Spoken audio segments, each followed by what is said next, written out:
Audible Realms presents The Patchwork Girl of Oz by L. Frank Baum, narrated by John Kelsey. Chapter 1, Oho and Nunky. "Where's the butter, Unc Nunky?" asked Oho. Unc looked out of the window and stroked his long beard. Then he turned to the Munchkin boy and shook his head. "Isn't," said he. "Isn't any butter? That's too bad, Unc." "Where's the jam, then?" inquired Oho, standing on a stool so he could look through all the shelves of the cupboard. But Unc Nunky shook his head again. "Gone," he said. "No jam either, and no cake, no jelly, no apples, nothing but bread?" "All," said Unc, again stroking his beard as he gazed from the window.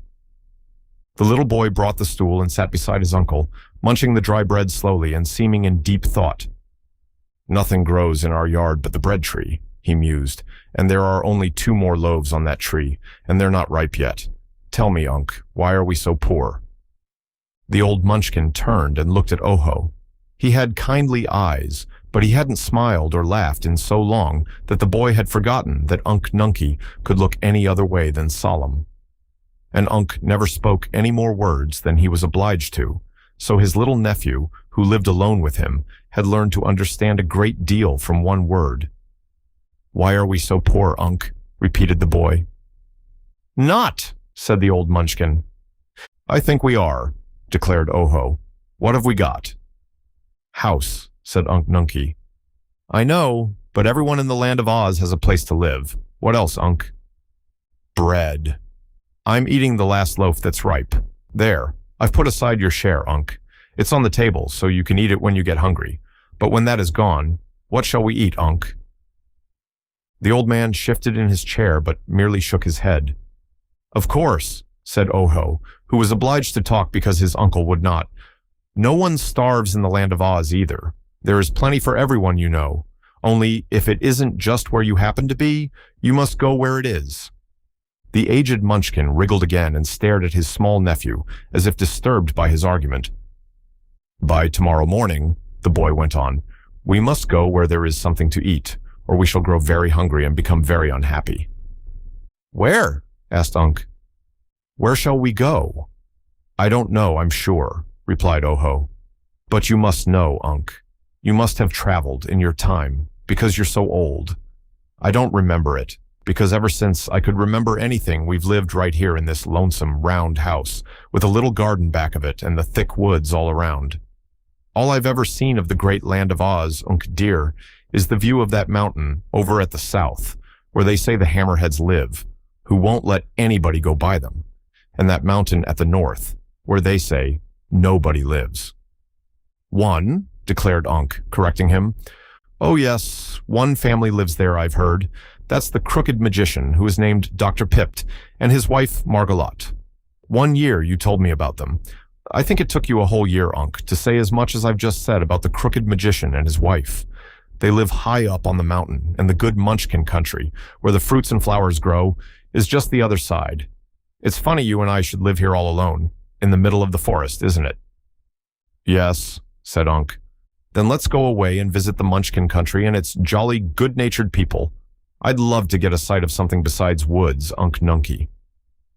"Too little," said Unc. "Why, I'm not so little as I used to be," answered the boy earnestly. "I think I can walk as far and as fast through the woods as you can, Unc. And now that nothing grows in our backyard that is good to eat, we must go where there is food." Unc Nunky made no reply for a time. Then he shut down the window and turned his chair to face the room, for the sun was sinking behind the treetops, and it was growing cool. By and by, Oho lighted the fire, and the logs blazed freely in the broad fireplace. The two sat in the firelight a long time, the old white-bearded Munchkin and the little boy. Both were thinking. When it grew quite dark outside, Oho said, "Eat your bread, Unc, and then we will go to bed." But Unc Nunky did not eat the bread, neither did he go directly to bed. Long after his little nephew was sound asleep in the corner of the room, the old man sat by the fire, thinking. Chapter 2, The Crooked Magician. Just at dawn next morning, Unc Nunky laid his hand tenderly on Oho's head and awakened him. "Come," he said. Oho dressed. He wore blue silk stockings, blue knee pants with gold buckles, a blue ruffled waist, and a jacket of bright blue braided with gold. His shoes were of blue leather and turned up at the toes, which were pointed. His hat had a peaked crown and a flat brim, and around the brim was a row of tiny golden bells that tinkled when he moved. This was the native costume of those who inhabited the Munchkin country of the Land of Oz, so Unc Nunkie's dress was much like that of his nephew. Instead of shoes, the old man wore boots with turnover tops, and his blue coat had wide cuffs of gold braid. The boy noticed that his uncle had not eaten the bread, and supposed the old man had not been hungry. Oho was hungry, though, so he divided the piece of bread upon the table and ate his half for breakfast, washing it down with fresh, cool water from the brook. Unc put the other piece of bread in his jacket pocket, after which he again said, as he walked out through the doorway, "Come." Oho was well pleased. He was dreadfully tired of living all alone in the woods and wanted to travel and see people. For a long time, he had wished to explore the beautiful Land of Oz in which they lived. When they were outside, Unc simply latched the door and started up the path. No one would disturb their little house, even if anyone came so far into the thick forest while they were gone. At the foot of the mountain that separated the country of the Munchkins from the country of the Gillikins, the path divided. One way led to the left and the other to the right, straight up the mountain.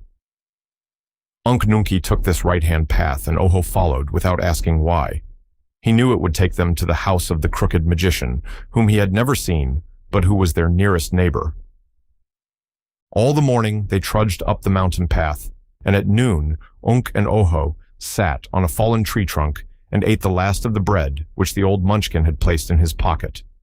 Then they started on again, and 2 hours later came in sight of the house of Dr. Pipt. It was a big house, round, as were all the Munchkin houses, and painted blue, which is the distinctive color of the Munchkin country of Oz.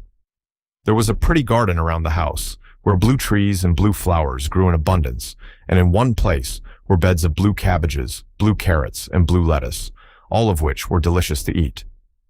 In Dr. Pip's garden grew bun trees, cake trees, cream puff bushes, blue buttercups which yielded excellent blue butter, and a row of chocolate caramel plants. Paths of blue gravel divided the vegetable and flower beds, and a wider path led up to the front door. The place was in a clearing on the mountain, but a little way off was the grim forest, which completely surrounded it. Unc knocked at the door of the house, and a chubby, pleasant-faced woman, dressed all in blue, opened it and greeted the visitors with a smile. "Ah," said Oho, "you must be Dame Margolotte, the good wife of Dr. Pipt." "I am, my dear, and all strangers are welcome to my home." "May we see the famous magician, madam?" "He is very busy just now," she said, shaking her head doubtfully. "But come in and let me give you something to eat, for you must have traveled far in order to get to our lonely place." "We have," replied Osho as he and Unc entered the house. "We have come from a far lonelier place than this." "A lonelier place? And in the Munchkin country?" she exclaimed. "Then it must be somewhere in the Blue Forest." "It is, good Dame Margolotte." "Dear me," she said, looking at the man. "You must be Unc Nunkie, known as the Silent One." Then she looked at the boy. "And you must be Oho the Unlucky," she added. "Yes," said Unc. "I never knew I was called the Unlucky," said Oho soberly, "but it is really a good name for me." "Well," remarked the woman as she bustled around the room and set the table and brought food from the cupboard, "you were unlucky to live all alone in that dismal forest, which is much worse than the forest around here, but perhaps your luck will change, now you are away from it. If, during your travels, you can manage to lose that un at the beginning of your name Unlucky, you will then become Oho the Lucky, which will be a great improvement." "How can I lose that un, Dame Margolotte?" "I do not know how, but you must keep the matter in mind and perhaps the chance will come to you," she replied. Oho had never eaten such a fine meal in all his life. There was a savory stew, smoking hot, a dish of blue peas, a bowl of sweet milk of a delicate blue tint, and a blue pudding with blue plums in it. When the visitors had eaten heartily of this fare, the woman said to them, "Do you wish to see Dr. Pipt on business or for pleasure?" Unc shook his head. "We are traveling," replied Oho, "and we stopped at your house just to rest and refresh ourselves. I do not think Unc Nunky cares very much to see the famous crooked magician, but for my part I am curious to look at such a great man." The woman seemed thoughtful. "I remember that Unc Nunky and my husband used to be friends many years ago," she said, "so perhaps they will be glad to meet again. The magician is very busy, as I said, but if you will promise not to disturb him, you may come into his workshop and watch him prepare a wonderful charm." "Thank you," replied the boy, much pleased. "I would like to do that." She led the way to a great domed hall at the back of the house, which was the magician's workshop. There was a row of windows extending nearly around the sides of the circular room, which rendered the place very light, and there was a back door, in addition to the one leading to the front part of the house. Before the row of windows, a broad seat was built, and there were some chairs and benches in the room besides. At one end stood a great fireplace, in which a blue log was blazing with a blue flame, and over the fire hung 4 kettles in a row, all bubbling and steaming at a great rate. The magician was stirring all 4 of these kettles at the same time, 2 with his hands and 2 with his feet, to the latter wooden ladles being strapped, for this man was so very crooked that his legs were as handy as his arms. Unc Nunky came forward to greet his old friend, but not being able to shake either his hands or his feet, which were all occupied in stirring, he patted the magician's bald head and asked, "What?" "Ah, it's the silent one," remarked Dr. Pipt without looking up, "and he wants to know what I'm making. Well, when it is quite finished, this compound will be the wonderful powder of life, which no one knows how to make but myself.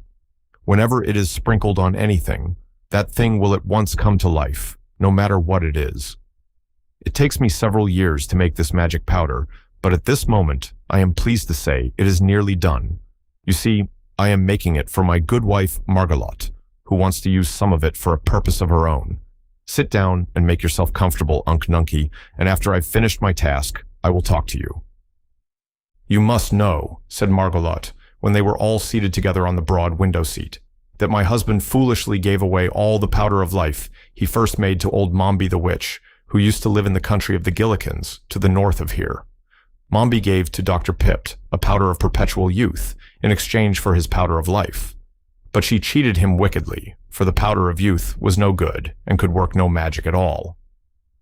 "Perhaps the powder of life couldn't either," said Oho. "Yes, it is perfection," she declared. "The first lot we tested on our glass cat, which not only began to live, but has lived ever since. She's somewhere around the house now." "A glass cat!" exclaimed Oho, astonished. "Yes, she makes a very pleasant companion, but admires herself a little more than is considered modest, and she positively refuses to catch mice," explained Margalotte.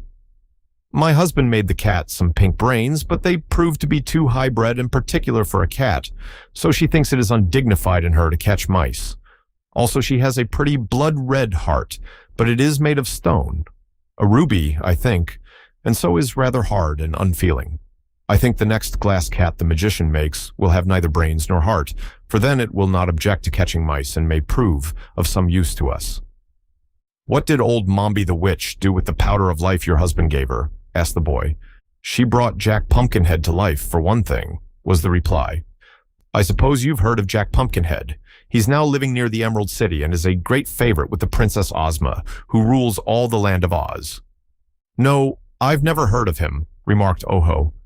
"I'm afraid I don't know much about the land of Oz.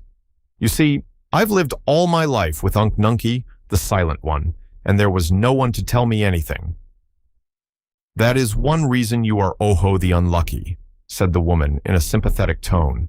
"The more one knows, the luckier he is, for knowledge is the greatest gift in life. But tell me, please, what you intend to do with this new lot of the powder of life, which Dr. Pipt is making. He said his wife wanted it for some especial purpose." "So I do," she answered. "I want it to bring my patchwork girl to life."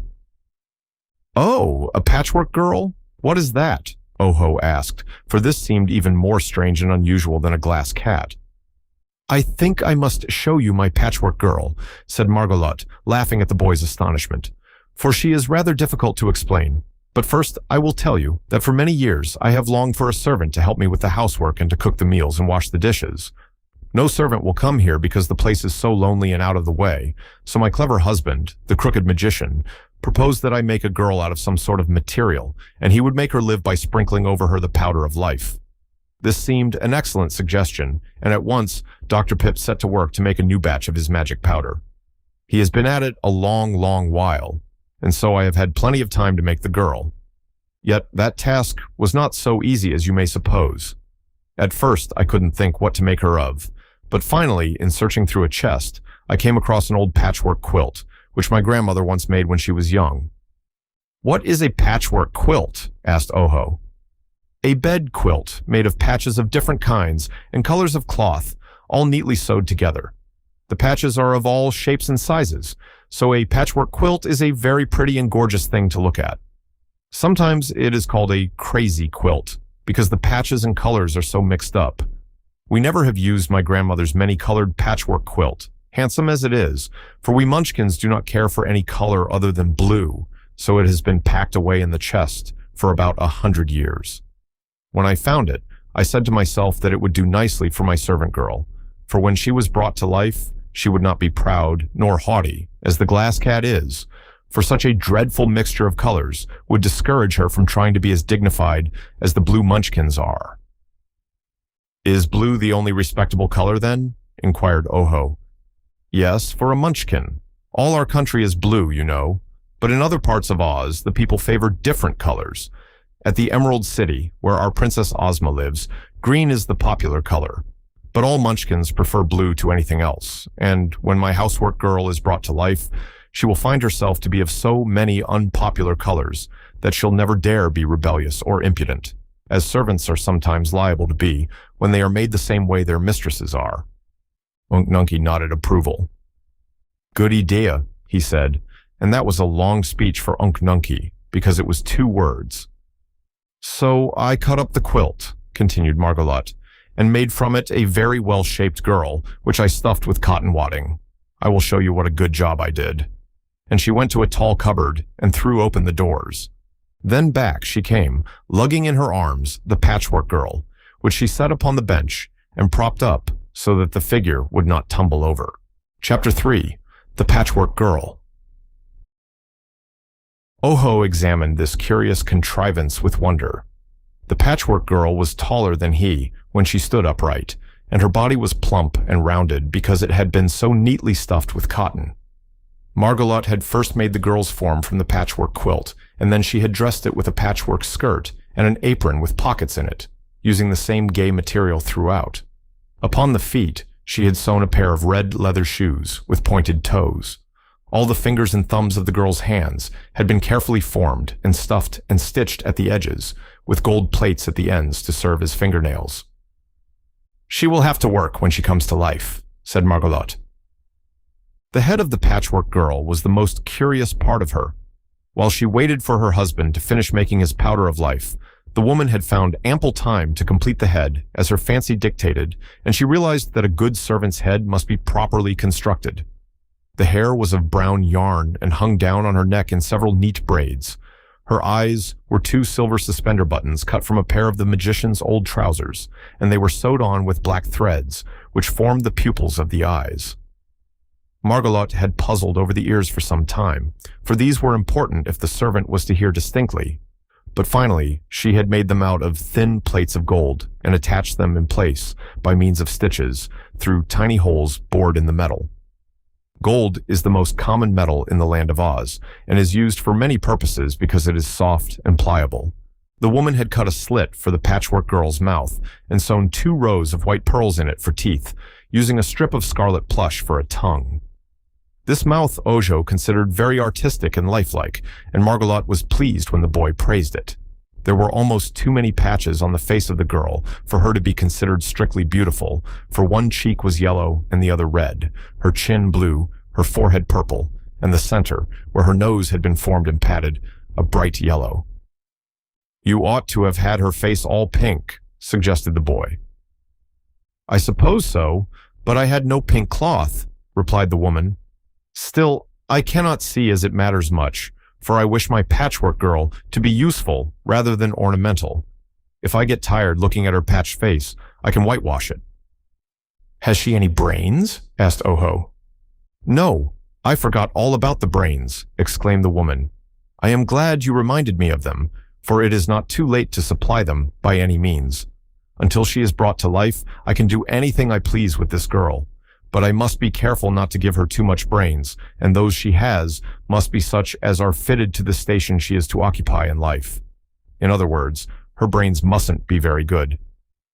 Wrong, said Unk Nunky. No, I am sure I am right about that, returned the woman. He means, explained Oho, that unless your servant has good brains, she won't know how to obey you properly, nor do the things you ask her to do. Well, that may be true, agreed Margolotte, but on the contrary, a servant with too much brains is sure to become independent and high and mighty and feel above her work. This is a very delicate task, as I said, and I must take care to give the girl just the right quantity of the right sort of brains. I want her to know just enough, but not too much. With this, she went to another cupboard, which was filled with shelves. All the shelves were lined with blue glass bottles, neatly labeled by the magician to show what they contained. One whole shelf was marked, Brain Furniture, and the bottles on this shelf were labeled as follows: Obedience, Cleverness, Judgment, Courage, Ingenuity, Amiability, Learning, Truth, Poesy, Self-Reliance. Let me see, said Margolotte. Of those qualities, she must have obedience, first of all. And she took down the bottle bearing that label and poured from it upon a dish several grains of the contents. Amiability is also good, and truth. She poured into the dish a quantity from each of these bottles. I think that will do, she continued, for the other qualities are not needed in a servant. Unk Nunky, who with Oho stood beside her, touched the bottle marked Cleverness. Little, said he. A little cleverness?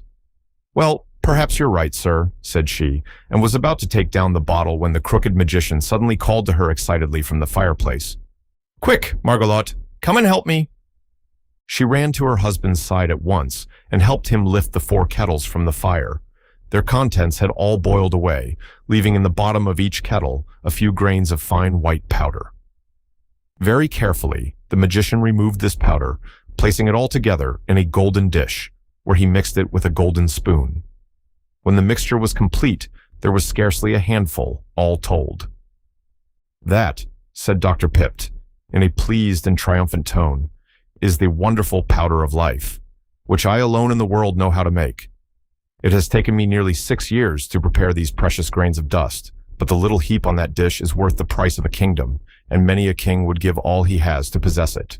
When it has become cooled, I will place it in a small bottle, but meantime, I must watch it carefully, lest a gust of wind blow it away or scatter it. Unk Nunky, Margolotte, and the magician all stood looking at the marvelous powder, but Oho was more interested just then in the Patchwork girl's brains. Thinking it both unfair and unkind to deprive her of any good qualities that were handy, the boy took down every bottle on the shelf and poured some of the contents in Margolotte's dish. No one saw him do this, for all were looking at the powder of life, but soon the woman remembered what she had been doing and came back to the cupboard. Let's see, she remarked.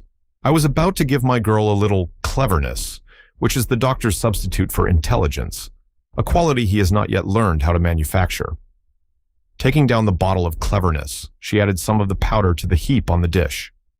Oho became a bit uneasy at this, for he had already put quite a lot of the cleverness powder in the dish, but he dared not interfere, and so he comforted himself with the thought that one cannot have too much cleverness. Margolotte now carried the dish of brains to the bench. Ripping the seam of the patch on the girl's forehead, she placed the powder within the head and then sewed up the seam as neatly and securely as before. My girl is all ready for your powder of life, my dear, she said to her husband, but the magician replied, This powder must not be used before tomorrow morning, but I think it is now cool enough to be bottled. He selected a small gold bottle with a pepper box top so that the powder might be sprinkled on any object through the small holes. Very carefully, he placed the powder of life in the gold bottle and then locked it up in a drawer of his cabinet. At last, said he, rubbing his hands together gleefully, I have ample leisure for a good talk with my old friend Unk Nunky. So let us sit down cozily and enjoy ourselves. After stirring those 4 kettles for 6 years, I'm glad to have a little rest." "You will have to do most of the talking," said Oho, "for Unk is called the Silent One and uses few words." "I know, but that renders your uncle a most agreeable companion in gossip," declared Dr. Pipt. "Most people talk too much, so it is a relief to find one who talks too little." Oho looked at the magician with much awe and curiosity. "Don't you find it very annoying to be so crooked?" he asked. "No, I am quite proud of my person," was the reply. "I suppose I am the only crooked magician in all the world. Some others are accused of being crooked, but I am the only genuine." He was really very crooked, and Oho wondered how he managed to do so many things with such a twisted body. When he sat down upon a crooked chair that had been made to fit him, one knee was under his chin and the other near the small of his back. But he was a cheerful man, and his face bore a pleasant and agreeable expression. "I am not allowed to perform magic except for my own amusement," he told his visitors as he lighted a pipe with a crooked stem and began to smoke. Too many people were working magic in the land of Oz, and so our lovely Princess Ozma put a stop to it. I think she was quite right. There were several wicked witches who caused a lot of trouble, but now they are all out of business, and only the great sorceress, Glinda the Good, is permitted to practice her arts, which never harm anybody. The Wizard of Oz, who used to be a humbug and knew no magic at all, has been taking lessons of Glinda, and I'm told he is getting to be a pretty good wizard. But he is merely the assistant of the great sorceress. I've the right to make a servant girl for my wife, you know, or a glass cat to catch our mice, which she refuses to do.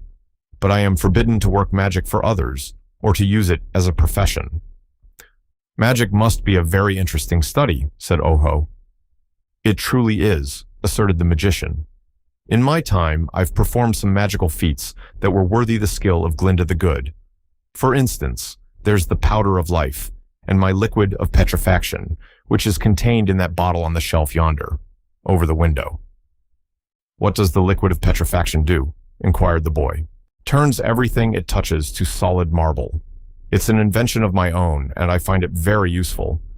Once 2 of those dreadful Kalidas, with bodies like bears and heads like tigers, came here from the forest to attack us. But I sprinkled some of that liquid on them, and instantly they turned to marble. I now use them as ornamental statuary in my garden. This table looks to you like wood, and once it really was wood, but I sprinkled a few drops of the liquid of petrifaction on it, and now it is marble. It will never break nor wear out." "Fine," said Unk Nunkie, wagging his head and stroking his long gray beard. "Dear me, what a chatterbox you're getting to be, Unk," remarked the magician, who was pleased with the compliment. But just then there came a scratching at the back door, and a shrill voice cried, "Let me in! Hurry up, can't you? Let me in!" Margolotte got up and went to the door. "Ask like a good cat, then," she said. "Me-ee-o-woo." "There, does that suit your royal highness?" asked the voice in scornful accents. "Yes, that's proper cat talk," declared the woman, and opened the door. At once, a cat entered, came to the center of the room, and stopped short at the sight of strangers. Oho and Unk Nunkie both stared at it with wide open eyes, for surely no such curious creature had ever existed before, even in the land of Oz. Chapter 4. The Glass Cat. The cat was made of glass, so clear and transparent that you could see through it as easily as through a window. In the top of its head, however, was a mass of delicate pink balls, which looked like jewels, and it had a heart made of a blood-red ruby.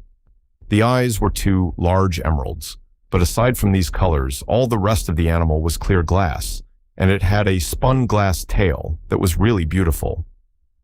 "Well, Doc Pipt, do you mean to introduce us or not?" demanded the cat in a tone of annoyance.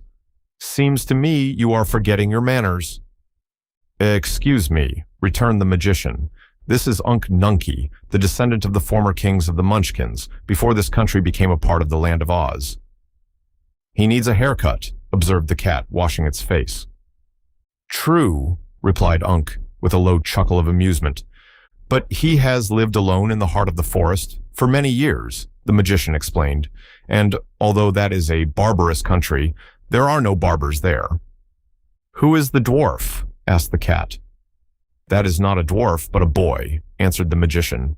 "You have never seen a boy before. He is now small because he is young. With more years he will grow big and become as tall as Unk Nunky." "Oh, is that magic?" the glass animal inquired. "Yes, but it is nature's magic, which is more wonderful than any art known to man.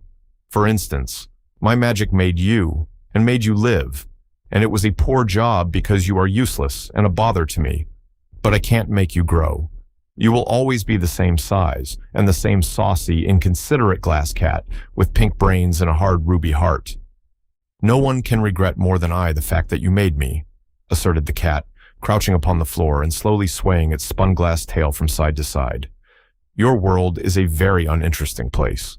I've wandered through your gardens and in the forest until I'm tired of it all, and when I come into the house, the conversation of your fat wife and of yourself bores me dreadfully." "That is because I gave you different brains from those we ourselves possess, and much too good for a cat," returned Dr. Pipt. "Can't you take 'em out then, and replace 'em with pebbles so that I won't feel above my station in life?" asked the cat pleadingly. "Perhaps so. I'll try it after I've brought the Patchwork Girl to life," he said. The cat walked up to the bench on which the Patchwork Girl reclined and looked at her attentively. "Are you going to make that dreadful thing live?" she asked. The magician nodded.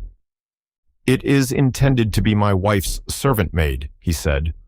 "When she is alive, she will do all our work and mind the house. But you are not to order her around, Bungle, as you do us.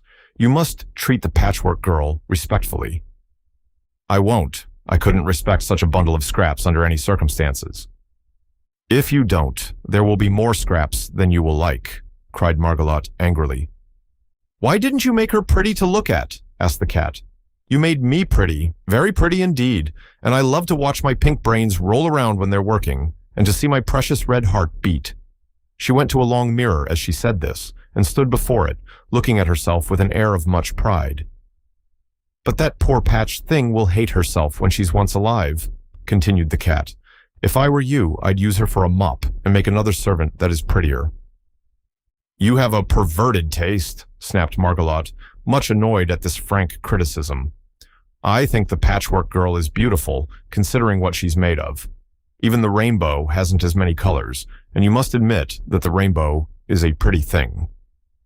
The glass cat yawned and stretched herself upon the floor. "Have your own way," she said. "I'm sorry for the Patchwork Girl, that's all." Oho and Unk Nunky slept that night in the magician's house, and the boy was glad to stay because he was anxious to see the Patchwork Girl brought to life. The glass cat was also a wonderful creature to little Oho, who had never seen or known anything of magic before, although he had lived in the fairyland of Oz ever since he was born. Back there in the woods, nothing unusual ever happened. Unk Nunky, who might have been king of the Munchkins, had not his people united with all the other countries of Oz in acknowledging Ozma as their sole ruler, had retired into this forgotten forest nook with his baby nephew, and they had lived all alone there. Only that the neglected garden had failed to grow food for them. They would always have lived in the solitary blue forest, but now they had started out to mingle with other people, and the first place they came to proved so interesting that Oho could scarcely sleep a wink all night. Margolotte was an excellent cook and gave them a fine breakfast. While they were all engaged in eating, the good woman said, "This is the last meal I shall have to cook for some time, for right after breakfast, Dr. Pipt has promised to bring my new servant to life. I shall let her wash the breakfast dishes and sweep and dust the house. What a relief it will be." "It will, indeed, relieve you of much drudgery," said the magician. "By the way, Margolotte, I thought I saw you getting some brains from the cupboard while I was busy with my kettles. What qualities have you given your new servant?" "Only those that an humble servant requires," she answered. "I do not wish her to feel above her station as the glass cat does. That would make her discontented and unhappy, for of course she must always be a servant." Oho was somewhat disturbed as he listened to this, and the boy began to fear he had done wrong in adding all those different qualities of brains to the lot Margolotte had prepared for the servant. But it was too late now for regret, since all the brains were securely sewn up inside the Patchwork Girl's head.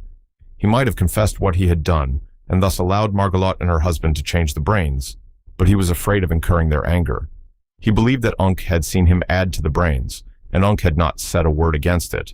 But then, Unc never did say anything, unless it was absolutely necessary. As soon as breakfast was over, they all went into the magician's big workshop, where the glass cat was lying before the mirror, and the patchwork girl lay limp and lifeless upon the bench.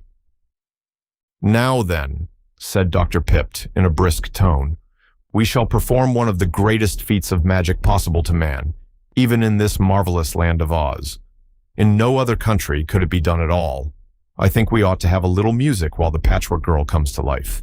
It is pleasant to reflect that the first sounds her golden ears will hear will be delicious music." As he spoke, he went to a phonograph, which was screwed fast to a small table, and wound up the spring of the instrument and adjusted the big gold horn. "The music my servant will usually hear," remarked Margolotte, "will be my orders to do her work. But I see no harm in allowing her to listen to this unseen band while she wakens to her first realization of life. My orders will beat the band afterward." The phonograph was now playing a stirring march tune, and the magician unlocked his cabinet and took out the gold bottle containing the powder of life. They all bent over the bench on which the patchwork girl reclined. Unk Nunkie and Margolotte stood behind, near the windows, Oho at one side and the magician in front, where he would have freedom to sprinkle the powder. The glass cat came near too, curious to watch the important scene. "All ready?" asked Dr. Pipt. "All is ready," answered his wife. So the magician leaned over and shook from the bottle some grains of the wonderful powder, and they fell directly on the patchwork girl's head and arms. Chapter 5. A Terrible Accident. "It will take a few minutes for this powder to do its work," remarked the magician, sprinkling the body up and down with much care. But suddenly, the patchwork girl threw up one arm, which knocked the bottle of powder from the crooked man's hand and sent it flying across the room. Unk Nunkie and Margolotte were so startled that they both leaped backward and bumped together, and Unk's head joggled the shelf above them and upset the bottle containing the liquid of petrifaction. The magician uttered such a wild cry that Oho jumped away, and the patchwork girl sprang after him and clasped her stuffed arms around him in terror. The glass cat snarled and hid under the table, and so it was that when the powerful liquid of petrifaction was spilled, it fell only upon the wife of the magician and the uncle of Oho. With these two, the charm worked promptly. They stood motionless and stiff as marble statues, in exactly the positions they were in when the liquid struck them. Oho pushed the patchwork girl away and ran to Unk Nunkie, filled with a terrible fear for the only friend and protector he had ever known. When he grasped Unk's hand, it was cold and hard. Even the long gray beard was solid marble. The crooked magician was dancing around the room in a frenzy of despair, calling upon his wife to forgive him, to speak to him, to come to life again. The patchwork girl, quickly recovering from her fright, now came nearer and looked from one to another of the people with deep interest. Then she looked at herself and laughed. Noticing the mirror, she stood before it and examined her extraordinary features with amazement. Her button eyes, pearl bead teeth, and puffy nose. Then, addressing her reflection in the glass, she exclaimed, "Wee, but there's a gaudy dame, makes a paint-box blush with shame, razzle-dazzle, fizzle-fazzle, howdy-do, miss, what's your name?" She bowed, and the reflection bowed. Then she laughed again, long and merrily, and the glass cat crept out from under the table and said, "I don't blame you for laughing at yourself. Aren't you horrid?" "Horrid," she replied. "Why, I'm thoroughly delightful. I'm an original, if you please, and therefore incomparable.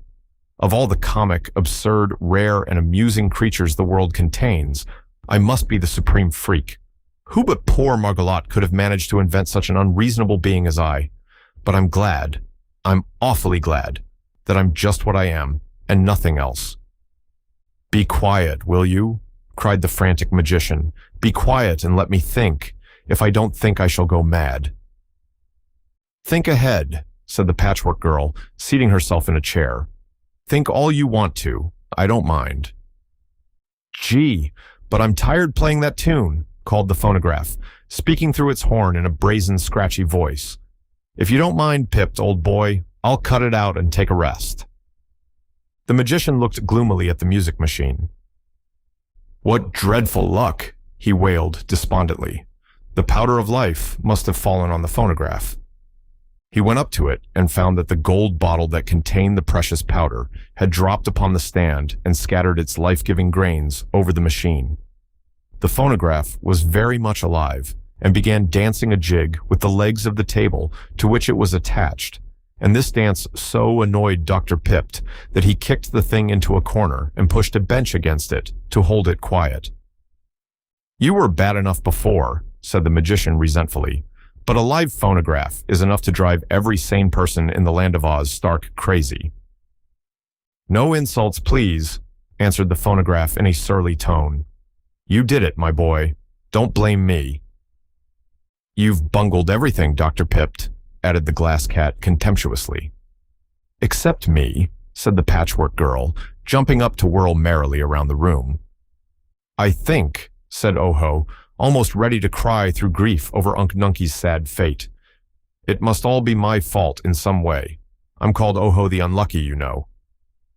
"That's nonsense, Kitty," retorted the Patchwork Girl cheerfully. "No one can be unlucky who has the intelligence to direct his own actions.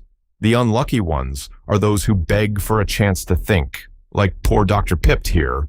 What's the row about anyway, Mr. Magic Maker?" "The liquid of petrifaction has accidentally fallen upon my dear wife and Unc Nunkie and turned them into marble," he sadly replied. "Well, why don't you sprinkle some of that powder on them and bring them to life again?" asked the Patchwork Girl. The magician gave a jump. "Why, I hadn't thought of that!" he joyfully cried, and grabbed up the golden bottle with which he ran to Margolotte.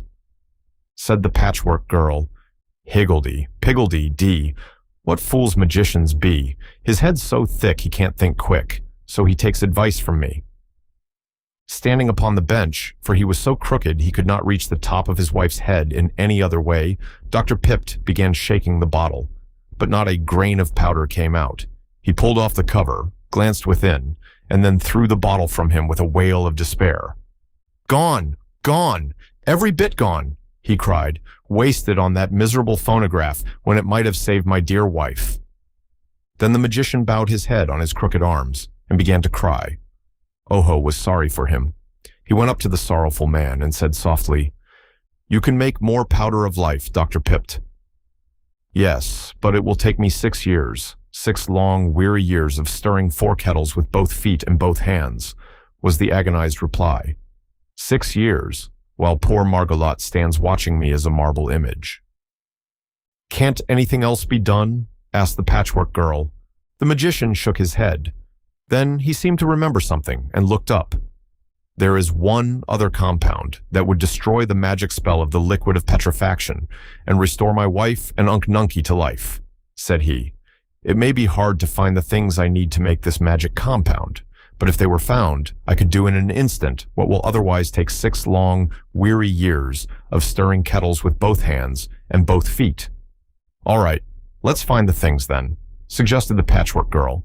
"That seems a lot more sensible than those stirring times with the kettles." "That's the idea, Scraps," said the Glass Cat approvingly. "I'm glad to find you have decent brains. Mine are exceptionally good. You can see 'em work. They're pink." "Scraps?" repeated the girl. "Did you call me Scraps? Is that my name?" I believe my poor wife had intended to name you Angeline," said the magician. "But I like Scraps best," she replied with a laugh. "It fits me better, for my patchwork is all scraps, and nothing else. Thank you for naming me, Miss Cat. Have you any name of your own?" "I have a foolish name that Margolotte once gave me, but which is quite undignified for one of my importance," answered the cat. "She called me Bungle." "Yes," sighed the magician, "you were a sad bungle, taken all in all. I was wrong to make you as I did, for a more useless, conceited, and brittle thing never before existed." "I'm not so brittle as you think," retorted the cat.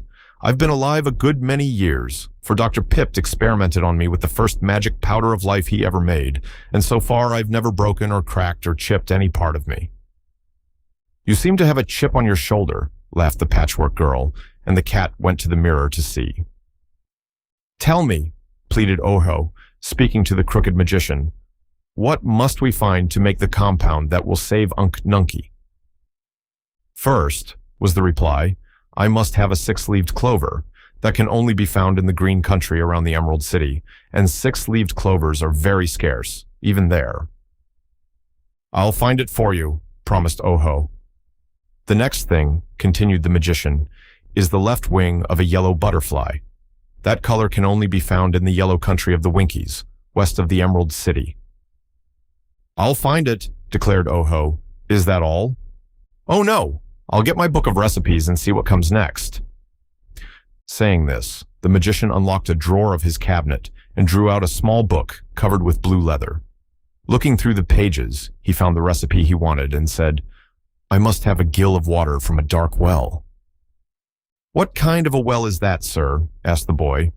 One where the light of day never penetrates. The water must be put in a gold bottle and brought to me without any light ever reaching it. I'll get the water from the dark well, said Oho. Then I must have 3 hairs from the tip of a Woozy's tail and a drop of oil from a live man's body. Oho looked grave at this. What is a Woozy, please? He inquired. Some sort of an animal. I've never seen one, so I can't describe it, replied the magician. If I can find a Woozy, I'll get the hairs from its tail, said Oho. But is there ever any oil in a man's body? The magician looked in the book again to make sure. That's what the recipe calls for, he replied, and of course we must get everything that is called for, or the charm won't work. The book doesn't say blood, it says oil, and there must be oil somewhere in a live man's body or the book wouldn't ask for it. All right, returned Oho, trying not to feel discouraged. I'll try to find it. The magician looked at the little munchkin boy in a doubtful way and said, All this will mean a long journey for you, perhaps several long journeys, for you must search through several of the different countries of Oz in order to get the things I need. I know it, sir, but I must do my best to save Unc Nunky. And also my poor wife Margolotte. If you save one, you will save the other, for both stand there together, and the same compound will restore them both to life. Do the best you can, Ojo, and while you are gone, I shall begin the 6 years' job of making a new batch of the powder of life. Then, if you should unluckily fail to secure any one of the things needed, I will have lost no time. But if you succeed, you must return here as quickly as you can, and that will save me much tiresome stirring of 4 kettles with both feet and both hands. I will start on my journey at once, sir, said the boy. And I will go with you, declared the Patchwork Girl. No, no, exclaimed the magician. You have no right to leave this house. You are only a servant and have not been discharged. Scraps, who had been dancing up and down the room, stopped and looked at him. What is a servant? She asked. One who serves, a sort of slave, he explained. Very well, said the Patchwork Girl. I'm going to serve you and your wife by helping Oho find the things you need. You need a lot, you know, such as are not easily found. It is true, sighed Dr. Pipt. I am well aware that Oho has undertaken a serious task. Scraps laughed, and resuming her dance, she said, Here's a job for a boy of brains, a drop of oil from a live man's veins, a 6-leaved clover, 3 nice hairs. From a Woozy's tail, the book declares are needed for the magic spell, and water from a pitch-dark well. The yellow wing of a butterfly, to find must Oho also try, and if he gets them without harm, Doc Pipt will make the magic charm. But if he doesn't get 'em, Unc will always stand a marble chunk. The magician looked at her thoughtfully. Poor Margolotte must have given you some of the quality of poesy by mistake, he said. And if that is true, I didn't make a very good article when I prepared it, or else you got an overdose or an underdose. However, I believe I shall let you go with Ojo, for my poor wife will not need your services until she is restored to life. Also, I think you may be able to help the boy, for your head seems to contain some thoughts I did not expect to find in it. But be very careful of yourself, for you're a souvenir of my dear Margolotte. Try not to get ripped, or your stuffing may fall out. One of your eyes seems loose, and you may have to sew it on tighter. If you talk too much, you'll wear out your scarlet plush tongue, which ought to have been hemmed on the edges. And remember, you belong to me, and must return here as soon as your mission is accomplished. I'm going with Scraps and Oho, announced the glass cat. You can't, said the magician. Why not? You'd get broken in no time, and you couldn't be a bit of use to the boy and the patchwork girl. I beg to differ with you, returned the cat in a haughty tone. 3 heads are better than 2, and my pink brains are beautiful. You can see 'em work. Well, go along, said the magician irritably. You're only an annoyance anyhow, and I'm glad to get rid of you. Thank you for nothing, then, answered the cat stiffly. Dr. Pipt took a small basket from a cupboard and packed several things in it. Then he handed it to Oho. Here is some food and a bundle of charms, he said. It is all I can give you, but I am sure you will find friends on your journey who will assist you in your search. Take care of the patchwork girl and bring her safely back, for she ought to prove useful to my wife. As for the glass cat, properly named Bungle, if she bothers you, I now give you my permission to break her in 2, for she is not respectful and does not obey me. I made a mistake in giving her the pink brains, you see. Then Oho went to Unk Nunky and kissed the old man's marble face very tenderly. I'm going to try to save you, Unk, he said, just as if the marble image could hear him. And then he shook the crooked hand of the crooked magician, who was already busy hanging the 4 kettles in the fireplace, and picking up his basket left the house. The patchwork girl followed him, and after them came the glass cat. Chapter 6. The Journey. Oho had never traveled before, and so he only knew that the path down the mountainside led into the open Munchkin country, where large numbers of people dwelt. Scraps was quite new, and not supposed to know anything of the land of Oz, while the glass cat admitted she had never wandered very far away from the magician's house. There was only one path before them at the beginning, so they could not miss their way. And for a time, they walked through the thick forest in silent thought, each one impressed with the importance of the adventure they had undertaken. Suddenly, the patchwork girl laughed.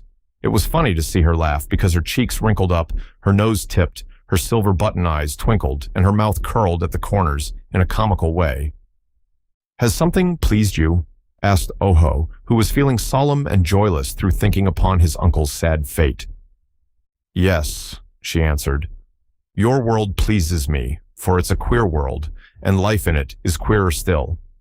Here am I, made from an old, and intended to be a slave to Margolot, rendered free as air by an accident that none of you could foresee. I am enjoying life and seeing the world, while the woman who made me is standing helpless as a block of wood. If that isn't funny enough to laugh at, I don't know what is. You're not seeing much of the world yet, my poor innocent Scraps, remarked the cat. The world doesn't consist wholly of the trees that are on all sides of us. But they're part of it, and aren't they pretty trees? Returned Scraps, bobbing her head until her brown yarn curls fluttered in the breeze. Growing between them, I can see lovely ferns and wildflowers and soft green mosses. If the rest of your world is half as beautiful, I shall be glad I'm alive. I don't know what the rest of the world is like, I'm sure, said the cat, but I mean to find out. I have never been out of the forest, Oho added, but to me the trees are gloomy and sad, and the wildflowers seem lonesome. It must be nicer where there are no trees, and there is room for lots of people to live together. I wonder if any of the people we shall meet will be as splendid as I am, said the patchwork girl. All I have seen so far have pale, colorless skins and clothes as blue as the country they live in, while I am of many gorgeous colors, face and body and clothes. That is why I am bright and contented, Oho, while you are blue and sad. I think I made a mistake in giving you so many sorts of brains, observed the boy. Perhaps, as the magician said, you have an overdose, and they may not agree with you. What had you to do with my brains? Asked Scraps. A lot, replied Oho. Old Margolot meant to give you only a few, just enough to keep you going, but when she wasn't looking, I added a good many more, of the best kinds I could find in the magician's cupboard. Thanks, said the girl, dancing along the path ahead of Oho, and then dancing back to his side. If a few brains are good, many brains must be better. But they ought to be evenly balanced, said the boy, and I had no time to be careful. From the way you're acting, I guess the dose was badly mixed. Scraps hasn't enough brains to hurt her, so don't worry, remarked the cat, which was trotting along in a very dainty and graceful manner. The only brains worth considering are mine, which are pink. You can see 'em work." After walking a long time, they came to a little brook that trickled across the path, and here Oho sat down to rest and eat something from his basket. He found that the magician had given him part of a loaf of bread and a slice of cheese. He broke off some of the bread and was surprised to find the loaf just as large as it was before. It was the same way with the cheese. However much he broke off from the slice, it remained exactly the same size. "Ah," said he, nodding wisely, "that's magic. Dr. Pipt has enchanted the bread and the cheese, so it will last me all through my journey, however much I eat." "Why do you put those things into your mouth?" asked Scraps, gazing at him in astonishment. "Do you need more stuffing? Then why don't you use cotton such as I am stuffed with?" "I don't need that kind," said Oho, "but a mouth is to talk with, isn't it?" "It is also to eat with," replied the boy. "If I didn't put food into my mouth and eat it, I would get hungry and starve." "Ah, I didn't know that," she said. "Give me some." Oho handed her a bit of the bread and she put it in her mouth. "What next?" she asked, scarcely able to speak. "Chew it and swallow it," said the boy. Scraps tried that. Her pearl teeth were unable to chew the bread, and beyond her mouth there was no opening. Being unable to swallow, she threw away the bread and laughed. "I must get hungry and starve, for I can't eat," she said. "Neither can I," announced the cat, "but I'm not fool enough to try. Can't you understand that you and I are superior people and not made like these poor humans?" "Why should I understand that, or anything else?" asked the girl. "Don't bother my head by asking conundrums, I beg of you. Just let me discover myself in my own way." With this, she began amusing herself by leaping across the brook and back again. "Be careful, or you'll fall in the water," warned Oho. "Never mind." "You'd better. If you get wet, you'll be soggy and can't walk. Your colors might run too," he said. "Don't my colors run whenever I run?" she asked. "Not in the way I mean. If they get wet, the reds and greens and yellows and purples of your patches might run into each other and become just a blur. No color at all, you know." "Then," said the Patchwork Girl, "I'll be careful, for if I spoiled my splendid colors, I would cease to be beautiful." "Pah," sneered the Glass Cat. "Such colors are not beautiful. They're ugly and in bad taste. Please notice that my body has no color at all. I'm transparent, except for my exquisite red heart and my lovely pink brains. You can see 'em work." "Shoo, shoo, shoo," cried Scraps, dancing around and laughing. "And your horrid green eyes, Miss Bungle. You can't see your eyes, but we can, and I notice you're very proud of what little color you have. Shoo, Miss Bungle, shoo, shoo, shoo. If you were all colors and many colors, as I am, you'd be too stuck up for anything."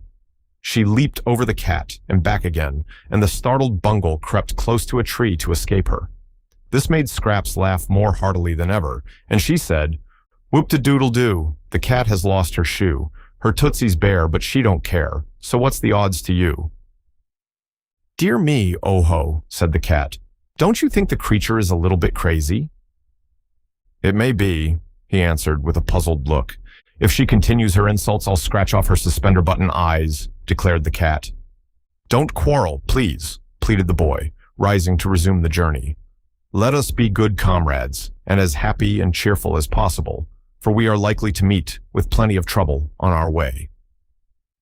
It was nearly sundown when they came to the edge of the forest and saw spread out before them a delightful landscape.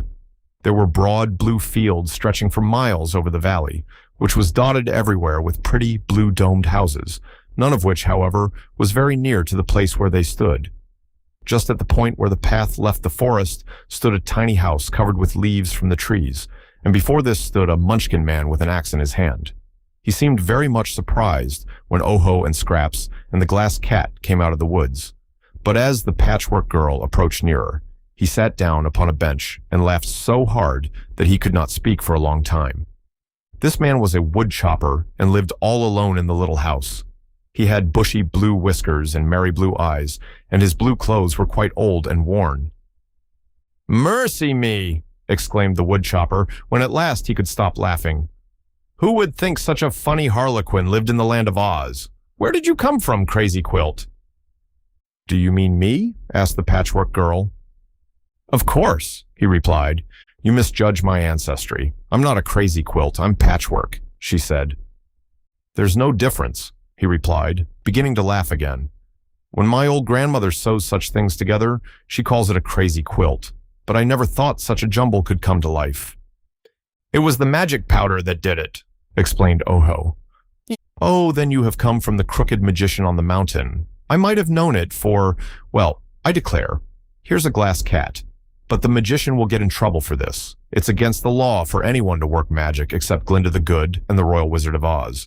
If you people, or things, or glass spectacles, or crazy quilts, or whatever you are, go near the Emerald City, you'll be arrested. We're going there anyhow, declared Scraps, sitting upon the bench and swinging her stuffed legs. If any of us takes a rest, we'll be arrested sure and get no restitution, 'cause the rest we must endure. I see, said the woodchopper, nodding. You're as crazy as the crazy quilt you're made of. She really is crazy, remarked the glass cat. But that isn't to be wondered at when you remember how many different things she's made of. For my part, I'm made of pure glass, except my jewel heart and my pretty pink brains. Did you notice my brains, stranger? You can see 'em work. So I can, replied the woodchopper, but I can't see that they accomplish much. A glass cat is a useless sort of thing, but a patchwork girl is really useful. She makes me laugh, and laughter is the best thing in life. There was once a woodchopper, a friend of mine, who was made all of tin, and I used to laugh every time I saw him. A tin woodchopper? Said Oho. That is strange. My friend wasn't always tin, said the man, but he was careless with his axe, and used to chop himself very badly. Whenever he lost an arm or a leg, he had it replaced with tin. So, after a while, he was all tin. What is sleep? Inquired the patchwork girl. It's what you do when you go to bed, said Oho. But why do you go to bed? Persisted the patchwork girl. Here, you are making altogether too much noise, cried the voice they had heard before. Keep quiet, strangers, and go to bed. The cat, which could see in the dark, looked sharply around for the owner of the voice, but could discover no one, although the voice had seemed close beside them. She arched her back a little and seemed afraid.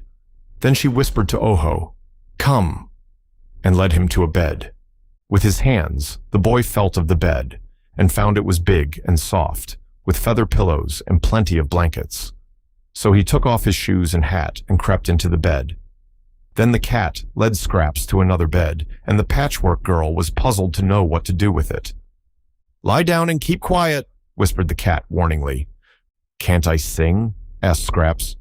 No. Can't I whistle? Asked Scraps. No. Can't I dance till morning if I want to? Asked Scraps. You must keep quiet, said the cat in a soft voice. I don't want to, replied the patchwork girl, speaking as loudly as usual. What right have you to order me around, if I want to talk, or yell, or whistle? Before she could say anything more, an unseen hand seized her firmly and threw her out of the door, which closed behind her with a sharp slam.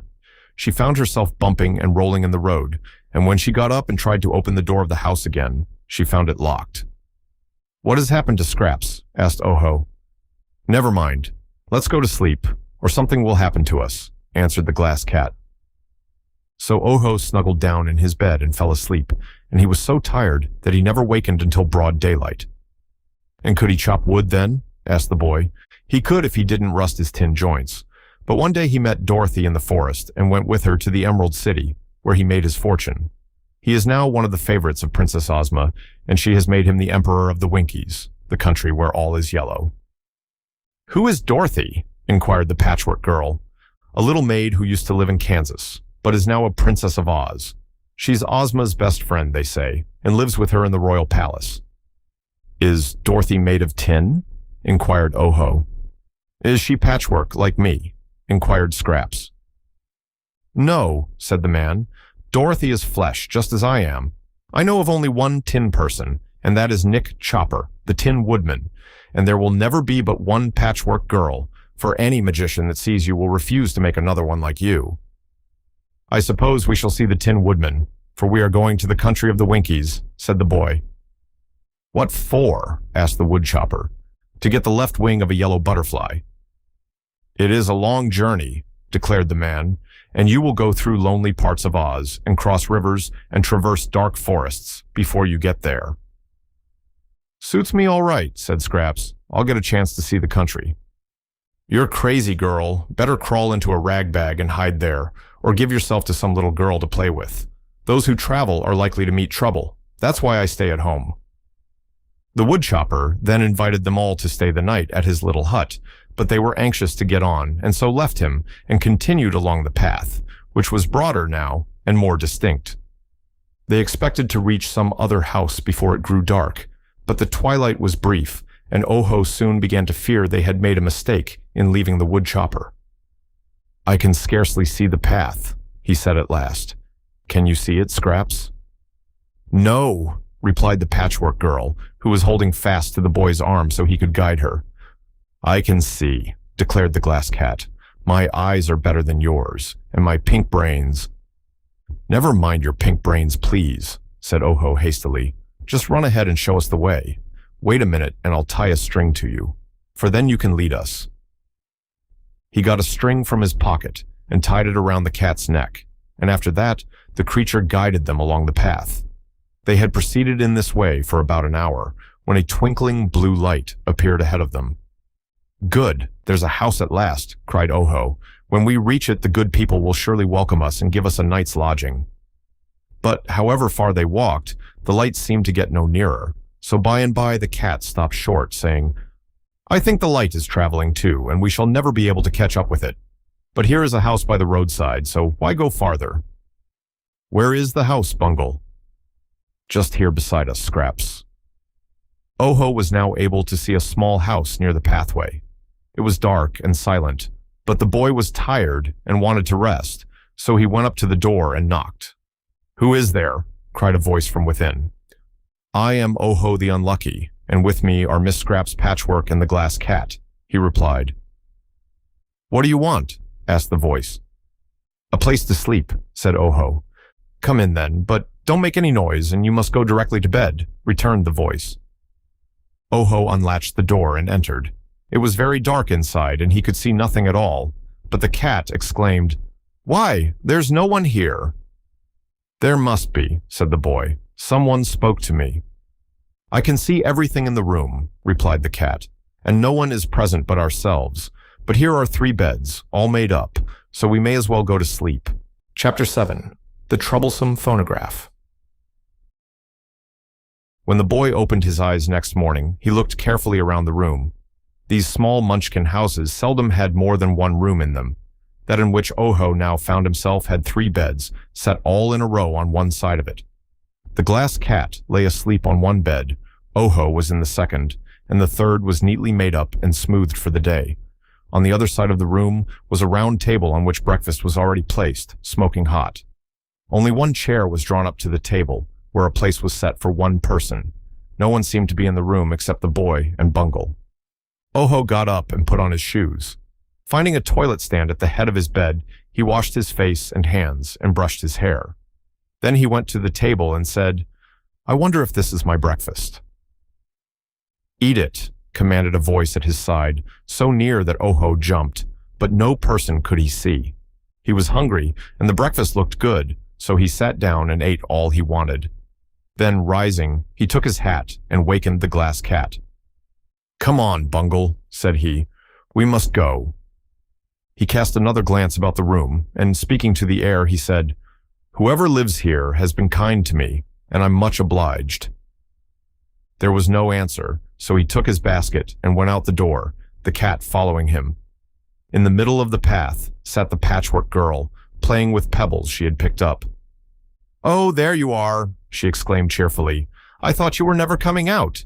It has been daylight a long time. What did you do all night? Asked the boy. Sat here and watched the stars and the moon, she replied. They're interesting. I never saw them before, you know. Of course not, said Oho. You were crazy to act so badly and get thrown outdoors, remarked Bungle as they renewed their journey. That's all right, said Scraps. If I hadn't been thrown out, I wouldn't have seen the stars, nor the big gray wolf. What wolf? Inquired Oho. The one that came to the door of the house 3 times during the night. I don't see why that should be, said the boy thoughtfully. There was plenty to eat in that house, for I had a fine breakfast and I slept in a nice bed. Don't you feel tired? Asked the Patchwork Girl, noticing that the boy yawned. Why, yes, I'm as tired as I was last night, and yet I slept very well. And aren't you hungry? It's strange, replied Oho. I had a good breakfast, and yet I think I'll now eat some of my crackers and cheese. Scraps danced up and down the path. Then she sang, Kizzle Kazzle Core, the wolf is at the door. There's nothing to eat but a bone without meat, and a bill from the grocery store. What does that mean? Asked Oho. Don't ask me, replied Scraps. I say what comes into my head, but of course I know nothing of a grocery store or bones without meat or very much else. No, said the cat. She's stark, staring, raving crazy, and her brains can't be pink, for they don't work properly. Bother the brains, cried Scraps. Who cares for 'em anyhow? Have you noticed how beautiful my patches are in this sunlight? Just then, they heard a sound as of footsteps pattering along the path behind them, and all 3 turned to see what was coming. To their astonishment, they beheld a small round table, running as fast as its 4 spindle legs could carry it, and to the top was screwed fast a phonograph with a big gold horn. Hold on, shouted the phonograph. Wait for me. Goodness me, it's that music thing which the crooked magician scattered the powder of life over, said Osho. So it is, returned Bungle in a grumpy tone of voice, and then, as the phonograph overtook them, the glass cat added sternly, What are you doing here, anyhow? I've run away, said the music thing. After you left, old Dr. Pipt and I had a dreadful quarrel, and he threatened to smash me to pieces if I didn't keep quiet. Of course I wouldn't do that, because a talking machine is supposed to talk and make a noise, and sometimes music. So I slipped out of the house while the magician was stirring his 4 kettles, and I've been running after you all night. Now that I've found such pleasant company, I can talk and play tunes all I want to. Oho was greatly annoyed by this unwelcome addition to their party. At first he did not know what to say to the newcomer, but a little thought decided him not to make friends. We are traveling on important business, he declared, and you'll excuse me if I say we can't be bothered. How very impolite, exclaimed the phonograph. I'm sorry, but it's true, said the boy. You'll have to go somewhere else. This is very unkind treatment, I must say, whined the phonograph in an injured tone. Everyone seems to hate me, and yet I was intended to amuse people. It isn't you we hate, especially, observed the glass cat. It's your dreadful music. When I lived in the same room with you, I was much annoyed by your squeaky horn. It growls and grumbles and clicks and scratches, so it spoils the music, and your machinery rumbles so that the racket drowns every tune you attempt. That isn't my fault. It's the fault of my records. I must admit that I haven't a clear record, answered the machine. Just the same, you'll have to go away, said Oho. Wait a minute, cried Scraps. This music thing interests me. I remember to have heard music when I first came to life, and I would like to hear it again. What is your name, my poor abused phonograph? Victor Columbia Edison, it answered. Well, I shall call you Vic for short, said the Patchwork Girl. Go ahead and play something. It'll drive you crazy, warned the cat. I'm crazy now, according to your statement. Loosen up and reel out the music, Vic. The only record I have with me, explained the phonograph, is one the magician attached just before we had our quarrel. It's a highly classical composition. A what? Inquired Scraps. It is classical music, and is considered the best and most puzzling ever manufactured. You're supposed to like it, whether you do or not, and if you don't, the proper thing is to look as if you did. Understand? Not in the least, said Scraps. Then listen. At once, the machine began to play, and in a few minutes, Oho put his hands to his ears to shut out the sounds, and the cat snarled, and Scraps began to laugh. Cut it out, Vic, she said. That's enough. But the phonograph continued playing the dreary tune, so Oho seized the crank, jerked it free, and threw it into the road. However, the moment the crank struck the ground, it bounded back to the machine again and began winding it up, and still the music played. "Let's run," cried Scraps, and they all started and ran down the path as fast as they could go. But the phonograph was right behind them and could run and play at the same time. It called out, reproachfully, "What's the matter? Don't you love classical music?" "No, Vic," said Scraps, halting. "We will passicle the classical and preserve what joy we have left. I haven't any nerves, thank goodness, but your music makes my cotton shrink." "Then turn over my record. There's a ragtime tune on the other side," said the machine. "What's ragtime?" "The opposite of classical." "All right," said Scraps, and turned over the record. The phonograph now began to play a jerky jumble of sounds, which proved so bewildering that after a moment, Scraps stuffed her patchwork apron into the gold horn and cried, "Stop, stop, that's the other extreme, it's extremely bad." Muffled as it was, the phonograph played on. "If you don't shut off that music, I'll smash your record," threatened Oho. The music stopped at that, and the machine turned its horn from one to another and said with great indignation, "What's the matter now? Is it possible you can't appreciate ragtime?" "Scraps ought to, being Rags herself," said the cat, "but I simply can't stand it. It makes my whiskers curl." "It is indeed dreadful," exclaimed Oho with a shudder. "It's enough to drive a crazy lady mad," murmured the Patchwork Girl. "I'll tell you what, Vic," she added as she smoothed out her apron and put it on again. "For some reason or other, you've missed your guess. You're not a concert. You're a nuisance." "Music hath charms to soothe the savage breast," asserted the phonograph sadly. "Then we're not savages. I advise you to go home and beg the magician's pardon." "Never. He'd smash me." "That's what we shall do if you stay here," Oho declared. "Run along, Vic, and bother someone else," advised Scraps. "Find someone who is real wicked, and stay with him till he repents. In that way, you can do some good in the world." The music thing turned silently away and trotted down a side path toward a distant Munchkin village. "Is that the way we go?" asked Bungle anxiously.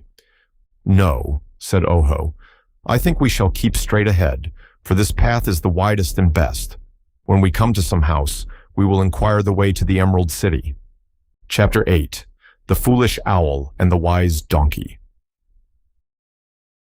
On they went, and half an hour's steady walking brought them to a house somewhat better than the two they had already passed. It stood close to the roadside, and over the door was a sign that read, "Miss Foolish Owl and Mr. Wise Donkey, Public Advisors." When Oho read this sign aloud, Scraps said laughingly, "Well, here is a place to get all the advice we want, maybe more than we need. Let's go in." The boy knocked at the door. "Come in," called a deep bass voice. So they opened the door and entered the house, where a little light brown donkey, dressed in a blue apron and a blue cap, was engaged in dusting the furniture with a blue cloth. On a shelf over the window sat a great blue owl with a blue sunbonnet on her head, blinking her big, round eyes at the visitors. "Good morning," said the donkey in his deep voice, which seemed bigger than he was. "Did you come to us for advice?" "Why, we came anyhow," replied Scraps.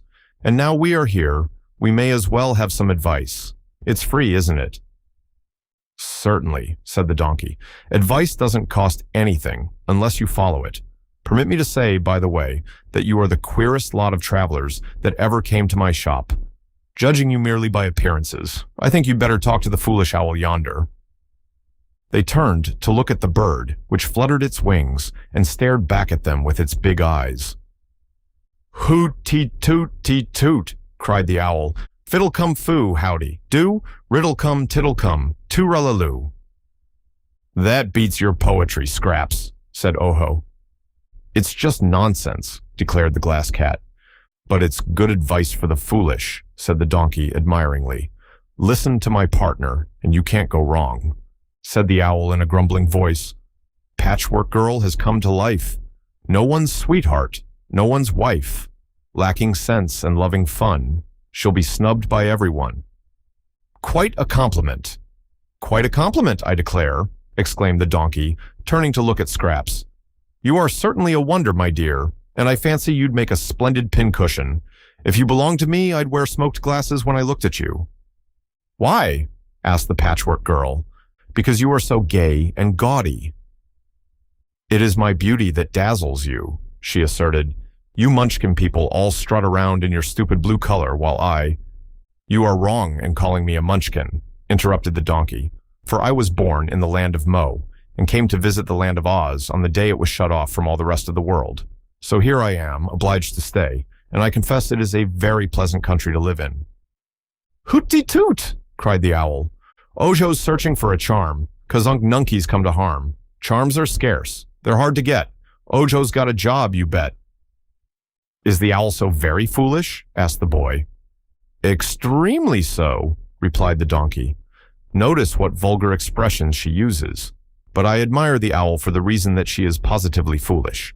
Owls are supposed to be so very wise, generally, that a foolish one is unusual, and you perhaps know that anything or anyone unusual is sure to be interesting to the wise." The owl flapped its wings again, muttering these words. "It's hard to be a glassy cat. No cat can be more hard than that. She's so transparent. Every act is clear to us, and that's a fact." "Have you noticed my pink brains?" inquired Bungle proudly. "You can see 'em work." "Not in the daytime," said the donkey. "She can't see very well by day, poor thing. But her advice is excellent. I advise you all to follow it." "The owl hasn't given us any advice as yet," the boy declared. "No? Then what do you call all those sweet poems?" "Just foolishness," replied Oho. "Scraps does the same thing." "Foolishness, of course. To be sure, the foolish owl must be foolish, or she wouldn't be the foolish owl." "You are very complimentary to my partner indeed," asserted the donkey, rubbing his front hooves together as if highly pleased. "The sign says that you are wise," remarked Scraps to the donkey. "I wish you would prove it." "With great pleasure," returned the beast. "Put me to the test, my dear Patches, and I'll prove my wisdom in the wink of an eye." "What is the best way to get to the Emerald City?" asked Oho. "Walk," said the donkey. "I know, but what road shall I take?" was the boy's next question. "The road of yellow bricks, of course. It leads directly to the Emerald City." "And how shall we find the road of yellow bricks?" "By keeping along the path you have been following. You'll come to the yellow bricks pretty soon, and you'll know them when you see them because they're the only yellow things in the blue country." "Thank you," said the boy. "At last you have told me something." "Is that the extent of your wisdom?" asked Scraps. "No," replied the donkey. "I know many other things, but they wouldn't interest you. So I'll give you a last word of advice. Move on, for the sooner you do that, the sooner you'll get to the Emerald City of Oz." "Hoot-tee-toot-tee-toot-tee-too," screeched the owl. "Off you go, fast or slow. Where you're going you don't know. Patches, Bungle, Munchkin lad, facing fortunes good and bad, meeting dangers grave and sad, sometimes worried, sometimes glad. Where you're going you don't know, nor do I, but off you go." "Sounds like a hint to me," said the Patchwork Girl. "Then let's take it and go," replied Oho.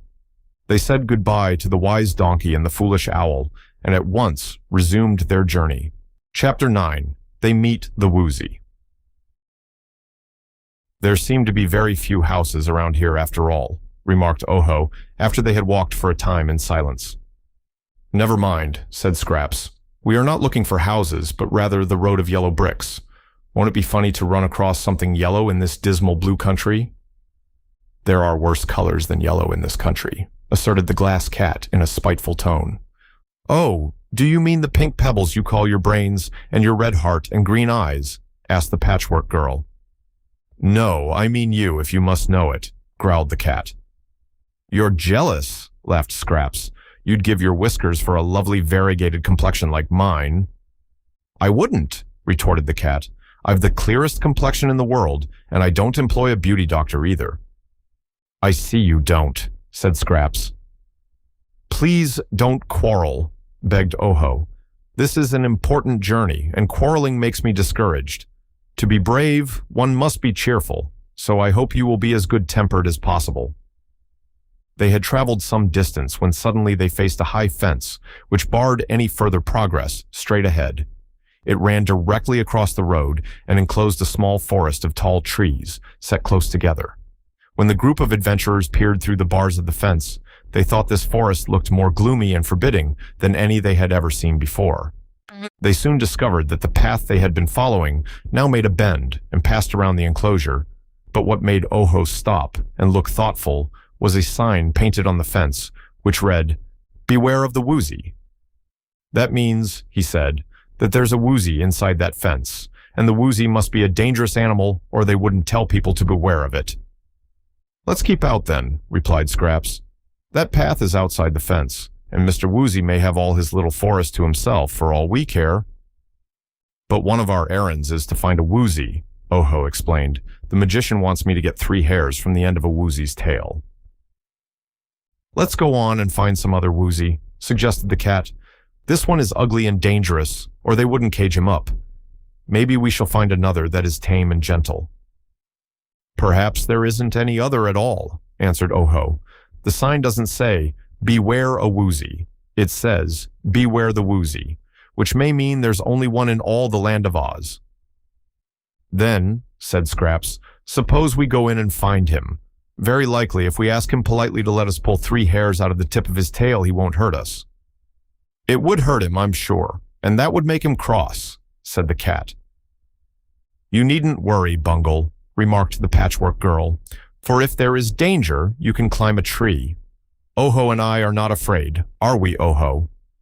"I am, a little," the boy admitted, "but this danger must be faced, if we intend to save poor Unc Nunky. How shall we get over the fence?"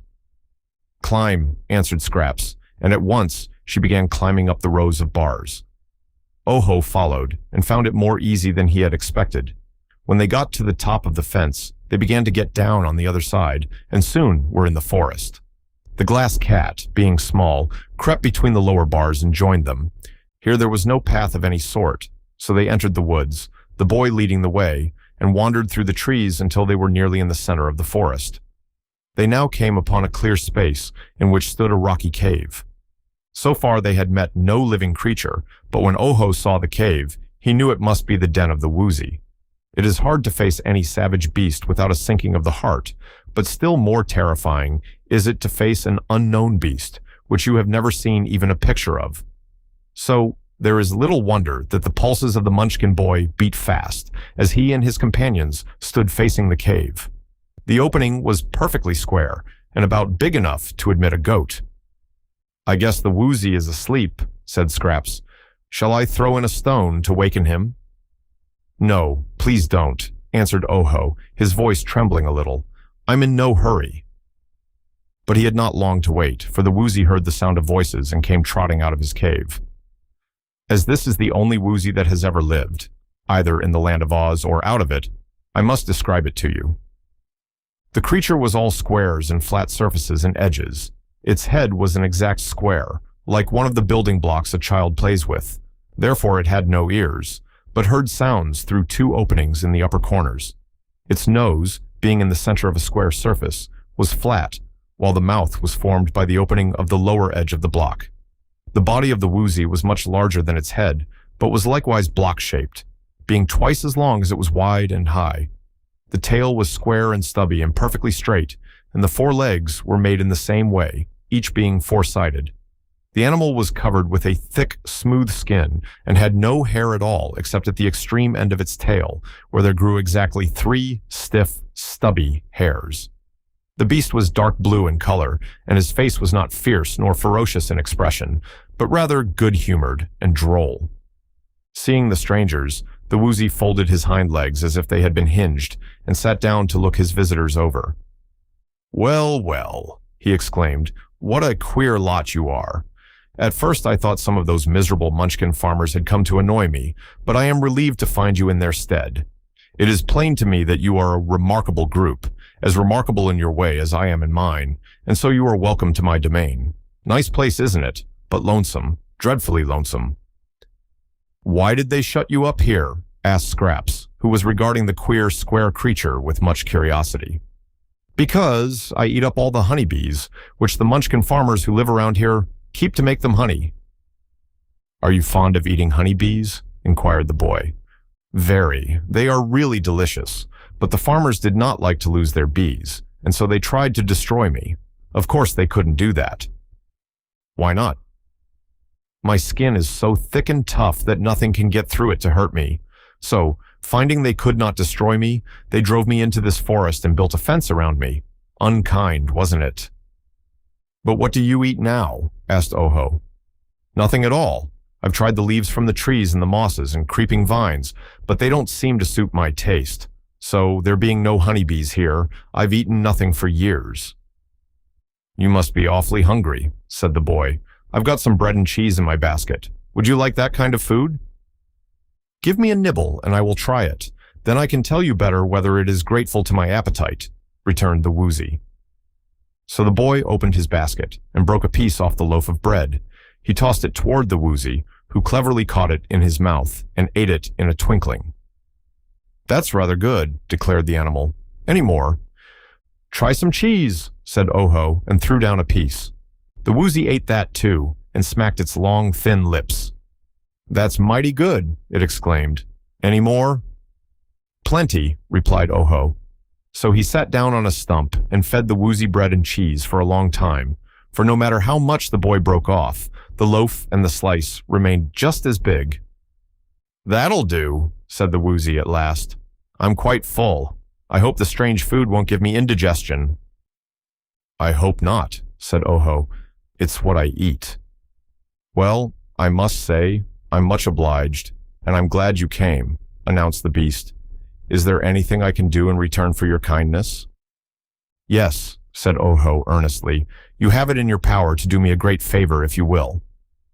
What is it? Asked the Woozy. Name the favor, and I will grant it. I want 3 hairs from the tip of your tail, said Oho with some hesitation. 3 hairs? Why, that's all I have, on my tail or anywhere else, exclaimed the beast. I know, but I want them very much. They are my sole ornaments, my prettiest feature, said the Woozy uneasily. If I give up those 3 hairs, I'm just a blockhead. Yet I must have them, insisted the boy firmly, and he then told the Woozy all about the accident to Unk Nunky and Margolot, and how the 3 hairs were to be a part of the magic charm that would restore them to life. The beast listened with attention, and when Oho had finished the recital, it said with a sigh, I always keep my word, for I pride myself on being square. So you may have the 3 hairs and welcome. I think, under such circumstances, it would be selfish in me to refuse you. Thank you. Thank you very much, cried the boy joyfully. May I pull out the hairs now? Any time you like, answered the Woozy. So Ojo went up to the queer creature, and taking hold of one of the hairs began to pull. He pulled harder. He pulled with all his might, but the hair remained fast. What's the trouble? Asked the Woozy, which Ojo had dragged here and there all around the clearing, in his endeavor to pull out the hair. I was afraid of that, declared the beast. You'll have to pull harder. I'll help you, exclaimed Scraps, coming to the boy's side. You pull the hair, and I'll pull you, and together we ought to get it out easily. Wait a jiffy, called the Woozy, and then it went to a tree and hugged it with its front paws so that its body couldn't be dragged around by the pull. All ready now. Go ahead. Oho grasped the hair with both hands and pulled with all his strength, while Scraps seized the boy around his waist and added her strength to his. But the hair wouldn't budge. Instead, it slipped out of Oho's hands, and he and Scraps both rolled upon the ground in a heap and never stopped until they bumped against the rocky cave. Give it up, advised the glass cat, as the boy arose and assisted the Patchwork girl to her feet. 12 strong men couldn't pull out those hairs. I believe they're clinched on the underside of the Woozy's thick skin. Then what shall I do? Asked the boy despairingly. If on our return I fail to take these 3 hairs to the crooked magician, the other things I have come to seek will be of no use at all, and we cannot restore Unk Nunky and Margolot to life. They're goners, I guess, said the Patchwork girl. Never mind, added the cat. I can't see that old Unk and Margolot are worth all this trouble anyhow. But Oho did not feel that way. He was so disheartened that he sat down upon a stump and began to cry. The Woozy looked at the boy thoughtfully. Why don't you take me with you? Asked the beast. Then, when at last you get to the magician's house, he can surely find some way to pull out those 3 hairs. Oho was overjoyed at this suggestion. That's it, he cried, wiping away the tears and springing to his feet with a smile. If I take the 3 hairs to the magician, it won't matter if they are still in your body. It can't matter in the least, agreed the Woozy. Come on then, said the boy, picking up his basket. Let us start at once. I have several other things to find, you know. But the glass cat gave a little laugh and inquired in her scornful way, How do you intend to get the beast out of this forest? That puzzled them all for a time. Let us go to the fence, and then we may find a way, suggested Scraps. So they walked through the forest to the fence, reaching it at a point exactly opposite that where they had entered the enclosure. How did you get in? Asked the Woozy. We climbed over, answered Oho. I can't do that, said the beast. I'm a very swift runner, for I can overtake a honeybee as it flies, and I can jump very high, which is the reason they made such a tall fence to keep me in. But I can't climb at all, and I'm too big to squeeze between the bars of the fence. Oho tried to think what to do. Can you dig? He asked. No, answered the Woozy, for I have no claws. My feet are quite flat on the bottom of them, nor can I gnaw away the boards, as I have no teeth. You're not such a terrible creature after all, remarked Scraps. You haven't heard me growl, or you wouldn't say that, declared the Woozy. When I growl, the sound echoes like thunder all through the valleys and woodlands, and children tremble with fear, and women cover their heads with their aprons, and big men run and hide. I suppose there is nothing in the world so terrible to listen to as the growl of a Woozy. Please don't growl then, begged Oho earnestly. There is no danger of my growling, for I am not angry. Only when angry do I utter my fearful, ear-splitting, soul-shuddering growl. Also, when I am angry, my eyes flash fire, whether I growl or not. Real fire? Asked Oho. Of course, real fire. Do you suppose they'd flash imitation fire? Inquired the Woozy in an injured tone. In that case, I've solved the riddle, cried Scraps, dancing with glee. Those fence boards are made of wood, and if the Woozy stands close to the fence and lets his eyes flash fire, they might set fire to the fence and burn it up. Then he could walk away with us easily, being free. Ah, I have never thought of that plan, or I would have been free long ago, said the Woozy. But I cannot flash fire from my eyes unless I am very angry. Can't you get angry about something, please? Asked Oho. I'll try. You just say Crizzle Crew to me. Will that make you angry? Inquired the boy. Terribly angry. What does it mean? Asked Scraps. I don't know. That's what makes me so angry, replied the Woozy. He then stood close to the fence, with his head near one of the boards, and Scraps called out, Crizzle Crew! Then Oho said, Crizzle Crew! And the glass cat said, Crizzle Crew! The Woozy began to tremble with anger, and small sparks darted from his eyes. Seeing this, they all cried, Crizzle Crew together, and that made the beast's eyes flash fire so fiercely that the fence board caught the sparks and began to smoke. Then it burst into flame, and the Woozy stepped back and said triumphantly, Aha! That did the business all right. It was a happy thought for you to yell all together, for that made me as angry as I have ever been. Fine sparks, weren't they? Regular fireworks, replied Scraps admiringly. In a few moments, the board had burned to a distance of several feet, leaving an opening big enough for them all to pass through. Oho broke some branches from a tree, and with them whipped the fire until it was extinguished. We don't want to burn the whole fence down, said he, for the flames would attract the attention of the Munchkin farmers, who would then come and capture the Woozy again. I guess they'll be rather surprised when they find he's escaped. So they will, declared the Woozy, chuckling gleefully. When they find I'm gone, the farmers will be badly scared, for they'll expect me to eat up their honeybees, as I did before. That reminds me, said the boy, that you must promise not to eat honeybees while you are in our company. None at all? Not a bee. You would get us all into trouble, and we can't afford to have any more trouble than is necessary. I'll feed you all the bread and cheese you want, and that must satisfy you. All right, I'll promise, said the Woozy cheerfully. And when I promise anything, you can depend on it, 'cause I'm square. I don't see what difference that makes, observed the Patchwork Girl, as they found the path and continued their journey. The shape doesn't make a thing honest, does it? Of course it does, returned the Woozy very decidedly. No one could trust that crooked magician, for instance, just because he is crooked, but a square Woozy couldn't do anything crooked if he wanted to. I am neither square nor crooked, said Scraps, looking down at her plump body. No, you're round, so you're liable to do anything, asserted the Woozy. Do not blame me, Miss Gorgeous, if I regard you with suspicion. Many a satin ribbon has a cotton back. Scraps didn't understand this, but she had an uneasy misgiving that she had a cotton back herself. It would settle down at times and make her squat and dumpy, and then she had to roll herself in the road until her body stretched out again.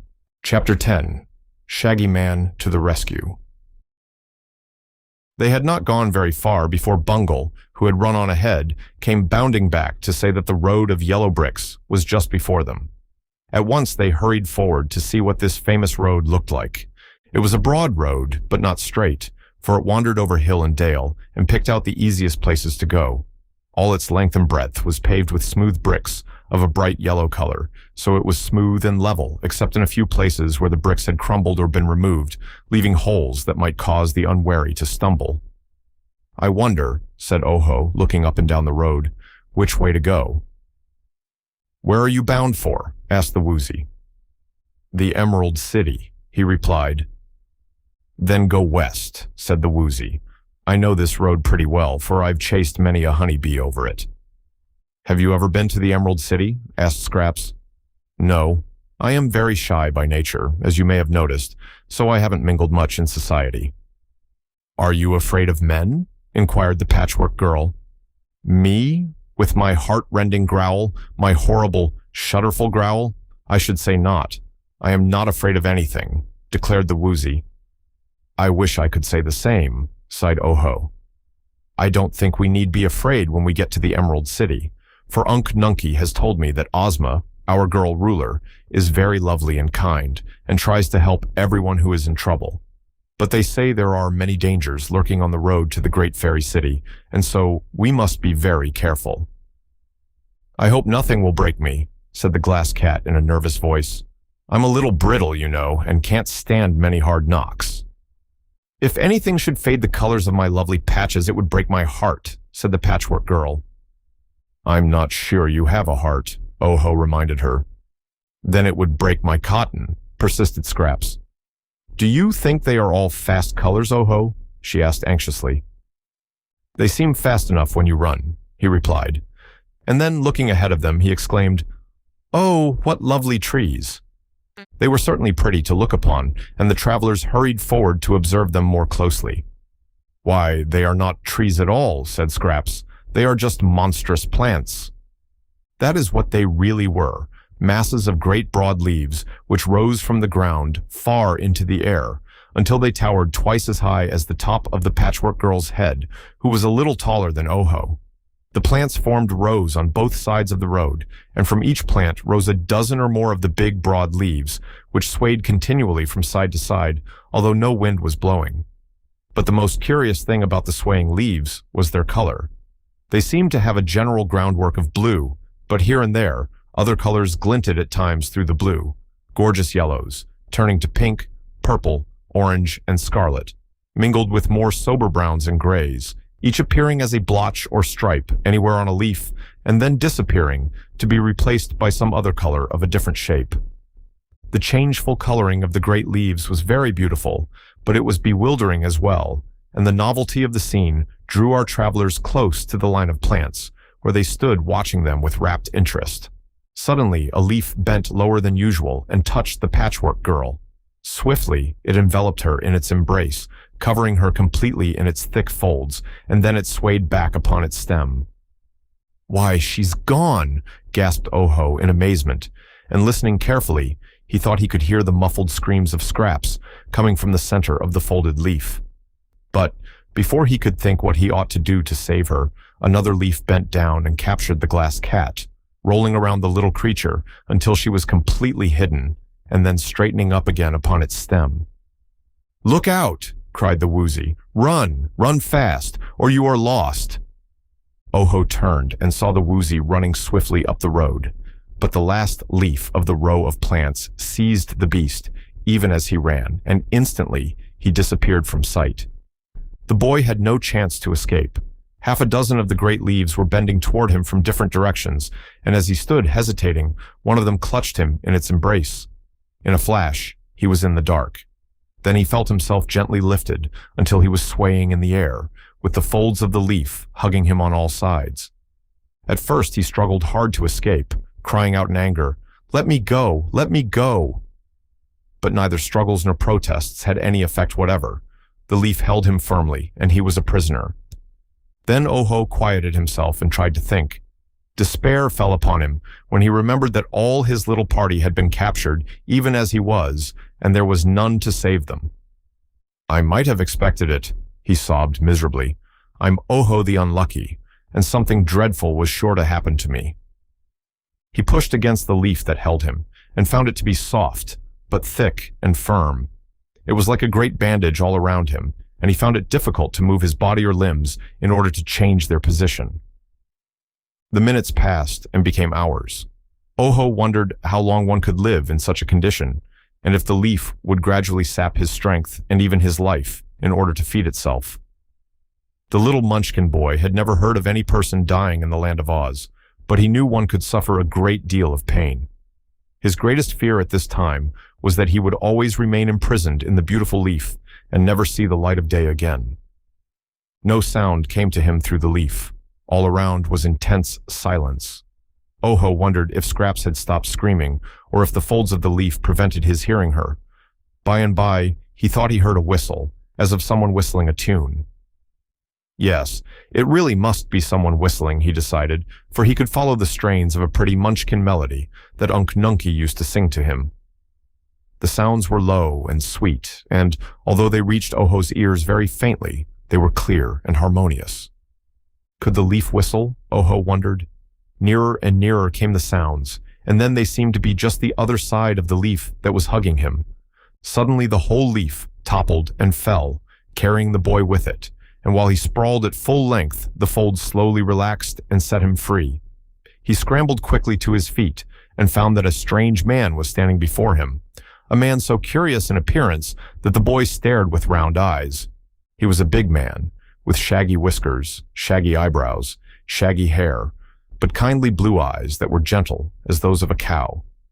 On his head was a green velvet hat with a jeweled band, which was all shaggy around the brim. Rich but shaggy laces were at his throat. A coat with shaggy edges was decorated with diamond buttons. The velvet breeches had jeweled buckles at the knees and shags all around the bottoms. On his breast hung a medallion bearing a picture of Princess Dorothy of Oz, and in his hand, as he stood looking at Oho, was a sharp knife shaped like a dagger. "Oh!" exclaimed Oho, greatly astonished at the sight of this stranger, and then he added, "Who has saved me, sir?" "Can't you see?" replied the other with a smile. "I'm the Shaggy Man." "Yes, I can see that," said the boy, nodding. "Was it you who rescued me from the leaf?" "None other, you may be sure, but take care, or I shall have to rescue you again." Oho gave a jump, for he saw several broad leaves leaning toward him, but the Shaggy Man began to whistle again, and at the sound, the leaves all straightened up on their stems and kept still. The man now took Oho's arm and led him up the road, past the last of the great plants, and not till he was safely beyond their reach did he cease his whistling. "You see, the music charms 'em," said he. "Singing or whistling, it doesn't matter which, makes 'em behave, and nothing else will. I always whistle as I go by 'em, and so they always let me alone. Today as I went by, whistling, I saw a leaf curled and knew there must be something inside it. I cut down the leaf with my knife, and out you popped. Lucky I passed by, wasn't it?" "You were very kind," said Oho, "and I thank you. Will you please rescue my companions also?" "What companions?" asked the Shaggy Man. "The leaves grabbed them all," said the boy. "There's a Patchwork girl and—" "A what?" "A girl made of patchwork, you know. She's alive and her name is Scraps. And there's a glass cat." "Glass?" asked the Shaggy Man. "All glass." "And alive?" "Yes," said Oho. "She has pink brains. And there's a Woozy—" "What's a Woozy?" inquired the Shaggy Man. "Why, I Can't describe it, answered the boy, greatly perplexed. But it's a queer animal with 3 hairs on the tip of its tail that won't come out, and— What won't come out? Asked the Shaggy Man. The tail. The hairs won't come out, but you'll see the Woozy if you'll please rescue it, and then you'll know just what it is. Of course, said the Shaggy Man, nodding his shaggy head. And then he walked back among the plants, still whistling, and found the 3 leaves which were curled around Oho's traveling companions. The first leaf he cut down released Scraps, and on seeing her the Shaggy Man threw back his shaggy head, opened wide his mouth, and laughed so shaggily and yet so merrily that Scraps liked him at once. Then he took off his hat and made her a low bow, saying, My dear, you're a wonder. I must introduce you to my friend the Scarecrow. When he cut down the second leaf, he rescued the glass cat, and Bungle was so frightened that she scampered away like a streak and soon had joined Oho when she sat beside him panting and trembling. The last plant of all the row had captured the Woozy, and a big bunch in the center of the curled leaf showed plainly where he was. With his sharp knife, the Shaggy Man sliced off the stem of the leaf, and as it fell and unfolded out, trotted the Woozy and escaped beyond the reach of any more of the dangerous plants. Chapter 11. A Good Friend. Soon the entire party was gathered on the road of yellow bricks, quite beyond the reach of the beautiful but treacherous plants. The Shaggy Man, staring first at one and then at the other, seemed greatly pleased and interested. I've seen queer things since I came to the land of Oz, said he, but never anything queerer than this band of adventurers. Let us sit down a while and have a talk and get acquainted. Haven't you always lived in the land of Oz? Asked the Munchkin boy. No, I used to live in the big outside world, but I came here once with Dorothy, and Ozma let me stay. How do you like Oz? Asked Scraps. Isn't the country and the climate grand? It's the finest country in all the world, even if it is a fairyland, and I'm happy every minute I live in it, said the Shaggy Man. But tell me something about yourselves. So Oho related the story of his visit to the house of the Crooked Magician, and how he met there the glass cat, and how the Patchwork girl was brought to life, and of the terrible accident to Unc Nunkie and Margolot. Then he told how he had set out to find the 5 different things which the magician needed to make a charm that would restore the marble figures to life, one requirement being 3 hairs from a Woozy's tail. We found the Woozy, explained the boy, and he agreed to give us the 3 hairs, but we couldn't pull them out, so we had to bring the Woozy along with us. I see, returned the Shaggy Man, who had listened with interest to the story. But perhaps I, who am big and strong, can pull those 3 hairs from the Woozy's tail. Try it if you like, said the Woozy. So the Shaggy Man tried it, but pull as hard as he could, he failed to get the hairs out of the Woozy's tail. So he sat down again and wiped his shaggy face with a shaggy silk handkerchief and said, It doesn't matter. If you can keep the Woozy until you get the rest of the things you need, you can take the beast and his 3 hairs to the Crooked Magician and let him find a way to extract them. What are the other things you are to find? 1, said Oho, is a 6-leaved clover. You ought to find that in the fields around the Emerald City, said the Shaggy Man. There is a law against picking 6-leaved clovers, but I think I can get Ozma to let you have one. Thank you, replied Oho. The next thing is the left wing of a yellow butterfly. For that you must go to the Winky Country, the Shaggy Man declared. I've never noticed any butterflies there, but that is the yellow country of Oz, and it's ruled by a good friend of mine, the Tin Woodman. Oh, I've heard of him, exclaimed Oho. He must be a wonderful man. So he is, and his heart is wonderfully kind. I'm sure the Tin Woodman will do all in his power to help you to save your Unc Nunkie and poor Margolot. The next thing I must find, said the Munchkin boy, is a gill of water from a dark well. Indeed. Well, that is more difficult, said the Shaggy Man, scratching his left ear in a puzzled way. I've never heard of a dark well, have you? No, said Oho. Do you know where one may be found? Inquired the Shaggy Man. I can't imagine, said Oho. Then we must ask the Scarecrow. The Scarecrow? But surely, sir, a scarecrow can't know anything. Most scarecrows don't, I admit, answered the Shaggy Man. But this scarecrow of whom I speak is very intelligent. He claims to possess the best brains in all Oz." "Better than mine?" asked Scraps. "Better than mine?" echoed the glass cat. "Mine are pink, and you can see 'em work." "Well, you can't see the scarecrow's brains work, but they do a lot of clever thinking," asserted the Shaggy Man. "If anyone knows where a dark well is, it's my friend the scarecrow." "Where does he live?" inquired Oho. "He has a splendid castle in the Winky Country, near to the palace of his friend the Tin Woodman, and he is often to be found in the Emerald City, where he visits Dorothy at the royal palace."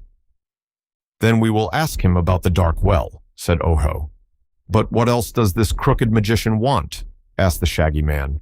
"A drop of oil from a live man's body." "Oh, but there isn't such a thing." "That is what I thought," replied Oho. "But the crooked magician said it wouldn't be called for by the recipe if it couldn't be found, and therefore I must search until I find it." "I wish you good luck," said the Shaggy Man, shaking his head doubtfully. "But I imagine you'll have a hard job getting a drop of oil from a live man's body. There's blood in a body, but no oil." "There's cotton in mine," said Scraps, dancing a little jig. "I don't doubt it," returned the Shaggy Man admiringly. "You're a regular comforter, and as sweet as Patchwork can be. All you lack is dignity." "I hate dignity," cried Scraps, kicking a pebble high in the air and then trying to catch it as it fell. "Half the fools and all the wise folks are dignified, and I'm neither the one nor the other." "She's just crazy," explained the glass cat. The Shaggy Man laughed. "She's delightful in her way," he said. "I'm sure Dorothy will be pleased with her, and the Scarecrow will dote on her. Did you say you were traveling toward the Emerald City?" "Yes," replied Oho. "I thought that the best place to go at first, because the six-leaved clover may be found there." "I'll go with you," said the Shaggy Man, "and show you the way." "Thank you," exclaimed Oho. "I hope it won't put you out any." "No," said the other. "I wasn't going anywhere in particular. I've been a rover all my life, and although Ozma has given me a suite of beautiful rooms in her palace, I still get the wandering fever once in a while and start out to roam the country over. I've been away from the Emerald City several weeks this time, and now that I've met you and your friends, I'm sure it will interest me to accompany you to the great city of Oz and introduce you to my friends." "That will be very nice," said the boy gratefully. "I hope your friends are not dignified," observed Scraps. "Some are, and some are not," he answered, "but I never criticize my friends. If they are really true friends, they may be anything they like, for all of me." "There's some sense in that," said Scraps, nodding her queer head in approval. "Come on, and let's get to the Emerald City as soon as possible." With this, she ran up the path, skipping and dancing, and then turned to await them. "It is quite a distance from here to the Emerald City," remarked the Shaggy Man, "so we shall not get there today nor tomorrow. Therefore, let us take the jaunt in an easy manner. I'm an old traveler, and have found that I never gain anything by being in a hurry. Take it easy is my motto. If you can't take it as easy as you can." After walking some distance over the road of yellow bricks, Oho said he was hungry and would stop to eat some bread and cheese. He offered a portion of the food to the Shaggy Man, who thanked him but refused it. "When I start out on my travels," said he, "I carry along enough square meals to last me several weeks. Think I'll indulge in one now as long as we're stopping anyway." Saying this, he took a bottle from his pocket and shook from it a tablet about the size of one of Oho's fingernails. "That," announced the Shaggy Man, "is a square meal in condensed form, invention of the great Professor Wogglebug of the Royal College of Athletics. It contains soup, fish, roast meat, salad, apple dumplings, ice cream, and chocolate drops, all boiled down to this small size, so it can be conveniently carried and swallowed when you are hungry and need a square meal." "I'm square," said the Woozy. "Give me one, please." So the Shaggy Man gave the Woozy a tablet from his bottle, and the beast ate it in a twinkling. "You have now had a 6-course dinner," declared the Shaggy Man. "Pshaw," said the Woozy ungratefully. "I want to taste something. There's no fun in that sort of eating." "One should only eat to sustain life," replied the Shaggy Man, "and that tablet is equal to a peck of other food." "I don't care for it. I want something I can chew and taste, grumbled the Woozy. You are quite wrong, my poor beast, said the Shaggy Man in a tone of pity. Think how tired your jaws would get chewing a square meal like this if it were not condensed to the size of a small tablet, which you can swallow in a jiffy. Chewing isn't tiresome, it's fun, maintained the Woozy. I always chew the honeybees when I catch them. Give me some bread and cheese, Ojo.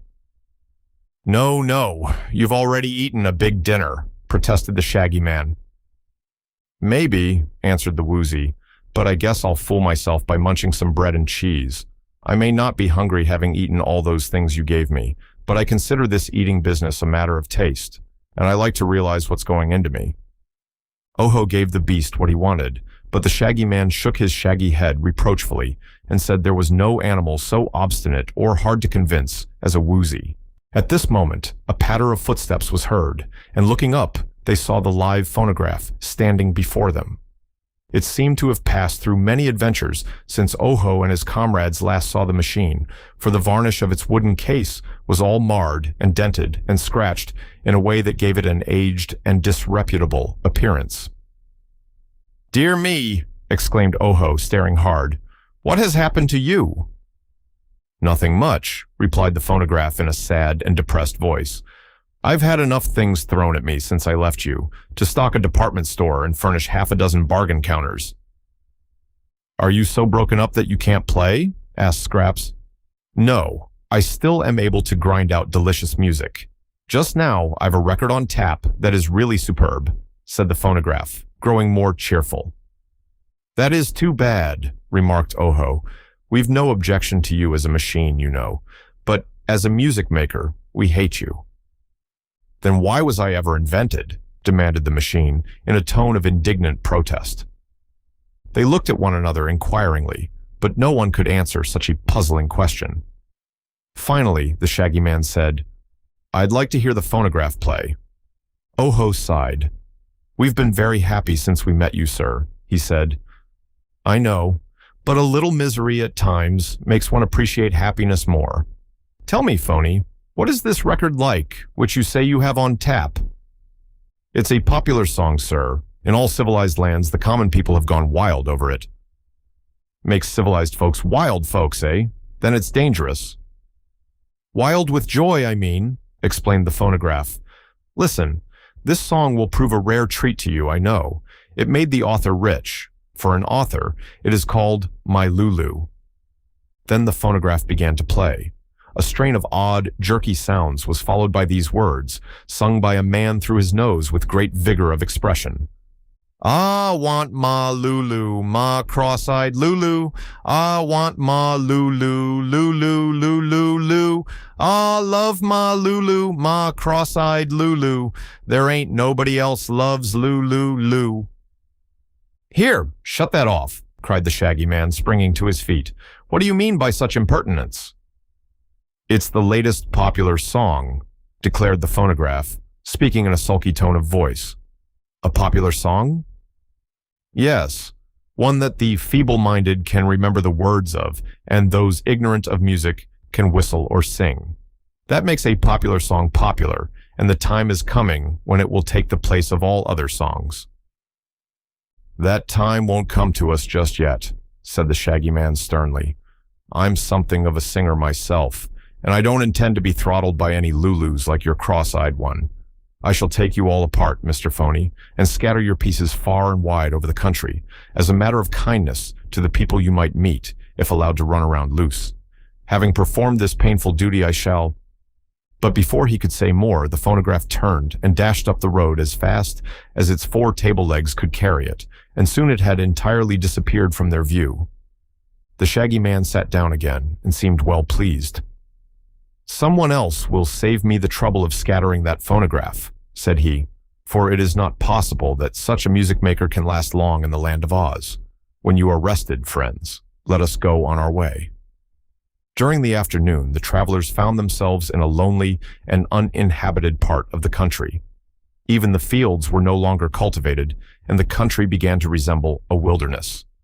The road of yellow bricks seemed to have been neglected and became uneven and more difficult to walk upon. Scrubby underbrush grew on either side of the way, while huge rocks were scattered around in abundance. But this did not deter Oho and his friends from trudging on, and they beguiled the journey with jokes and cheerful conversation.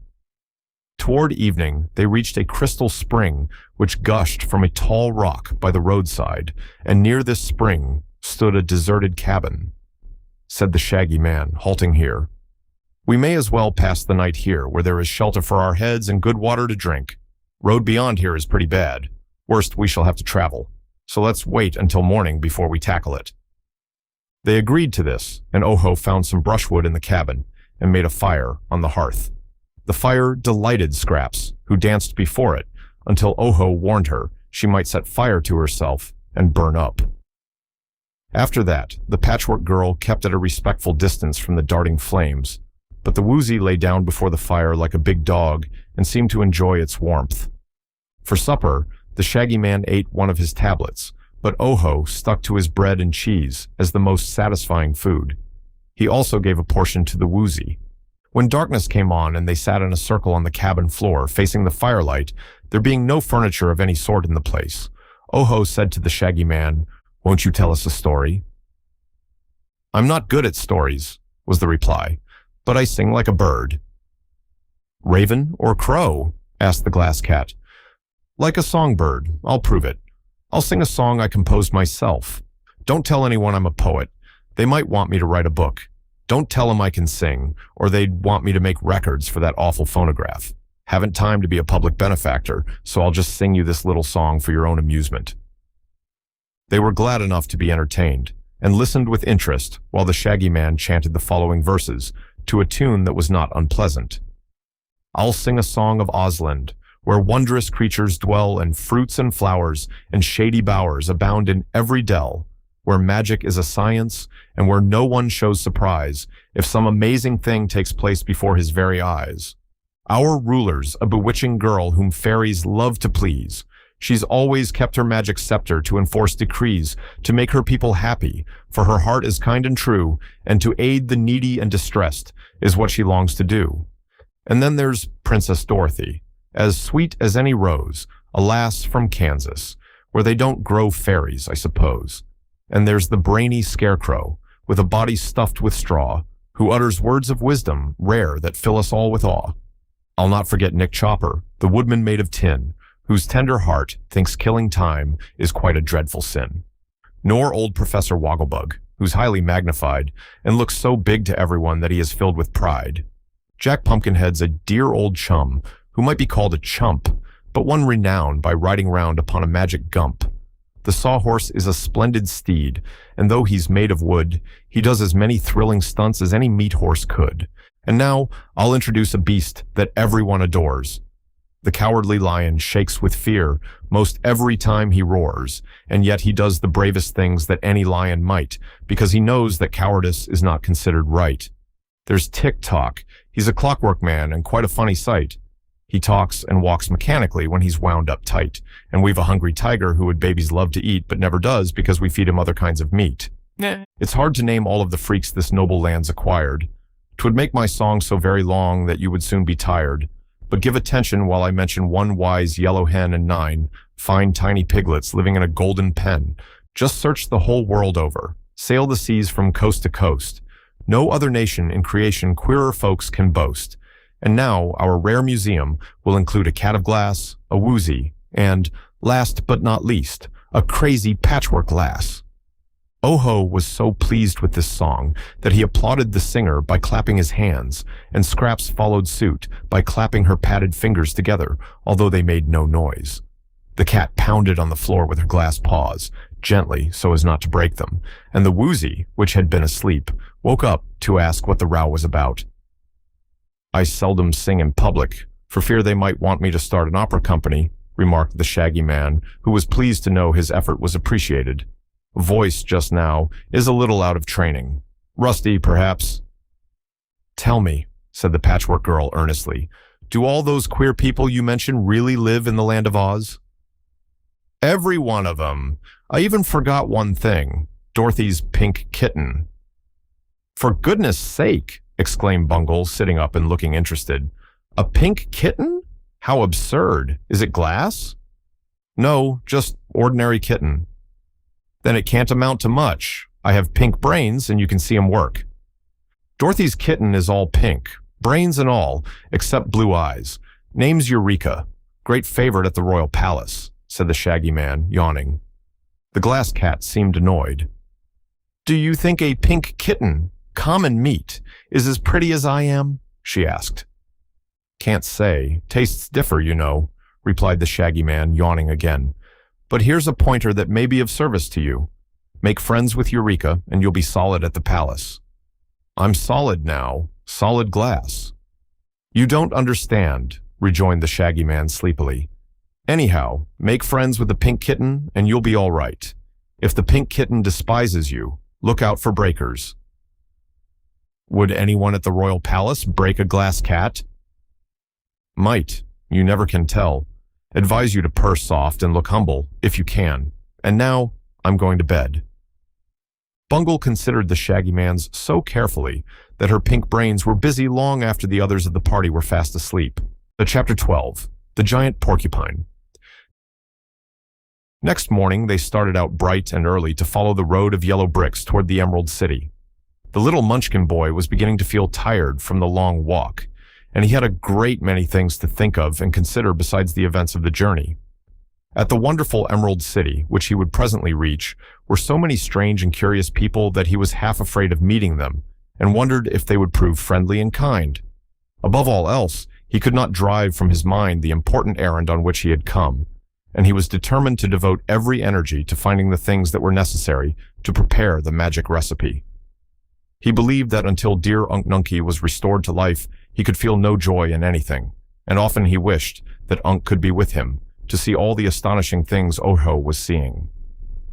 But alas, Unc Nunkie was now a marble statue in the house of the Crooked Magician, and Oho must not falter in his efforts to save him. The country through which they were passing was still rocky and deserted, with here and there a bush or a tree to break the dreary landscape. Oho noticed one tree, especially, because it had such long, silky leaves and was so beautiful in shape. As he approached it, he studied the tree earnestly, wondering if any fruit grew on it or if it bore pretty flowers. Suddenly, he became aware that he had been looking at that tree a long time, at least for 5 minutes, and it had remained in the same position, although the boy had continued to walk steadily on. So he stopped short, and when he stopped, the tree and all the landscape, as well as his companions, moved on before him and left him far behind. Oho uttered such a cry of astonishment that it aroused the Shaggy Man, who also halted. The others then stopped too and walked back to the boy. "What's wrong?" asked the Shaggy Man. "Why, we're not moving forward a bit, no matter how fast we walk," declared Oho. "Now that we have stopped, we are moving backward. Can't you see? Just notice that rock." Scraps looked down at her feet and said, "The yellow bricks are not moving." "But the whole road is," answered Oho. "True, quite true," agreed the Shaggy Man. "I know all about the tricks of this road, but I have been thinking of something else and didn't realize where we were." "It will carry us back to where we started from," predicted Oho, beginning to be nervous. "No," replied the Shaggy Man. "It won't do that, for I know a trick to beat this tricky road. I've traveled this way before, you know. Turn around, all of you, and walk backward." "What good will that do?" asked the cat. "You'll find out if you obey me," said the Shaggy Man. So they all turned their backs to the direction in which they wished to go and began walking backward. In an instant, Oho noticed they were gaining ground, and as they proceeded in this curious way, they soon passed the tree which had first attracted his attention to their difficulty. "How long must we keep this up, Shags?" asked Scraps, who was constantly tripping and tumbling down, only to get up again with a laugh at her mishap. "Just a little way farther," replied the Shaggy Man.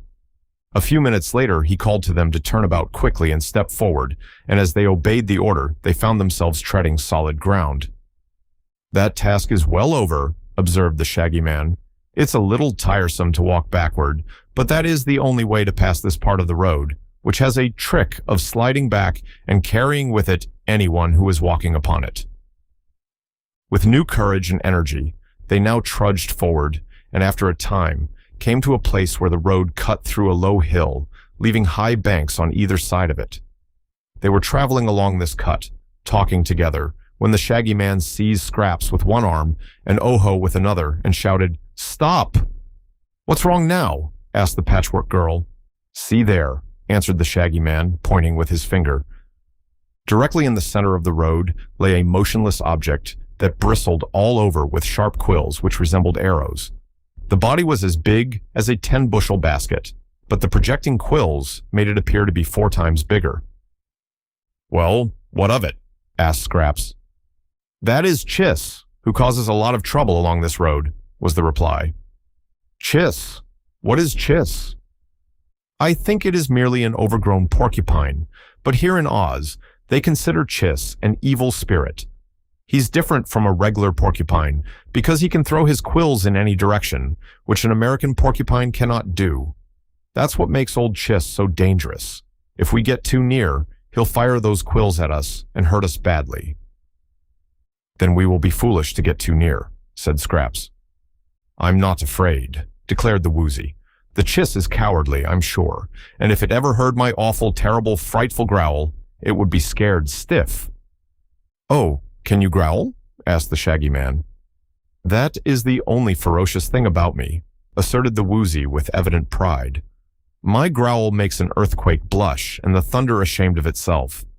If I growled at that creature you call Chiss, it would immediately think the world had cracked in two and bumped against the sun and moon, and that would cause the monster to run as far and as fast as its legs could carry it." "In that case," said the Shaggy Man, "you are now able to do us all a great favor. Please growl." "But you forget," returned the Woozy. "My tremendous growl would also frighten you, and if you happen to have heart disease, you might expire." "True, but we must take that risk," decided the Shaggy Man bravely.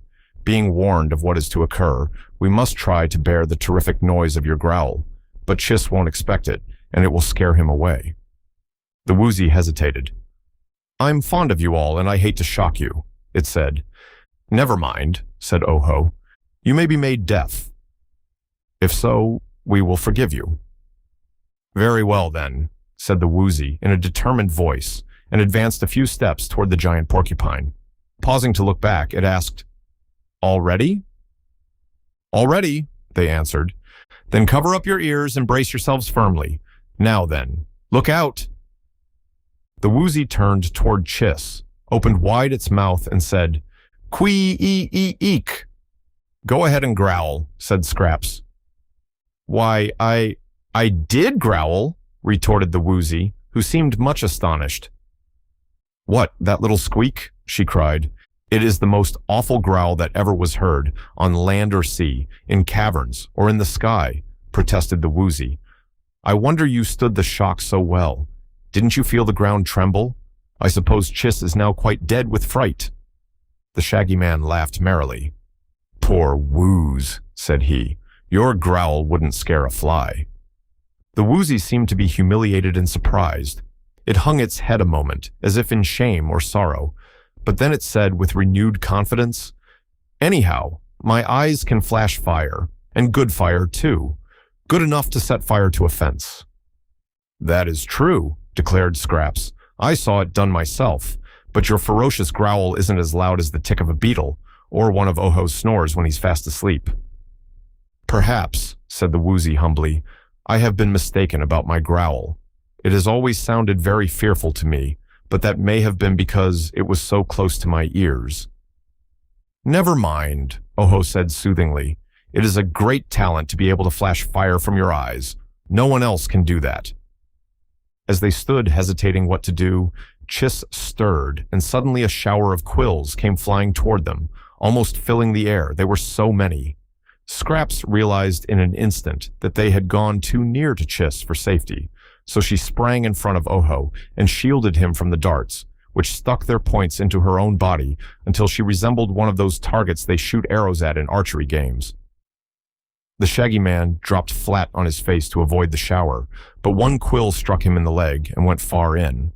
As for the glass cat, the quills rattled off her body without making even a scratch, and the skin of the Woozy was so thick and tough that he was not hurt at all. When the attack was over, they all ran to the Shaggy Man, who was moaning and groaning, and Scraps promptly pulled the quill out of his leg. Then up he jumped and ran over to Chiss, putting his foot on the monster's neck and holding it a prisoner.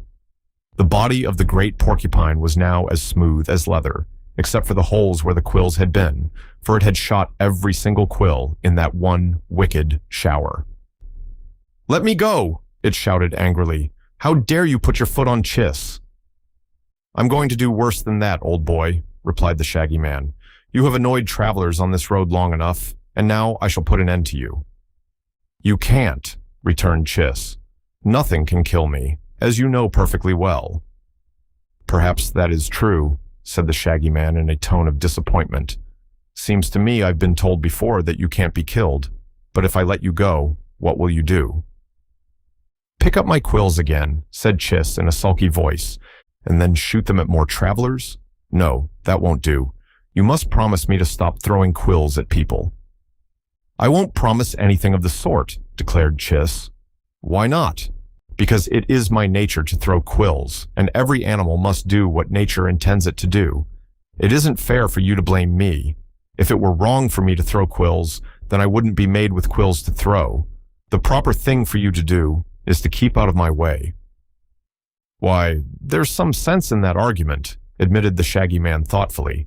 "But people who are strangers and don't know you are here won't be able to keep out of your way." "Tell you what," said Scraps, who was trying to pull the quills out of her own body. "Let's gather up all the quills and take them away with us. Then old Chiss won't have any left to throw at people." "Ah, that's a clever idea. You and Ojo must gather up the quills while I hold Chiss a prisoner, for if I let him go, he will get some of his quills and be able to throw them again." So Scraps and Ojo picked up all the quills and tied them in a bundle so they might easily be carried. After this, the Shaggy Man released Chiss and let him go, knowing that he was harmless to injure anyone. "It's the meanest trick I ever heard of," muttered the porcupine gloomily. "How would you like it, Shaggy Man, if I took all your shags away from you?" "If I threw my shags and hurt people, you would be welcome to capture them," was the reply. Then they walked on and left Chiss standing in the road, sullen and disconsolate. The Shaggy Man limped as he walked, for his wound still hurt him, and Scraps was much annoyed because the quills had left a number of small holes in her patches. When they came to a flat stone by the roadside, the Shaggy Man sat down to rest, and then Ojo opened his basket and took out the bundle of charms the crooked magician had given him. "I am Ojo the Unlucky," he said, "or we would never have met that dreadful porcupine. But I will see if I can find anything among these charms which will cure your leg." Soon he discovered that one of the charms was labeled "for flesh wounds," and this the boy separated from the others. It was only a bit of dried root, taken from some unknown shrub, but the boy rubbed it upon the wound made by the quill, and in a few moments the place was healed entirely, and the Shaggy Man's leg was as good as ever.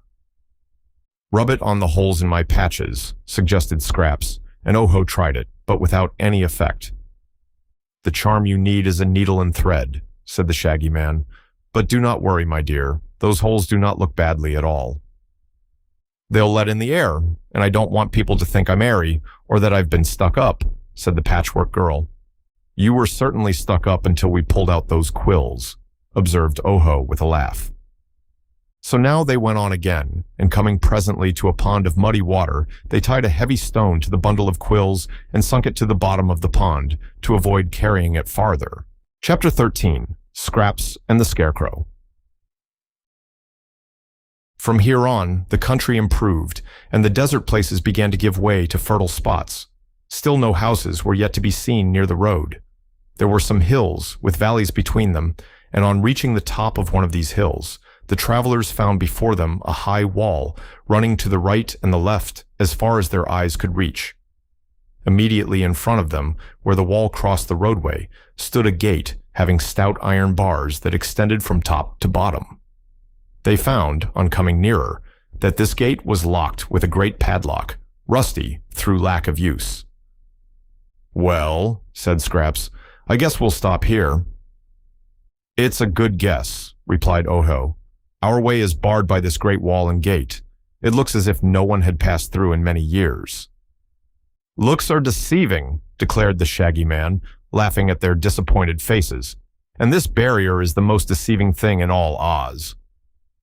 "It prevents our going any farther anyhow," said Scraps. "There is no one to mind the gate and let people through, and we've no key to the padlock." "True," replied Oho, going a little nearer to peep through the bars of the gate. "What shall we do, Shaggy Man? If we had wings, we might fly over the wall, but we cannot climb it, and unless we get to the Emerald City, I won't be able to find the things to restore Unk Nunky to life." "All very true," answered the Shaggy Man quietly, "but I know this gate, having passed through it many times." "How?" they all eagerly inquired. "I'll show you how," said he. He stood Oho in the middle of the road and placed Scraps just behind him, with her padded hands on his shoulders. After the Patchwork Girl came the Woozy, who held a part of her skirt in his mouth. Then, last of all, was the Glass Cat, holding fast to the Woozy's tail with her glass jaws. "Now," said the Shaggy Man, "you must all shut your eyes tight and keep them shut until I tell you to open them." "I can't," objected Scraps. "My eyes are buttons, and they won't shut."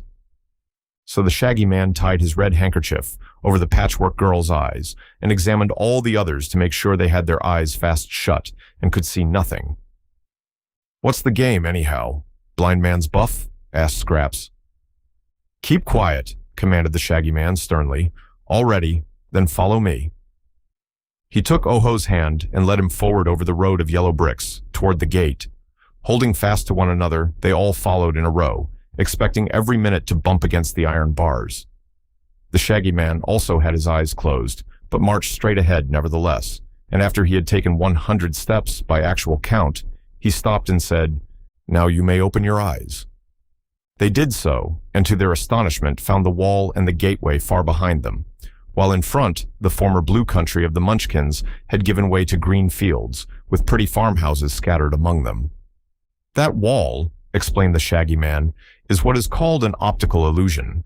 It is quite real while you have your eyes open, but if you are not looking at it, the barrier doesn't exist at all. It's the same way with many other evils in life. They seem to exist, and yet it's all seeming and not true. You will notice that the wall, or what we thought was a wall, separates the Munchkin country from the green country that surrounds the Emerald City, which lies exactly in the center of Oz. There are 2 roads of yellow bricks through the Munchkin country, but the one we followed is the best of the 2. Dorothy once traveled the other way and met with more dangers than we did, but all our troubles are over for the present, as another day's journey will bring us to the great Emerald City." They were delighted to know this and proceeded with new courage. In a couple of hours, they stopped at a farmhouse, where the people were very hospitable and invited them to dinner. The farm folk regarded Scraps with much curiosity, but no great astonishment, for they were accustomed to seeing extraordinary people in the land of Oz. The woman of this house got her needle and thread and sewed up the holes made by the porcupine quills in the Patchwork Girl's body, after which Scraps was assured she looked as beautiful as ever. "You ought to have a hat to wear," remarked the woman, "for that would keep the sun from fading the colors of your face. I have some patches and scraps put away, and if you will wait 2 or 3 days, I'll make you a lovely hat that will match the rest of you." "Never mind the hat," said Scraps, shaking her yarn braids. "It's a kind offer, but we can't stop. I can't see that my colors have faded a particle as yet. Can you?" "Not much," replied the woman. "You are still very gorgeous, in spite of your long journey." The children of the house wanted to keep the Glass Cat to play with, so Bungle was offered a good home if she would remain, but the cat was too much interested in Oho's adventures and refused to stop. "Children are rough playmates," she remarked to the Shaggy Man, "and although this home is more pleasant than that of the Crooked Magician, I fear I would soon be smashed to pieces by the boys and girls." After they had rested themselves, they renewed their journey, finding the road now smooth and pleasant to walk upon, and the country growing more beautiful the nearer they drew to the Emerald City. By and by, Oho began to walk on the green grass, looking carefully around him.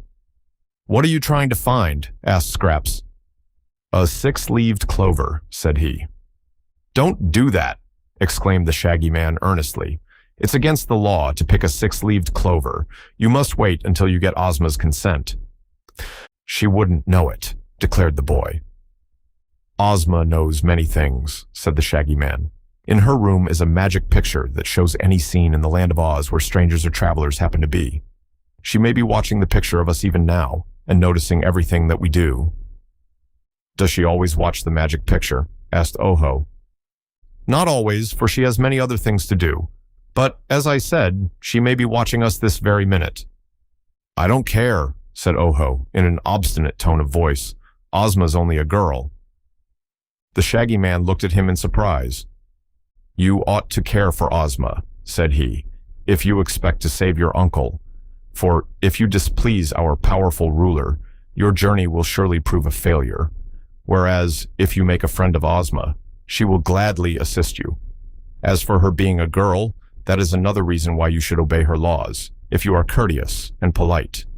Everyone in Oz loves Ozma and hates her enemies, for she is as just as she is powerful." Oho sulked a while, but finally returned to the road and kept away from the green clover.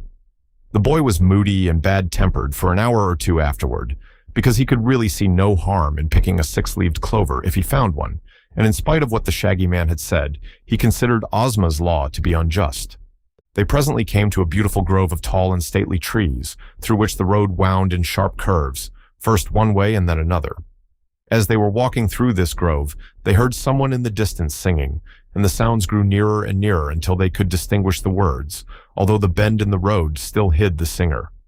The song was something like this: "Here's to the hale old bale of straw that's cut from the waving grain, the sweetest sight man ever saw in forest, dell, or plain. It fills me with a crunkling joy, a straw stack to behold, for then I pad this lucky boy with strands of yellow gold." "Ah!" exclaimed the Shaggy Man, "here comes my friend the Scarecrow." "What, a live scarecrow?" asked Oho. "Yes, the one I told you of. He's a splendid fellow and very intelligent. You'll like him, I'm sure." Just then the famous Scarecrow of Oz came around the bend in the road, riding astride a wooden sawhorse, which was so small that its rider's legs nearly touched the ground. The Scarecrow wore the blue dress of the Munchkins, in which country he was made, and on his head was set a peaked hat with a flat brim trimmed with tinkling bells. A rope was tied around his waist to hold him in shape, for he was stuffed with straw in every part of him except the top of his head, where at one time the Wizard of Oz had placed sawdust mixed with needles and pins to sharpen his wits. The head itself was merely a bag of cloth, fastened to the body at the neck, and on the front of this bag was painted the face, ears, eyes, nose, and mouth.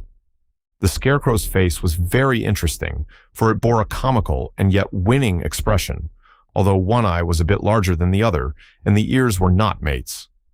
The Munchkin farmer who had made the Scarecrow had neglected to sew him together with close stitches, and therefore some of the straw with which he was stuffed was inclined to stick out between the seams. His hands consisted of padded white gloves, with the fingers long and rather limp, and on his feet he wore Munchkin boots of blue leather, with broad turns at the tops of them. The sawhorse was almost as curious as its rider. It had been rudely made in the beginning to saw logs upon, so that its body was a short length of a log, and its legs were stout branches fitted into 4 holes made in the body. The tail was formed by a small branch that had been left on the log, while the head was a gnarled bump on one end of the body. 2 knots of wood formed the eyes, and the mouth was a gash chopped in the log. When the sawhorse first came to life, it had no ears at all, and so could not hear, but the boy who then owned him had whittled 2 ears out of bark and stuck them in the head, after which the sawhorse heard very distinctly. This queer wooden horse was a great favorite with Princess Ozma, who had caused the bottoms of its legs to be shod with plates of gold so the wood would not wear away. Its saddle was made of cloth of gold, richly encrusted with precious gems. It had never worn a bridle. As the Scarecrow came in sight of the party of travelers, he reined in his wooden steed and dismounted, greeting the Shaggy Man with a smiling nod. Then he turned to stare at the Patchwork Girl in wonder, while she, in turn, stared at him. "Shags," he whispered, drawing the Shaggy Man aside. "Pat me into shape. There's a good fellow." While his friend punched and patted the Scarecrow's body to smooth out the humps, Scraps turned to Oho and whispered, "Roll me out, please. I've sagged down dreadfully from walking so much, and men like to see a stately figure." She then fell upon the ground, and the boy rolled her back and forth like a rolling pin, until the cotton had filled all the spaces in her patchwork covering, and the body had lengthened to its fullest extent. Scraps and the Scarecrow both finished their hasty toilets at the same time, and again they faced each other.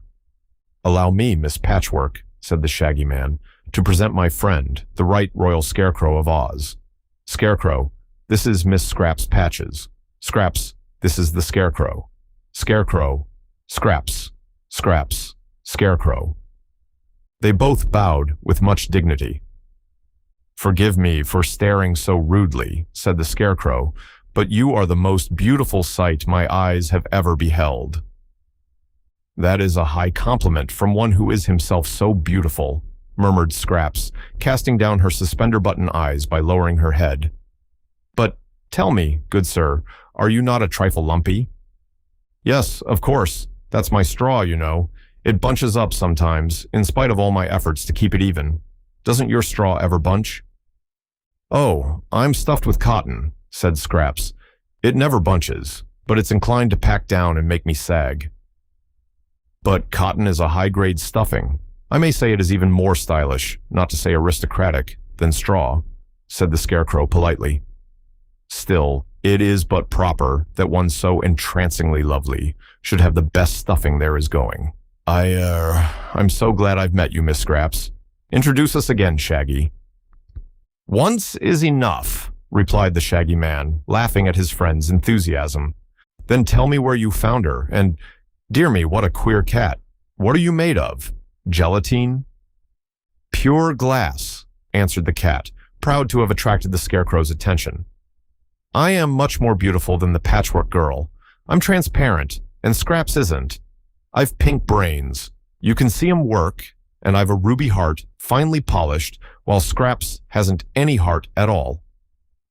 "No more have I," said the Scarecrow, shaking hands with Scraps, as if to congratulate her on the fact. "I've a friend, the Tin Woodman, who has a heart, but I find I get along pretty well without one. And so, well, here's a little Munchkin boy, too. Shake hands, my little man. How are you?" Oho placed his hand in the flabby stuffed glove that served the Scarecrow for a hand, and the Scarecrow pressed it so cordially that the straw in his glove crackled. Meantime, the Woozy had approached the Sawhorse and begun to sniff at it.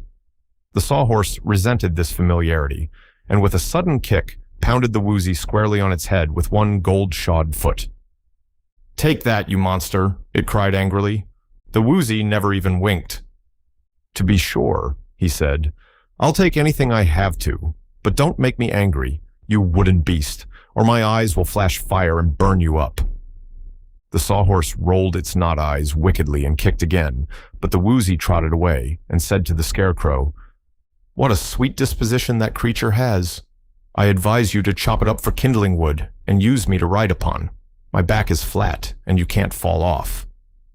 "I think the trouble is that you haven't been properly introduced," said the Scarecrow, regarding the Woozy with much wonder, for he had never seen such a queer animal before.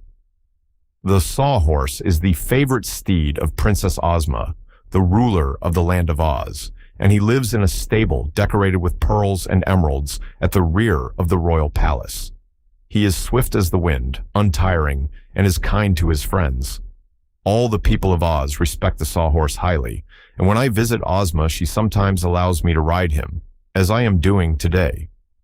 Now you know what an important personage the Sawhorse is, and if someone, perhaps yourself, will tell me your name, your rank and station, and your history, it will give me pleasure to relate them to the Sawhorse. This will lead to mutual respect and friendship."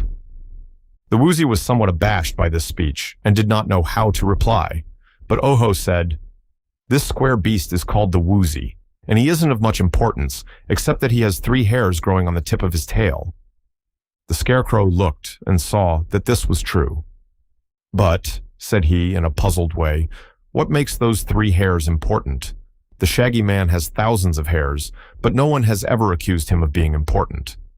So Ojo related the sad story of Unknunki's transformation into a marble statue, and told how he had set out to find the things the crooked magician wanted in order to make a charm that would restore his uncle to life. One of the requirements was 3 hairs from a Woozy's tail, but not being able to pull out the hairs, they had been obliged to take the Woozy with them. The Scarecrow looked grave as he listened, and he shook his head several times, as if in disapproval. "We must see Ozma about this matter," he said. "That crooked magician is breaking the law by practicing magic without a license, and I'm not sure Ozma will allow him to restore your uncle to life." "Already I have warned the boy of that," declared the Shaggy Man. At this, Ojo began to cry. "I want my Nunky," he exclaimed. "I know how he can be restored to life, and I'm going to do it. Ozma or no Ozma, what right has this girl ruler to keep my Nunky a statue forever?" "Don't worry about that just now," advised the Scarecrow. "Go on to the Emerald City, and when you reach it, have the Shaggy Man take you to see Dorothy. Tell her your story, and I'm sure she will help you. Dorothy is Ozma's best friend, and if you can win her to your side, your uncle is pretty safe to live again." Then he turned to the Woozy and said, "I'm afraid you are not important enough to be introduced to the Sawhorse after all." "I'm a better beast than he is," retorted the Woozy indignantly. "My eyes can flash fire, and his can't." "Is this true?" inquired the Scarecrow, turning to the Munchkin boy. "Yes," said Ojo, and told how the Woozy had set fire to the fence. "Have you any other accomplishments?" asked the Scarecrow. "I have a most terrible growl. That is, sometimes," said the Woozy, as Scraps laughed merrily and the Shaggy Man smiled. But the Patchwork Girl's laugh made the Scarecrow forget all about the Woozy. He said to her, "What an admirable young lady you are, and what jolly good company. We must be better acquainted, for never before have I met a girl with such exquisite coloring or such natural, artless manners." "No wonder they call you the wise Scarecrow," replied Scraps. "When you arrive at the Emerald City, I will see you again," continued the Scarecrow. "Just now, I am going to call upon an old friend, an ordinary young lady named Ginger, who has promised to repaint my left ear for me. You may have noticed that the paint on my left ear has peeled off and faded, which affects my hearing on that side. Ginger always fixes me up when I get weather-worn." "When do you expect to return to the Emerald City?" asked the Shaggy Man. "I'll be there this evening, for I'm anxious to have a long talk with Miss Scraps. How is it, Sawhorse? Are you equal to a swift run?" "Anything that suits you suits me," returned the wooden horse. So the Scarecrow mounted to the jeweled saddle and waved his hat, when the Sawhorse darted away so swiftly that they were out of sight in an instant. Chapter 14. Ojo Breaks the Law. Ojo. "What a queer man," remarked the Munchkin boy, when the party had resumed its journey. "And so nice and polite," added Scraps, bobbing her head. "I think he is the handsomest man I've seen since I came to life." "Handsome is as handsome does," quoted the Shaggy Man. "But we must admit that no living Scarecrow is handsomer. The chief merit of my friend is that he is a great thinker, and in Oz, it is considered good policy to follow his advice." "I didn't notice any brains in his head," observed the Glass Cat. "You can't see 'em work, but they're there, all right," declared the Shaggy Man. "I hadn't much confidence in his brains myself when first I came to Oz, for a humbug wizard gave them to him.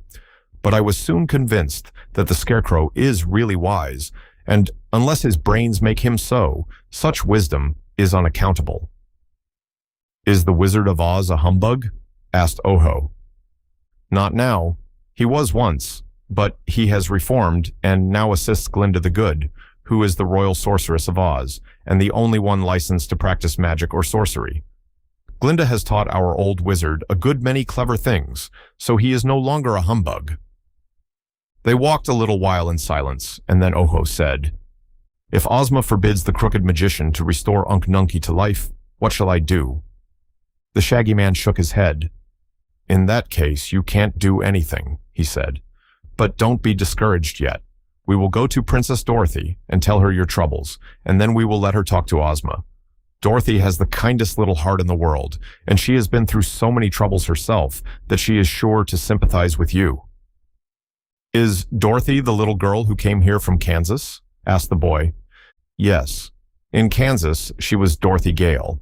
I used to know her there, and she brought me to the land of Oz. But now Ozma has made her a princess, and Dorothy's Aunt Em and Uncle Henry are here too. Here, the Shaggy Man uttered a long sigh, and then he continued. It's a queer country, this land of Oz, but I like it, nevertheless.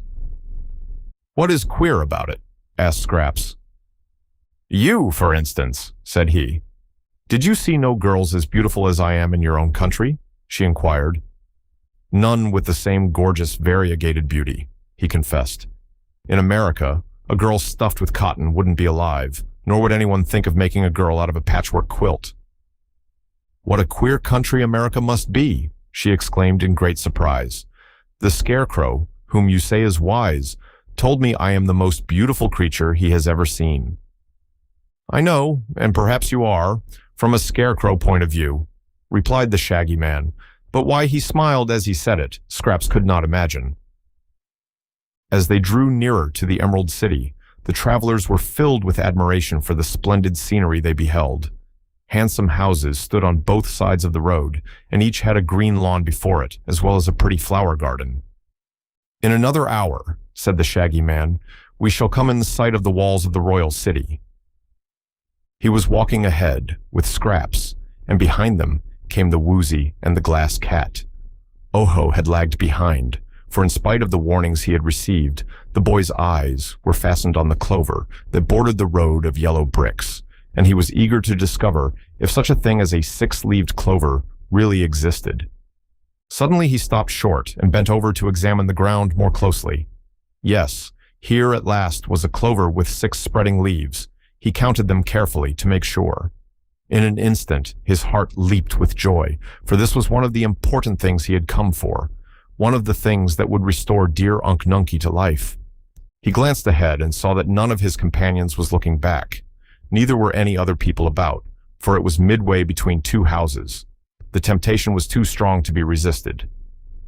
I might search for weeks and weeks and never find another 6-leaved clover, he told himself, and quickly plucking the stem from the plant, he placed the prized clover in his basket, covering it with the other things he carried there. Then, trying to look as if nothing had happened, he hurried forward and overtook his comrades. The Emerald City, which is the most splendid as well as the most beautiful city in any fairyland, is surrounded by a high, thick wall of green marble, polished smooth, and set with glistening emeralds. There are 4 gates, one facing the Munchkin country, one facing the country of the Winkies, one facing the country of the Quadlings, and one facing the country of the Gillikins. The Emerald City lies directly in the center of these 4 important countries of Oz. The gates had bars of pure gold, and on either side of each gateway were built high towers from which floated gay banners. Other towers were set at distances along the walls, which were broad enough for 4 people to walk abreast upon. This enclosure, all green and gold and glittering with precious gems, was indeed a wonderful sight to greet our travelers, who first observed it from the top of a little hill. But beyond the wall was the vast city it surrounded, and hundreds of jeweled spires, domes, and minarets, flaunting flags and banners, reared their crests far above the towers of the gateways. In the center of the city, our friends could see the tops of many magnificent trees, some nearly as tall as the spires of the buildings, and the Shaggy Man told them that these trees were in the royal gardens of Princess Ozma. They stood a long time on the hilltop, feasting their eyes on the splendor of the Emerald City. "We!" exclaimed Scraps, clasping her padded hands in ecstasy. "That'll do for me to live in, all right. No more of the Munchkin country for these patches, and no more of the crooked magician." "Why, you belong to Dr. Pipt," replied Oho, looking at her in amazement.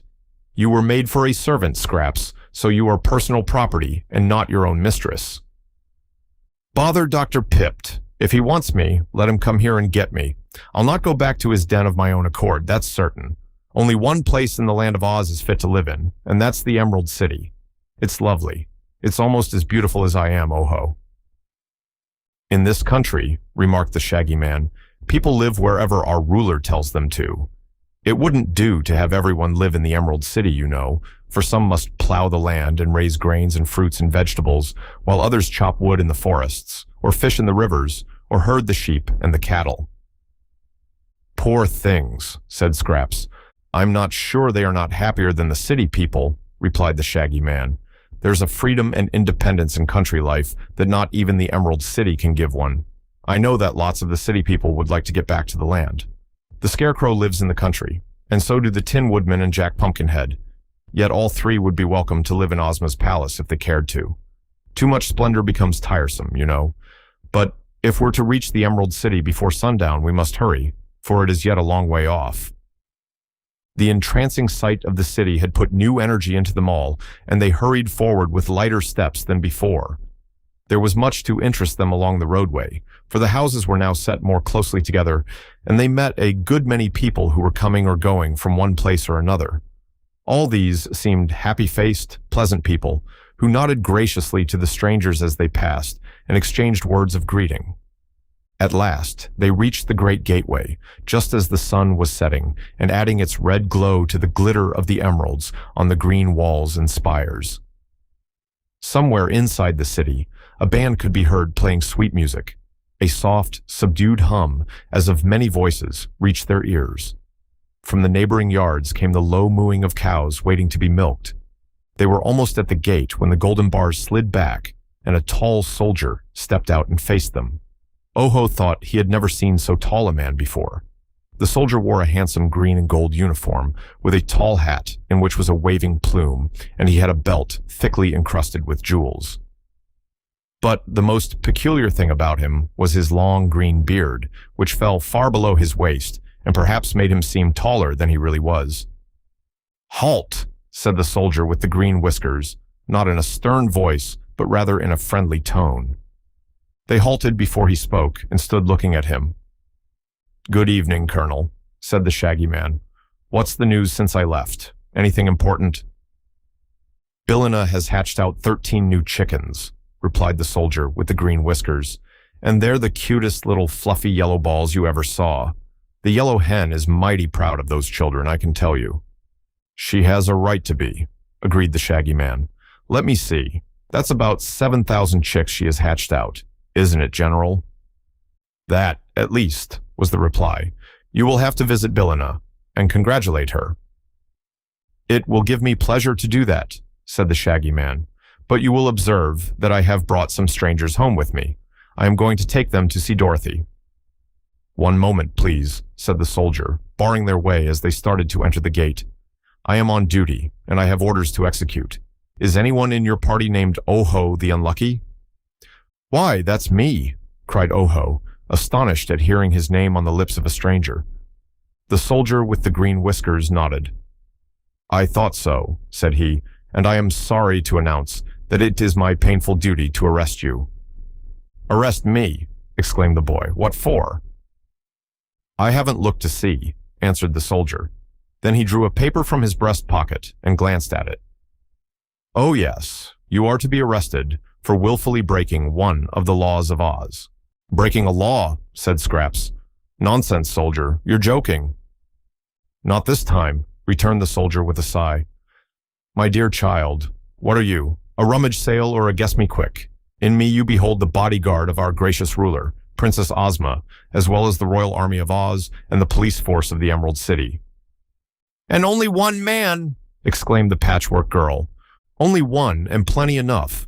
In my official positions, I've had nothing to do for a good many years, so long that I began to fear I was absolutely useless, until today. An hour ago, I was called to the presence of Her Highness, Ozma of Oz, and told to arrest a boy named Ojo the Unlucky, who was journeying from the Munchkin country to the Emerald City, and would arrive in a short time.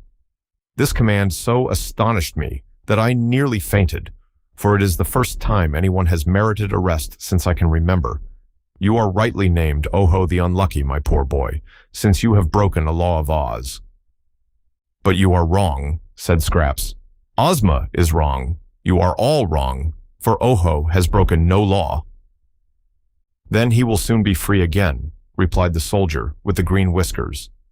Anyone accused of crime is given a fair trial by our ruler and has every chance to prove his innocence. But just now, Ozma's orders must be obeyed. With this, he took from his pocket a pair of handcuffs made of gold and set with rubies and diamonds, and these he snapped over Oho's wrists. Chapter 15. Ozma's Prisoner. The boy was so bewildered by this calamity that he made no resistance at all. He knew very well he was guilty, but it surprised him that Ozma also knew it. He wondered how she had found out so soon that he had picked the six-leaved clover. He handed his basket to Scraps and said, "Keep that until I get out of prison. If I never get out, take it to the crooked magician to whom it belongs." The Shaggy Man had been gazing earnestly in the boy's face, uncertain whether to defend him or not, but something he read in Oho's expression made him draw back and refuse to interfere to save him. The Shaggy Man was greatly surprised and grieved, but he knew that Ozma never made mistakes, and so Ojo must really have broken the law of Oz. The soldier with the green whiskers now led them all through the gate and into a little room built in the wall. Here sat a jolly little man, richly dressed in green, and having around his neck a heavy gold chain to which a number of great golden keys were attached. This was the guardian of the gate, and at the moment they entered his room, he was playing a tune upon a mouth organ. "Listen," he said, holding up his hand for silence. "I've just composed a tune called The Speckled Alligator. It's in patch time, which is much superior to ragtime, and I've composed it in honor of the Patchwork girl, who has just arrived." "How did you know I had arrived?" asked Scraps, much interested. "It's my business to know who's coming, for I'm the guardian of the gate. Keep quiet while I play you The Speckled Alligator." It wasn't a very bad tune, nor a very good one, but all listened respectfully while he shut his eyes and swayed his head from side to side and blew the notes from the little instrument. When it was all over, the soldier with the green whiskers said, "Guardian, I have here a prisoner." "Good gracious, a prisoner?" cried the little man, jumping up from his chair. "Which one? Not the Shaggy Man?" "No, this boy." "Ah, I hope his fault is as small as himself," said the guardian of the gate. "But what can he have done, and what made him do it?" "Can't say," replied the soldier. "All I know is that he has broken the law." "But no one ever does that." "Then he must be innocent, and soon will be released. I hope you are right, guardian. Just now, I am ordered to take him to prison. Get me a prisoner's robe from your official wardrobe." The guardian unlocked a closet and took from it a white robe, which the soldier threw over Oho. It covered him from head to foot, but had 2 holes just in front of his eyes, so he could see where to go. In this attire, the boy presented a very quaint appearance. As the guardian unlocked a gate leading from his room into the streets of the Emerald City, the Shaggy Man said to Scraps, "I think I shall take you directly to Dorothy, as the Scarecrow advised, and the Glass Cat and the Woozy may come with us. Oho must go to prison with the soldier with the green whiskers, but he will be well treated, and you need not worry about him." "What will they do with him?" asked Scraps. "That I cannot tell. Since I came to the land of Oz, no one has ever been arrested or imprisoned, until Oho broke the law." "Seems to me that girl ruler of yours is making a big fuss over nothing," remarked Scraps, tossing her yarn hair out of her eyes with a jerk of her patched head. "I don't know what Oho has done, but it couldn't be anything very bad, for you and I were with him all the time." The Shaggy Man made no reply to this speech, and presently the Patchwork girl forgot all about Oho in her admiration of the wonderful city she had entered.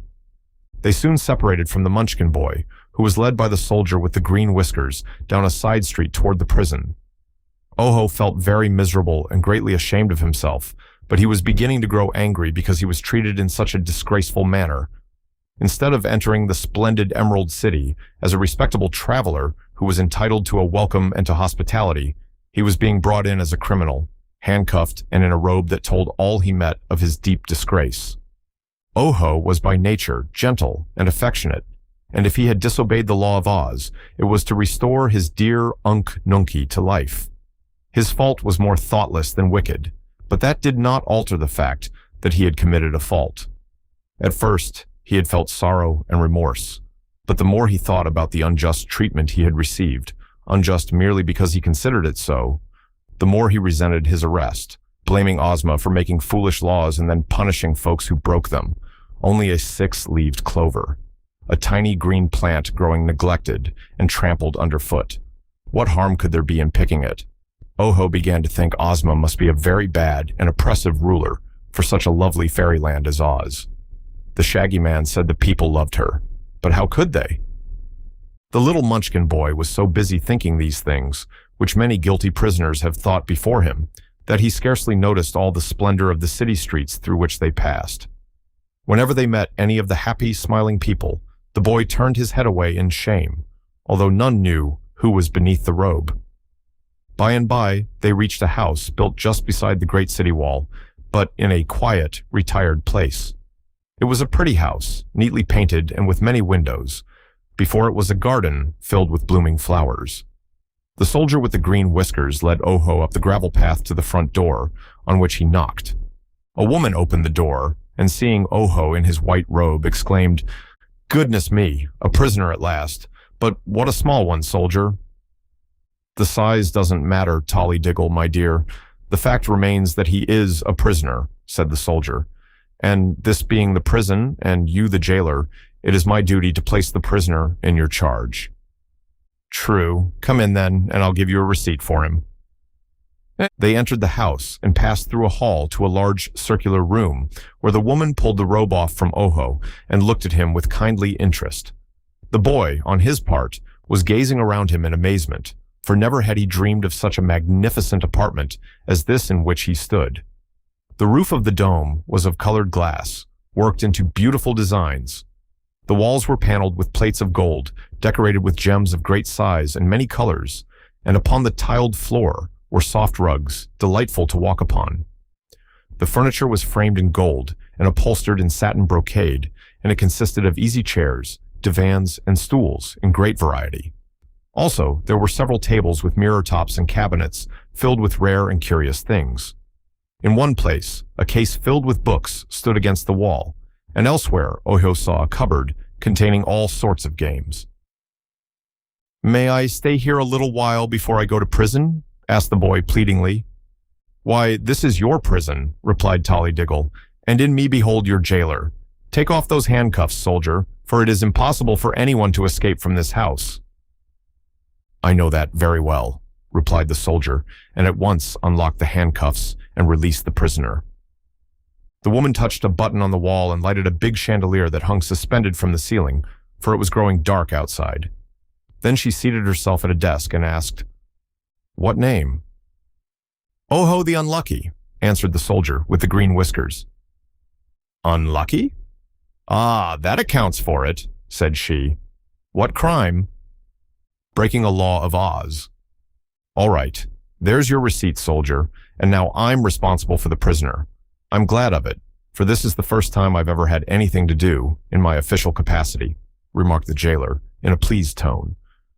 "It's the same with me, Tollydiggle," laughed the soldier, "but my task is finished, and I must go and report to Ozma that I've done my duty like a faithful police force, a loyal army, and an honest bodyguard, as I hope I am."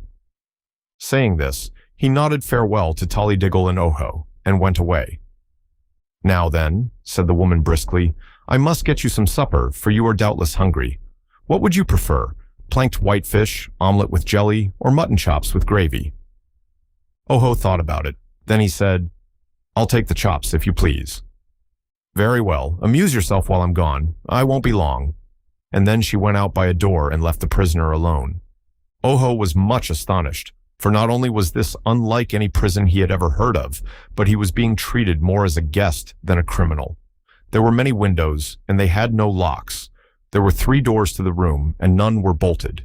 He cautiously opened one of the doors and found it led into a hallway. But he had no intention of trying to escape. If his jailer was willing to trust him in this way, he would not betray her trust. And moreover, a hot supper was being prepared for him, and his prison was very pleasant and comfortable.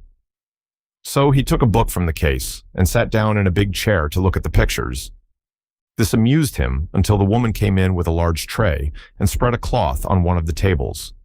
Then she arranged his supper, which proved the most varied and delicious meal Oho had ever eaten in his life. Tollydiggle sat near him while he ate, sewing on some fancy work she held in her lap. When he had finished, she cleared the table and then read to him a story from one of the books. "Is this really a prison?" he asked when she had finished reading. "Indeed it is," she replied. "It is the only prison in the land of Oz." "And am I a prisoner?" "Bless the child, of course." "Then why is the prison so fine, and why are you so kind to me?" he earnestly asked. Tollydiggle seemed surprised by the question, but she presently answered, "We consider a prisoner unfortunate. He is unfortunate in two ways, because he has done something wrong and because he is deprived of his liberty. Therefore we should treat him kindly because of his misfortune, for otherwise he would become hard and bitter and would not be sorry he had done wrong. Ozma thinks that one who has committed a fault did so because he was not strong and brave. Therefore she puts him in prison to make him strong and brave. When that is accomplished, he is no longer a prisoner, but a good and loyal citizen, and everyone is glad that he is now strong enough to resist doing wrong. You see, it is kindness that makes one strong and brave, and so we are kind to our prisoners." Oho thought this over very carefully. "I had an idea," said he, "that prisoners were always treated harshly to punish them." "That would be dreadful," cried Tollydiggle. "Isn't one punished enough in knowing he has done wrong? Don't you wish, Oho, with all your heart, that you had not been disobedient and broken a law of Oz?" I hate to be different from other people," he admitted. "Yes, one likes to be respected as highly as his neighbors are," said the woman. "When you are tried and found guilty, you will be obliged to make amends in some way. I don't know just what Ozma will do to you, because this is the first time one of us has broken a law, but you may be sure she will be just and merciful. Here in the Emerald City, people are too happy and contented ever to do wrong. But perhaps you came from some faraway corner of our land, and having no love for Ozma, carelessly broke one of her laws." "Yes," said Oho. "I've lived all my life in the heart of a lonely forest, where I saw no one but dear Unc Nunkie." "I thought so," said Tollydiggle, "but now we have talked enough, so let us play a game until bedtime." Chapter 16. Princess Dorothy. Dorothy Gale was sitting in one of her rooms in the royal palace, while curled up at her feet was a little black dog with a shaggy coat and very bright eyes. She wore a plain white frock, without any jewels or other ornaments, except an emerald green hair ribbon, for Dorothy was a simple little girl and had not been in the least spoiled by the magnificence surrounding her. Once the child had lived on the Kansas prairies, but she seemed marked for adventure, for she had made several trips to the land of Oz before she came to live there for good. Her very best friend was the beautiful Ozma of Oz, who loved Dorothy so well that she kept her in her own palace, so as to be near her. The girl's Uncle Henry and Aunt Em, the only relatives she had in the world, had also been brought here by Ozma and given a pleasant home. Dorothy knew almost everybody in Oz, and it was she who had discovered the Scarecrow, the Tin Woodman, and the Cowardly Lion, as well as Tick-Tock, the Clockwork Man. Her life was very pleasant now, and although she had been made a Princess of Oz by her friend Ozma, she did not care much to be a princess, and remained as sweet as when she had been plain Dorothy Gale of Kansas. Dorothy was reading in a book this evening when Jellia Jam, the favorite servant maid of the palace, came to say that the Shaggy Man wanted to see her. "All right," said Dorothy, "tell him to come right up." "But he has some queer creatures with him, some of the queerest I've ever laid eyes on," reported Jellia. "Never mind, let 'em all come up," replied Dorothy. But when the door opened to admit not only the Shaggy Man, but Scraps, the Woozy, and the Glass Cat, Dorothy jumped up and looked at her strange visitors in amazement. The Patchwork Girl was the most curious of all, and Dorothy was uncertain at first whether Scraps was really alive, or only a dream, or a nightmare. Toto, her dog, slowly uncurled himself, and going to the Patchwork Girl, sniffed at her inquiringly. But soon he lay down again, as if to say he had no interest in such an irregular creation. "You're a new one to me," Dorothy said reflectively, addressing the Patchwork Girl. "I can't imagine where you've come from." "Who, me?" asked Scraps, looking around the pretty room instead of at the girl. "Oh, I came from a bed quilt, I guess. That's what they say anyhow. Some call it a crazy quilt and some a patchwork quilt. But my name is Scraps, and now you know all about me." "Not quite all," returned Dorothy with a smile. "I wish you'd tell me how you came to be alive." "That's an easy job," said Scraps, sitting upon a big upholstered chair and making the springs bounce her up and down. "Margolot wanted a slave, so she made me out of an old bed quilt she didn't use. Cotton stuffing, suspender button eyes, red velvet tongue, pearl beads for teeth. The crooked magician made a powder of life, sprinkled me with it, and here I am. Perhaps you've noticed my different colors. A very refined and educated gentleman named the Scarecrow, whom I met, told me I am the most beautiful creature in all Oz, and I believe it." "Oh, have you met our Scarecrow, then?" asked Dorothy, a little puzzled to understand the brief history related.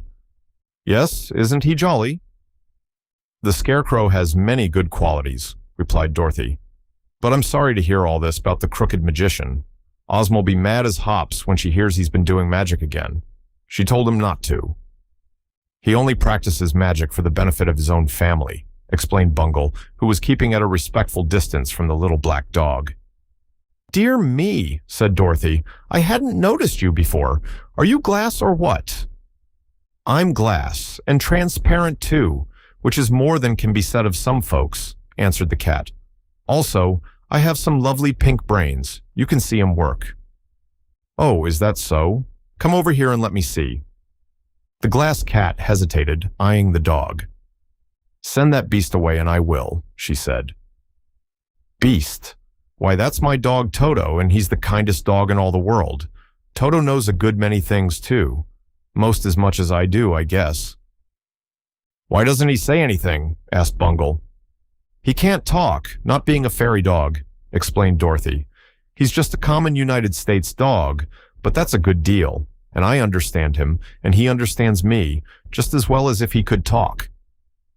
Toto, at this, got up and rubbed his head softly against Dorothy's hand, which she held out to him, and he looked up into her face, as if he had understood every word she had said. "This cat, Toto," she said to him, "is made of glass, so you mustn't bother it or chase it, any more than you do my pink kitten. It's probably brittle and might break if it bumped against anything." "Woof," said Toto, and that meant he understood. The glass cat was so proud of her pink brains that she ventured to come close to Dorothy in order that the girl might see 'em work. This was really interesting, but when Dorothy patted the cat, she found the glass cold and hard and unresponsive, so she decided at once that Bungle would never do for a pet. "Say, what do you know about the crooked magician who lives on the mountain?" asked Dorothy. "He made me," replied the cat, "so I know all about him. The Patchwork girl is new, 3 or 4 days old, but I've lived with Dr. Pipt for years, and though I don't much care for him, I will say that he has always refused to work magic for any of the people who come to his house. He thinks there's no harm in doing magic things for his own family, and he made me out of glass because the meat cats drink too much milk. He also made Scraps come to life so she could do the housework for his wife Margolot."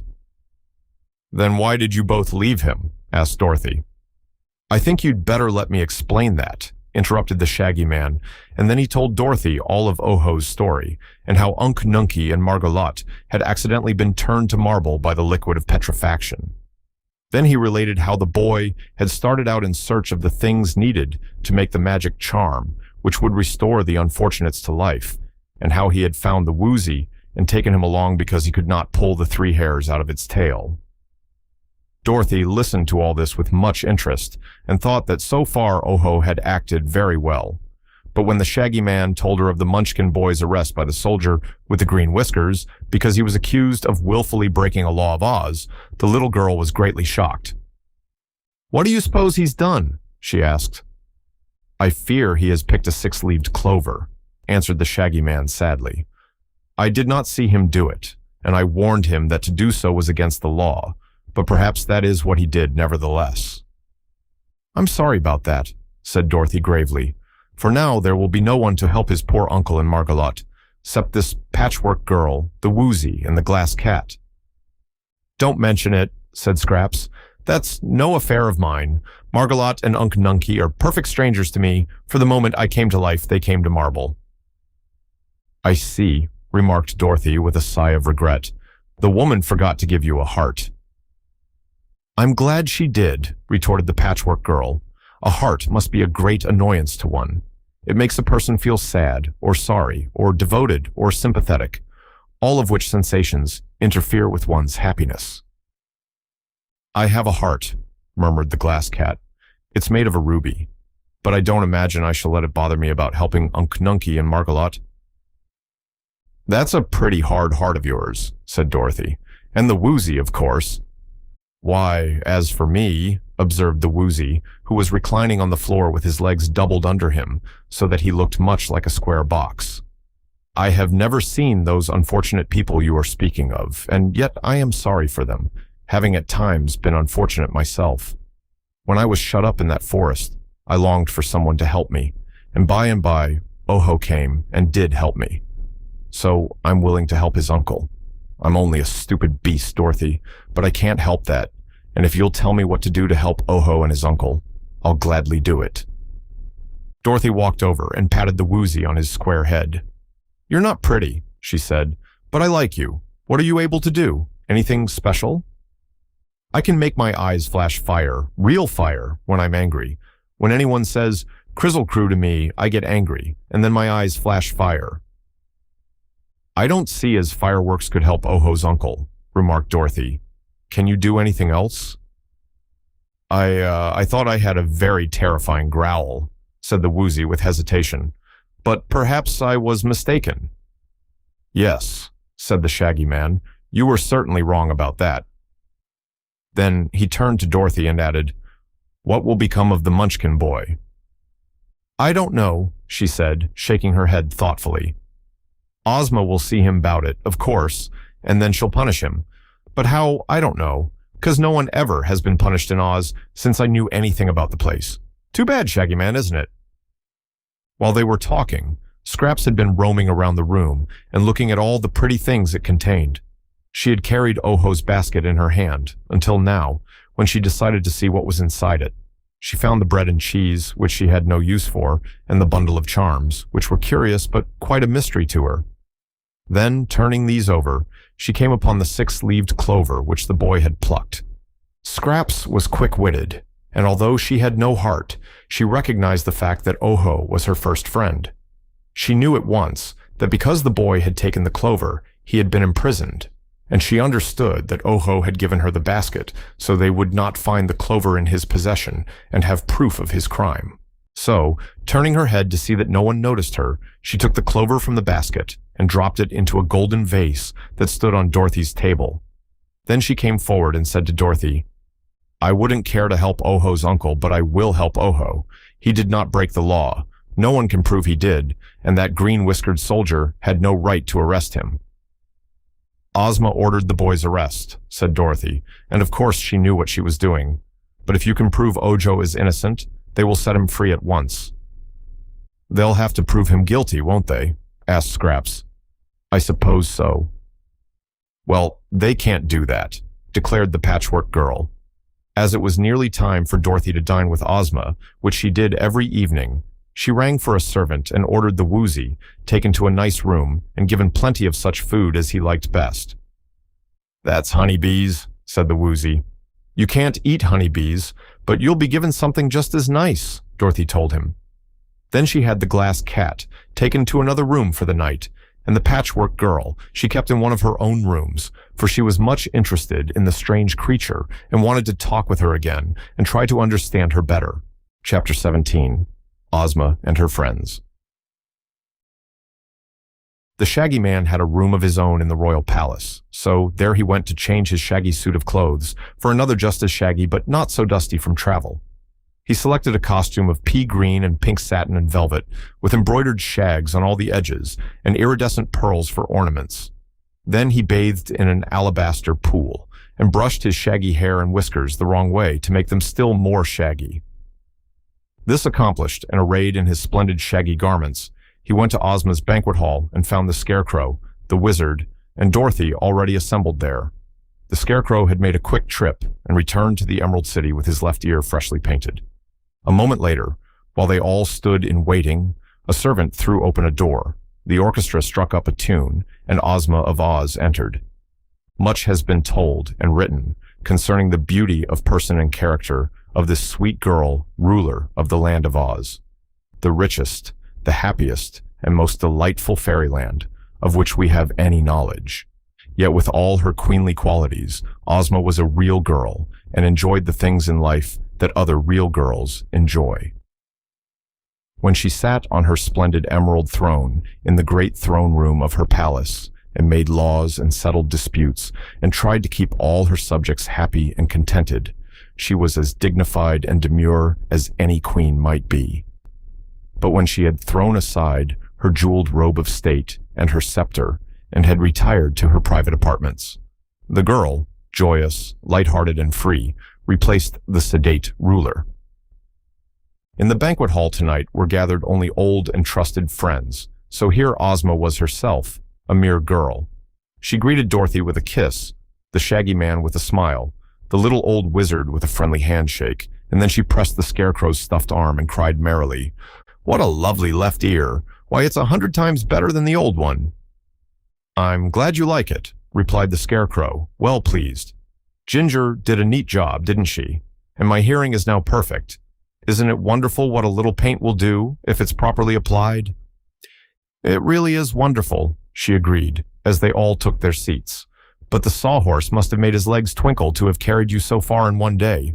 I didn't expect you back before tomorrow at the earliest." "Well," said the Scarecrow, "I met a charming girl on the road and wanted to see more of her, so I hurried back." Ozma laughed.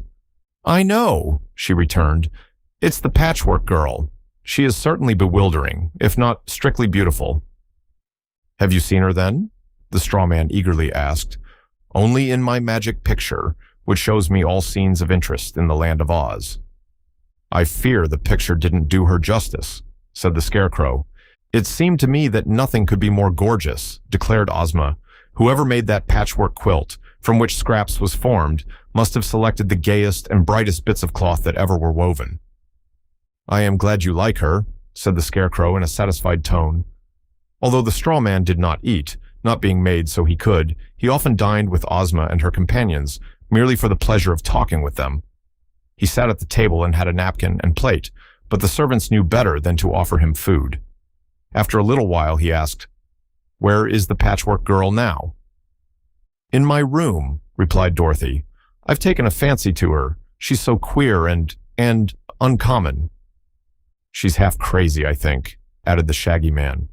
"But she is so beautiful," exclaimed the Scarecrow, as if that fact disarmed all criticism. They all laughed at his enthusiasm, but the Scarecrow was quite serious. Seeing that he was interested in scraps, they forbore to say anything against her. The little band of friends Ozma had gathered around her was so quaintly assorted that much care must be exercised to avoid hurting their feelings or making any one of them unhappy. It was this considerate kindness that held them close friends and enabled them to enjoy one another's society. Another thing they avoided was conversing on unpleasant subjects, and for that reason, Oho and his troubles were not mentioned during the dinner. The Shaggy Man, however, related his adventures with the monstrous plants which had seized and enfolded the travelers, and told how he had robbed Chiss, the giant porcupine, of the quills which it was accustomed to throw at people. Both Dorothy and Ozma were pleased with this exploit and thought it served Chiss right.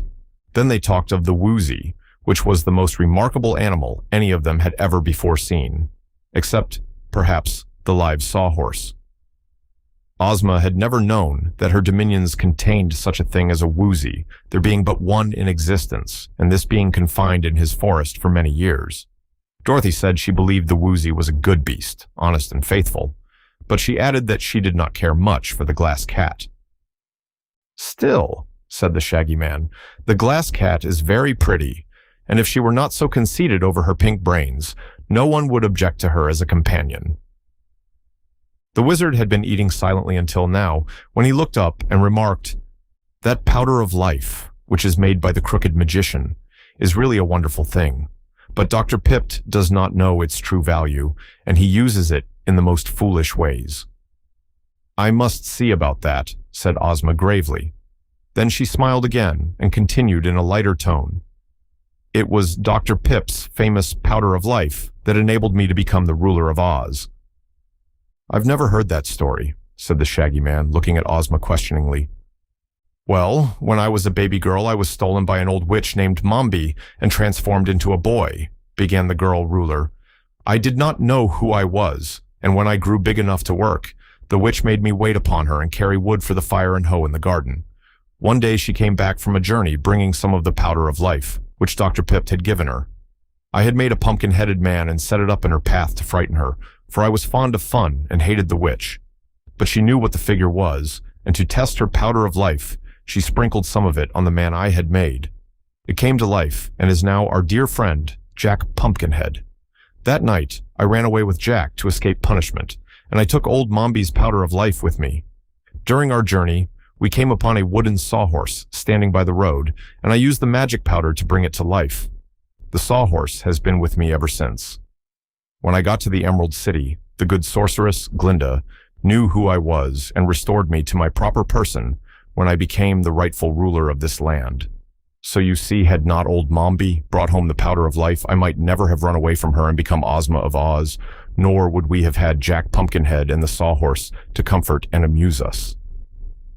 That story interested the Shaggy Man very much, as well as the others, who had often heard it before. The dinner being now concluded, they all went to Ozma's drawing room, where they passed a pleasant evening before it came time to retire. Chapter 18. Oho is Forgiven. The next morning, the soldier with the green whiskers went to the prison and took Oho away to the royal palace, where he was summoned to appear before the girl ruler for judgment. Again, the soldier put upon the boy the jeweled handcuffs and white prisoner's robe with the peaked top and holes for the eyes.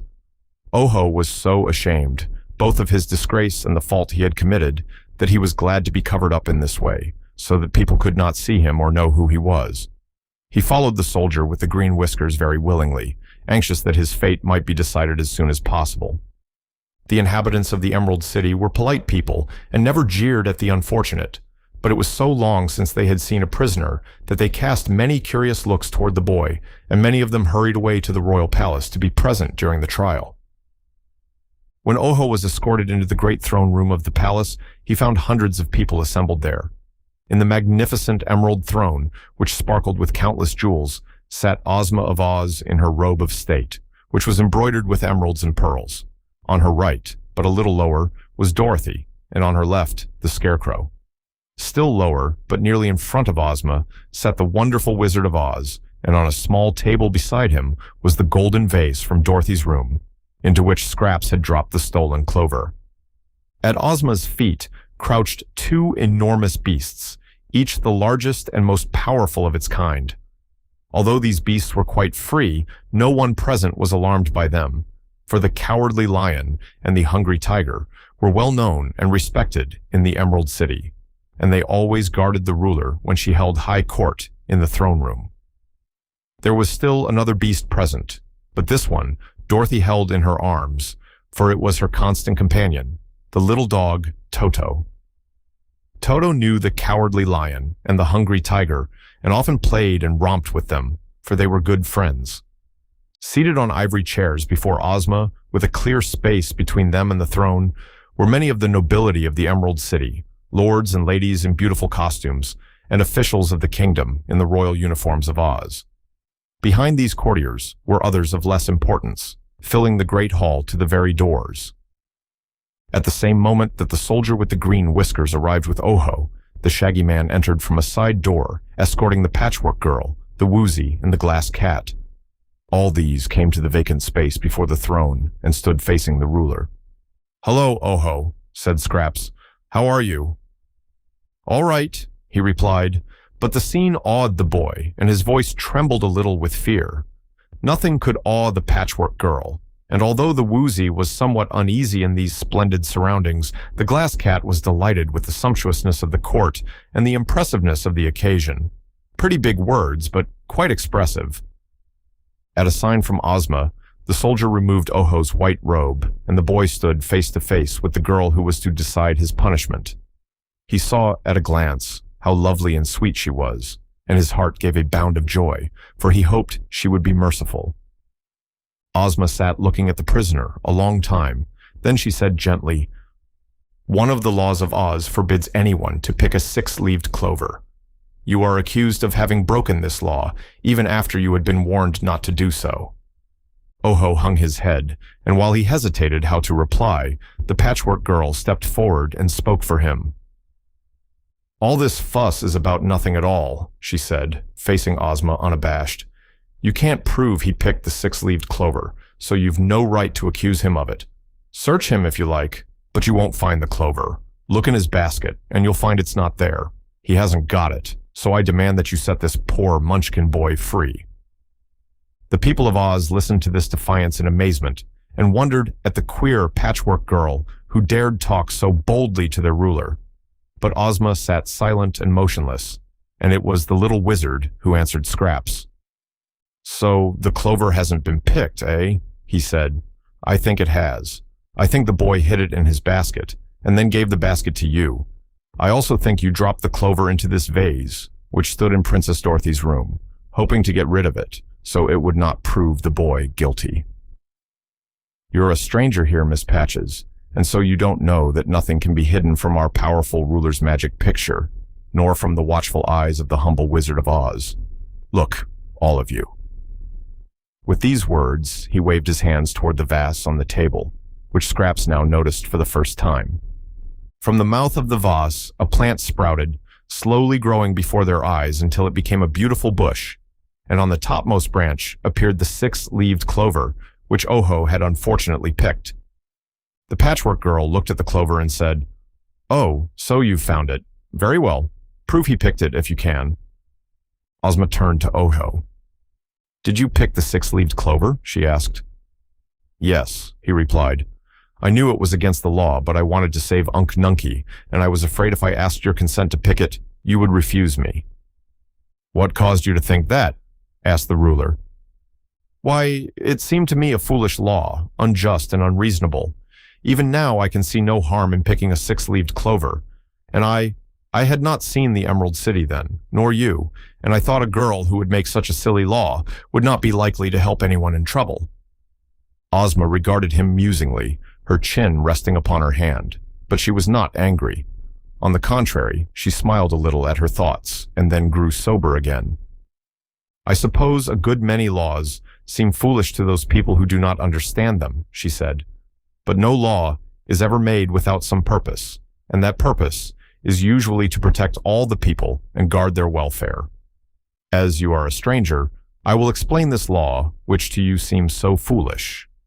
Years ago, there were many witches and magicians in the land of Oz, and one of the things they often used in making their magic charms and transformations was a six-leaved clover. These witches and magicians caused so much trouble among my people, often using their powers for evil rather than good, that I decided to forbid anyone to practice magic or sorcery except Glinda the Good and her assistant, the Wizard of Oz, both of whom I can trust to use their arts only to benefit my people and to make them happier. Since I issued that law, the land of Oz has been far more peaceful and quiet, but I learned that some of the witches and magicians were still practicing magic on the sly and using the six-leaved clovers to make their potions and charms. Therefore, I made another law forbidding anyone from plucking a six-leaved clover or from gathering other plants and herbs which the witches boil in their kettles to work magic with. That has almost put an end to wicked sorcery in our land, so you see the law was not a foolish one, but wise and just, and, in any event, it is wrong to disobey a law." Oho knew she was right and felt greatly mortified to realize he had acted and spoken so ridiculously. But he raised his head and looked Ozma in the face, saying, "I am sorry I have acted wrongly and broken your law. I did it to save Unc Nunky and thought I would not be found out. But I am guilty of this act, and whatever punishment you think I deserve, I will suffer willingly." Ozma smiled more brightly, then, and nodded graciously. "You are forgiven," she said. "For, although you have committed a serious fault, You are now penitent, and I think you have been punished enough. Soldier, release Oho the Lucky and—" "I beg your pardon, I'm Oho the Unlucky," said the boy. "At this moment you are lucky," said she. "Release him, soldier, and let him go free." The people were glad to hear Ozma's decree and murmured their approval. As the royal audience was now over, they began to leave the throne room, and soon there were none remaining, except Oho and his friends, and Ozma and her favorites. The girl ruler now asked Oho to sit down and tell her all his story, which he did, beginning at the time he had left his home in the forest and ending with his arrival at the Emerald City and his arrest. Ozma listened attentively and was thoughtful for some moments after the boy had finished speaking. Then she said, "The crooked magician was wrong to make the glass cat and the patchwork girl, for it was against the law. And if he had not unlawfully kept the bottle of liquid of petrifaction standing on his shelf, the accident to his wife Margalotte and to Unc Nunkie could not have occurred. I can understand, however, that Ojo, who loves his uncle, will be unhappy unless he can save him. Also, I feel it is wrong to leave those two victims standing as marble statues when they ought to be alive. So I propose we allow Dr. Pipt to make the magic charm which will save them, and that we assist Oho to find the things he is seeking. What do you think, wizard?" "That is perhaps the best thing to do," replied the wizard. "But after the crooked magician has restored those poor people to life, you must take away his magic powers." "I will," promised Ozma. "Now tell me, please, what magic things must you find?" continued the wizard, addressing Oho. "The 3 hairs from the Woozy's tail I have," said the boy. "That is, I have the Woozy, and the hairs are in his tail. The 6-leaved clover "You may take it and keep it," said Ozma. "That will not be breaking the law, for it is already picked, and the crime of picking it is forgiven." "Thank you," cried Oho gratefully. Then he continued, "The next thing I must find is a gill of water from a dark well." The wizard shook his head. "That," said he, "will be a hard task, but if you travel far enough, you may discover it. I'm willing to travel for years, if it will save Unc Nunkie," declared Oho earnestly. "Then you'd better begin your journey at once," advised the wizard. Dorothy had been listening with interest to this conversation. Now she turned to Ozma and asked, "May I go with Oho to help him?" "Would you like to?" returned Ozma. "Yes. I know Oz pretty well, but Oho doesn't know it at all. I'm sorry for his uncle and poor Margalotte, and I'd like to help save them. May I go?" "If you wish to," replied Ozma. "If Dorothy goes, then I must go to take care of her," said the Scarecrow decidedly. "A dark well can only be discovered in some out-of-the-way place, and there may be dangers there." "You have my permission to accompany Dorothy," said Ozma, "and while you are gone, I will take care of the Patchwork girl." "I'll take care of myself," announced Scraps, "for I'm going with the Scarecrow and Dorothy. I promised Oho to help him find the things he wants, and I'll stick to my promise." "Very well," replied Ozma, "but I see no need for Oho to take the glass cat and the Woozy." "I prefer to remain here," said the cat. "I've nearly been nicked 6 times already, and if they're going into dangers, it's best for me to keep away from them." "Let Jellia Jam keep her till Oho returns," suggested Dorothy. "We won't need to take the Woozy either, but he ought to be saved because of the 3 hairs in his tail." "Better take me along," said the Woozy. "My eyes can flash fire, you know, and I can growl, a little." "I'm sure you'll be safer here," Ozma decided, and the Woozy made no further objection to the plan. After consulting together, they decided that Ojo and his party should leave the very next day to search for the gill of water from a dark well, so they now separated to make preparations for the journey. Ozma gave the Munchkin boy a room in the palace for that night, and the afternoon he passed with Dorothy, getting acquainted, as she said, and receiving advice from the Shaggy Man as to where they must go. The Shaggy Man had wandered in many parts of Oz, and so had Dorothy for that matter, yet neither of them knew where a dark well was to be found. "If such a thing is anywhere in the settled parts of Oz," said Dorothy, "we'd probably have heard of it long ago. If it's in the wild parts of the country, no one there would need a dark well. Perhaps there isn't such a thing." "Oh, there must be," returned Oho positively. or else the recipe of Dr. Pipt wouldn't call for it. That's true, agreed Dorothy, and if it's anywhere in the land of Oz, we're bound to find it. Well, we're bound to search for it anyhow, said the Scarecrow. As for finding it, we must trust to luck. Don't do that, begged Oho earnestly. I'm called Oho the Unlucky, you know. Chapter 9. Trouble with the Tottenhots. A day's journey from the Emerald City brought the little band of adventurers to the home of Jack Pumpkinhead, which was a house formed from the shell of an immense pumpkin. Jack had made it himself and was very proud of it. There was a door and several windows, and through the top was stuck a stovepipe that led from a small stove inside. The door was reached by a flight of 3 steps, and there was a good floor on which was arranged some furniture that was quite comfortable. It is certain that Jack Pumpkinhead might have had a much finer house to live in had he wanted it, for Ozma loved the stupid fellow who had been her earliest companion.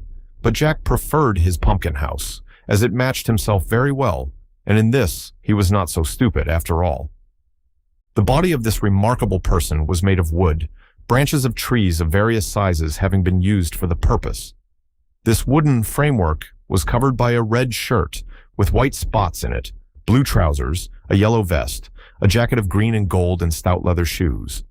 The neck was a sharpened stick on which the pumpkin head was set, and the eyes, ears, nose, and mouth were carved on the skin of the pumpkin, very like a child's jack-o'-lantern. The house of this interesting creation stood in the center of a vast pumpkin field, where the vines grew in profusion and bore pumpkins of extraordinary size, as well as those which were smaller. Some of the pumpkins now ripening on the vines were almost as large as Jack's house, and he told Dorothy he intended to add another pumpkin to his mansion. The travelers were cordially welcomed to this quaint domicile and invited to pass the night there, which they had planned to do. The Patchwork Girl was greatly interested in Jack and examined him admiringly. "You are quite handsome," she said, "but not as really beautiful as the Scarecrow." Jack turned at this to examine the Scarecrow critically, and his old friend slyly winked one painted eye at him. "There is no accounting for tastes," remarked the Pumpkinhead with a sigh.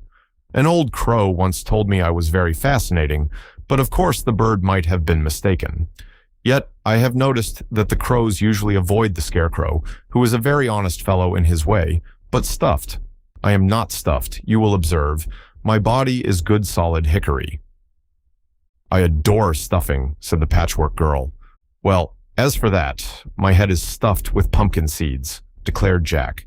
"I use them for brains, and when they are fresh, I am intellectual. Just now, I regret to say, my seeds are rattling a bit, so I must soon get another head." "Oh, do you change your head?" asked Oho. "To be sure, pumpkins are not permanent, more's the pity, and in time they spoil. That is why I grow such a great field of pumpkins, that I may select a new head whenever necessary." "Who carves the faces on them?" inquired the boy. "I do that myself. I lift off my old head, place it on a table before me, and use the face for a pattern to go by. Sometimes the faces I carve are better than others, more expressive and cheerful, you know, but I think they average very well." Before she had started on the journey, Dorothy had packed a knapsack with the things she might need, and this knapsack the Scarecrow carried, strapped to his back. The little girl wore a plain gingham dress and a checked sunbonnet, as she knew they were best fitted for travel. Ojo also had brought along his basket, to which Ozma had added a bottle of square meal tablets and some fruit. But Jack Pumpkinhead grew a lot of things in his garden besides pumpkins, so he cooked for them a fine vegetable soup and gave Dorothy, Oho, and Toto, the only ones who found it necessary to eat, a pumpkin pie and some green cheese. For beds, they must use the sweet dried grasses, which Jack had strewn along one side of the room, but that satisfied Dorothy and Oho very well. Toto, of course, slept beside his little mistress. The Scarecrow, Scraps, and the Pumpkinhead were tireless and had no need to sleep, so they sat up and talked together all night. But they stayed outside the house, under the bright stars, and talked in low tones so as not to disturb the sleepers. During the conversation, the Scarecrow explained their quest for a dark well and asked Jack's advice where to find it. The Pumpkinhead considered the matter gravely. "That is going to be a difficult task," said he, "and if I were you, I'd take any ordinary well and enclose it, so as to make it dark." "I fear that wouldn't do," replied the Scarecrow. "The well must be naturally dark, and the water must never have seen the light of day, for otherwise the magic charm might not work at all." "How much of the water do you need?" asked Jack. "A gill." "How much is a gill?" "Why, a gill is a gill, of course," answered the Scarecrow, who did not wish to display his ignorance. "I know," cried Scraps. "Jack and Jill went up the hill to fetch—" No, that's wrong," interrupted the Scarecrow. "There are two kinds of gills, I think. One is a girl, and the other is—" "A gillyflower," said Jack. "No, a measure." "How big a measure?" "Well, I'll ask Dorothy." So next morning they asked Dorothy, and she said, "I don't just know how much a gill is, but I've brought along a gold flask that holds a pint. That's more than a gill, I'm sure, and the crooked magician may measure it to suit himself. But the thing that's bothering us most, Jack, is to find the well." Jack gazed around the landscape, for he was standing in the doorway of his house. "This is a flat country, so you won't find any dark wells here," said he. "You must go into the mountains, where rocks and caverns are." "And where is that?" asked Oho. "In the Quadling country, which lies south of here," replied the Scarecrow. "I've known all along that we must go to the mountains." "So have I," said Dorothy. "But, goodness me, the Quadling country is full of dangers," declared Jack. "I've never been there myself, but—" "I have," said the Scarecrow. "I've faced the dreadful hammerheads which have no arms and butt you like a goat. And I've faced the fighting trees, which bend down their branches to pound and whip you, and had many other adventures there." "It's a wild country," remarked Dorothy soberly, "and if we go there, we're sure to have troubles of our own. But I guess we'll have to go, if we want that gill of water from the dark well." So they said goodbye to the Pumpkinhead and resumed their travels, heading now directly toward the South Country, where mountains and rocks and caverns and forests of great trees abounded. This part of the land of Oz, while it belonged to Ozma and owed her allegiance, was so wild and secluded that many queer peoples hid in its jungles and lived in their own way, without even a knowledge that they had a ruler in the Emerald City. If they were left alone, these creatures never troubled the inhabitants of the rest of Oz, but those who invaded their domains encountered many dangers from them. It was a 2 days' journey from Jack Pumpkinhead's house to the edge of the Quadling country, for neither Dorothy nor Oho could walk very fast, and they often stopped by the wayside to rest. The first night they slept on the broad fields, among the buttercups and daisies, and the Scarecrow covered the children with a gauze blanket taken from his knapsack, so they would not be chilled by the night air. Toward evening of the second day they reached a sandy plain where walking was difficult, but some distance before them they saw a group of palm trees, with many curious black dots under them, so they trudged bravely on to reach that place by dark and spend the night under the shelter of the trees. The black dots grew larger as they advanced, and although the light was dim, Dorothy thought they looked like big kettles turned upside down. Just beyond this place, a jumble of huge, jagged rocks lay scattered, rising to the mountains behind them. Our travelers preferred to attempt to climb these rocks by daylight, and they realized that for a time this would be their last night on the plains. Twilight had fallen by the time they came to the trees, beneath which were the black, circular objects they had marked from a distance. Dozens of them were scattered around, and Dorothy bent near to one, which was about as tall as she was, to examine it more closely. As she did so, the top flew open, and out popped a small creature, rising its length into the air, and then plumping down upon the ground just beside the little girl. Another and another popped out of the circular pot-like dwelling, while from all the other black objects came popping more creatures, very like jumping jacks when their boxes are unhooked, until fully 100 stood gathered around our little group of travelers. By this time, Dorothy had discovered they were people, tiny and curiously formed, but still people. Their hair stood straight up like wires and was brilliant scarlet in color. Their bodies were bare except for skins fastened around their waists, and they wore bracelets on their ankles and wrists, and necklaces, and great pendant earrings. Toto crouched beside his mistress, and wailed as if he did not like these strange creatures a bit. Scraps began to mutter something about hoppity, poppity, jumpity, dump, but no one paid any attention to her. Oho kept close to the Scarecrow, and the Scarecrow kept close to Dorothy. But the little girl turned to the queer creatures and asked, "Who are you?" They answered this question all together, in a sort of chanting chorus, the words being as follows. "We're the jolly Tottenhots. We do not like the day, but in the night 'tis our delight to gamble, skip, and play. We hate the sun, and from it run. The moon is cool and clear, so on this spot each Tottenhot waits for it to appear. We're everyone chock full of fun and full of mischief too, but if you're gay and with us play, we'll do no harm to you." "Glad to meet you, Tottenhots," said the Scarecrow, "but you mustn't expect us to play with you all night, for we've traveled all day and some of us are tired." "And we never gamble," added the Patchwork Girl. "It's against the law." These remarks were greeted with shouts of laughter by the impish creatures, and one seized the Scarecrow's arm and was astonished to find the straw man whirl around so easily. So the Tottenhot raised the Scarecrow high in the air and tossed him over the heads of the crowd. Someone caught him and tossed him back, and so with shouts of glee they continued throwing the Scarecrow here and there as if he had been a basketball. Presently, another imp seized Scraps and began to throw her about in the same way.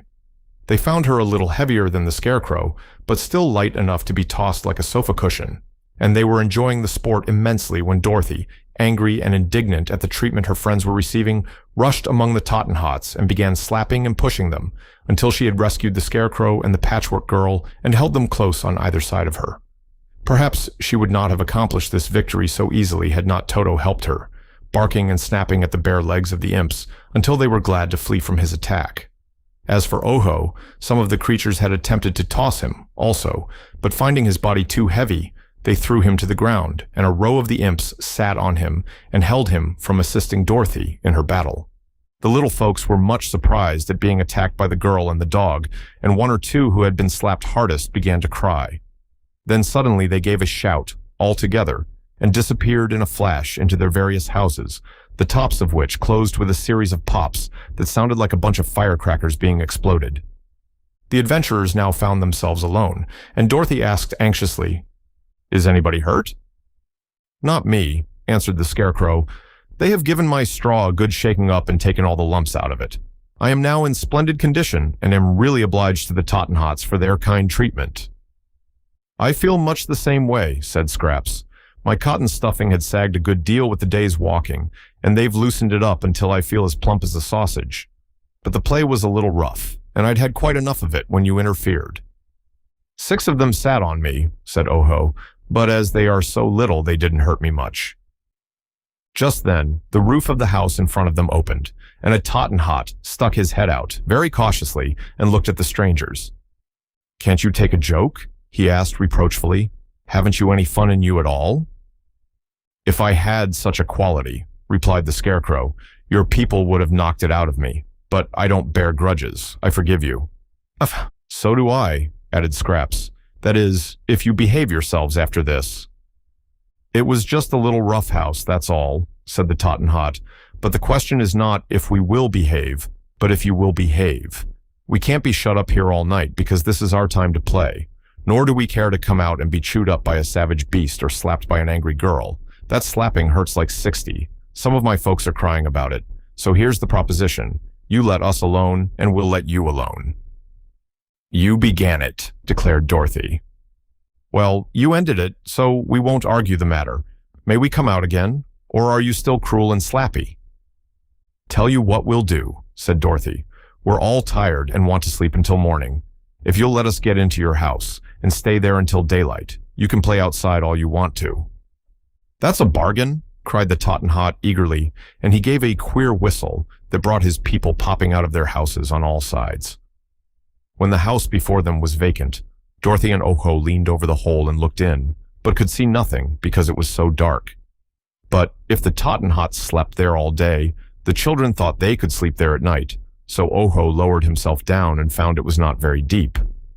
"There's a soft cushion all over," said he. "Come on in." Dorothy handed Toto to the boy, and then climbed in herself. After her came Scraps and the Scarecrow, who did not wish to sleep, but preferred to keep out of the way of the mischievous Tottenhots.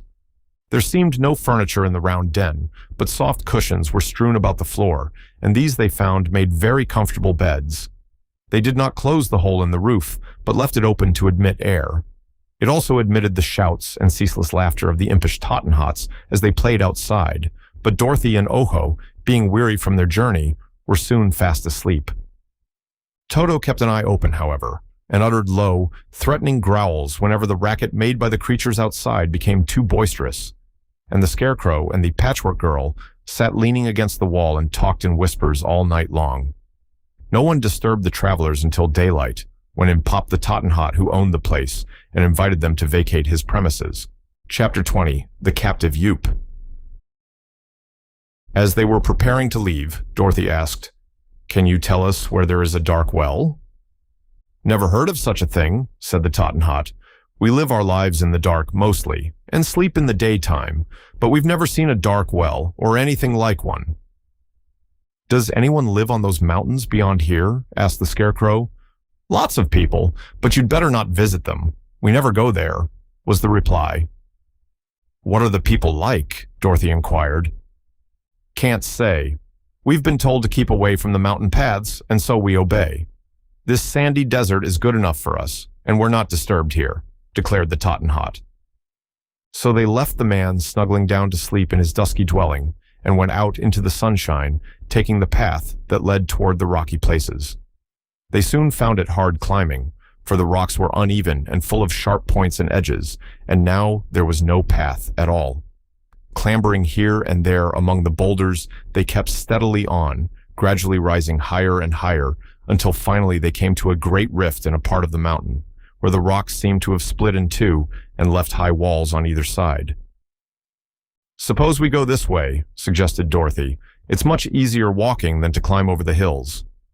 "How about that sign?" asked Oho. "What sign?" she inquired. The Munchkin boy pointed to some words painted on the wall of rock beside them, which Dorothy had not noticed. The words read, "Look out for Yoop." The girl eyed this sign a moment, and then turned to the Scarecrow, asking, "Who is Yoop, or what is Yoop?" The straw man shook his head. Then she looked at Toto, and the dog said, "Woof." "Only way to find out is to go on," said Scraps. This being quite true, they went on. As they proceeded, the walls of rock on either side grew higher and higher. Presently they came upon another sign which read, "Beware the captive Yoop." "Why, as for that," remarked Dorothy, "if Yoop is a captive, there's no need to beware of him. Whatever Yoop happens to be, I'd much rather have him a captive than running around loose." "So had I," agreed the Scarecrow with a nod of his painted head. "Still," said Scraps reflectively, "Yoop to hoop to loop to goop. Who put noodles in the soup? We may beware, but we don't care, and dare go where we scare the Yoop." "Dear me, aren't you feeling a little queer just now?" Dorothy asked the Patchwork Girl. "Not queer, but crazy," said Oho. "When she says those things, I'm sure her brains get mixed somehow and work the wrong way." "I don't see why we are told to beware the Yoop unless he is dangerous," observed the Scarecrow in a puzzled tone. "Never mind. We'll find out all about him when we get to where he is," replied the little girl. The narrow canyon turned and twisted this way and that, and the rift was so small that they were able to touch both walls at the same time by stretching out their arms. Toto had run on ahead, frisking playfully, when suddenly he uttered a sharp bark of fear and came running back to them with his tail between his legs, as dogs do when they are frightened. "Ah," said the Scarecrow, who was leading the way, "we must be near Yoop." Just then, as he rounded a sharp turn, the straw man stopped so suddenly that all the others bumped against him. "What is it?" asked Dorothy, standing on tiptoes to look over his shoulder. But then she saw what it was and cried, "Oh!" in a tone of astonishment.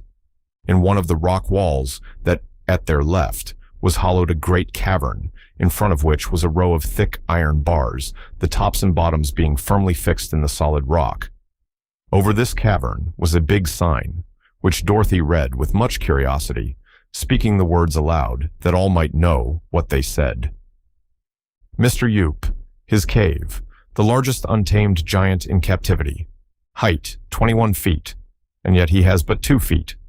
Weight, 1,640 pounds, but he waits all the time. Age, 400 years, and up, as they say in the department store advertisements. Temper, fierce and ferocious, except when asleep. Appetite, ravenous, prefers meat people and orange marmalade. Strangers approaching this cave do so at their own peril. P.S. Don't feed the giant yourself. Very well, said Oho with a sigh. Let's go. It's a long way back, declared Dorothy. So it is, remarked the Scarecrow, and it means a tedious climb over those sharp rocks if we can't use this passage. I think it will be best to run by the giant's cave as fast as we can go. Mr. Yoop seems to be asleep just now. But the giant wasn't asleep. He suddenly appeared at the front of his cavern, seized the iron bars in his great hairy hands, and shook them until they rattled in their sockets. Yoop was so tall that our friends had to tip their heads way back to look into his face, and they noticed he was dressed all in pink velvet, with silver buttons and braid. The giant's boots were of pink leather, and had tassels on them, and his hat was decorated with an enormous pink ostrich feather, carefully curled. Yo-ho, he said in a deep bass voice. I smell dinner. I think you are mistaken, replied the Scarecrow. There is no orange marmalade around here. Ah, but I eat other things, asserted Mr. Yoop. That is, I eat them when I can get them. But this is a lonely place, and no good meat has passed by my cave for many years, so I'm hungry. Haven't you eaten anything in many years? Asked Dorothy. Nothing except 6 ants and a monkey. I thought the monkey would taste like meat people, but the flavor was different. I hope you will taste better, for you seem plump and tender. Oh, I'm not going to be eaten, said Dorothy. Why not? I shall keep out of your way, she answered. How heartless, wailed the giant, shaking the bars again. Consider how many years it is since I've eaten a single plump little girl. They tell me meat is going up, but if I can manage to catch you, I'm sure it will soon be going down, and I'll catch you if I can.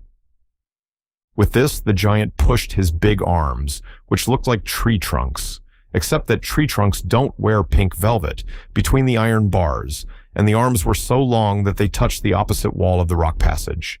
Then he extended them as far as he could reach toward our travelers, and found he could almost touch the Scarecrow, but not quite. Come a little nearer, please, begged the giant. I'm a scarecrow. A scarecrow? Ugh, I don't care a straw for a scarecrow. Who is that bright-colored delicacy behind you? Me?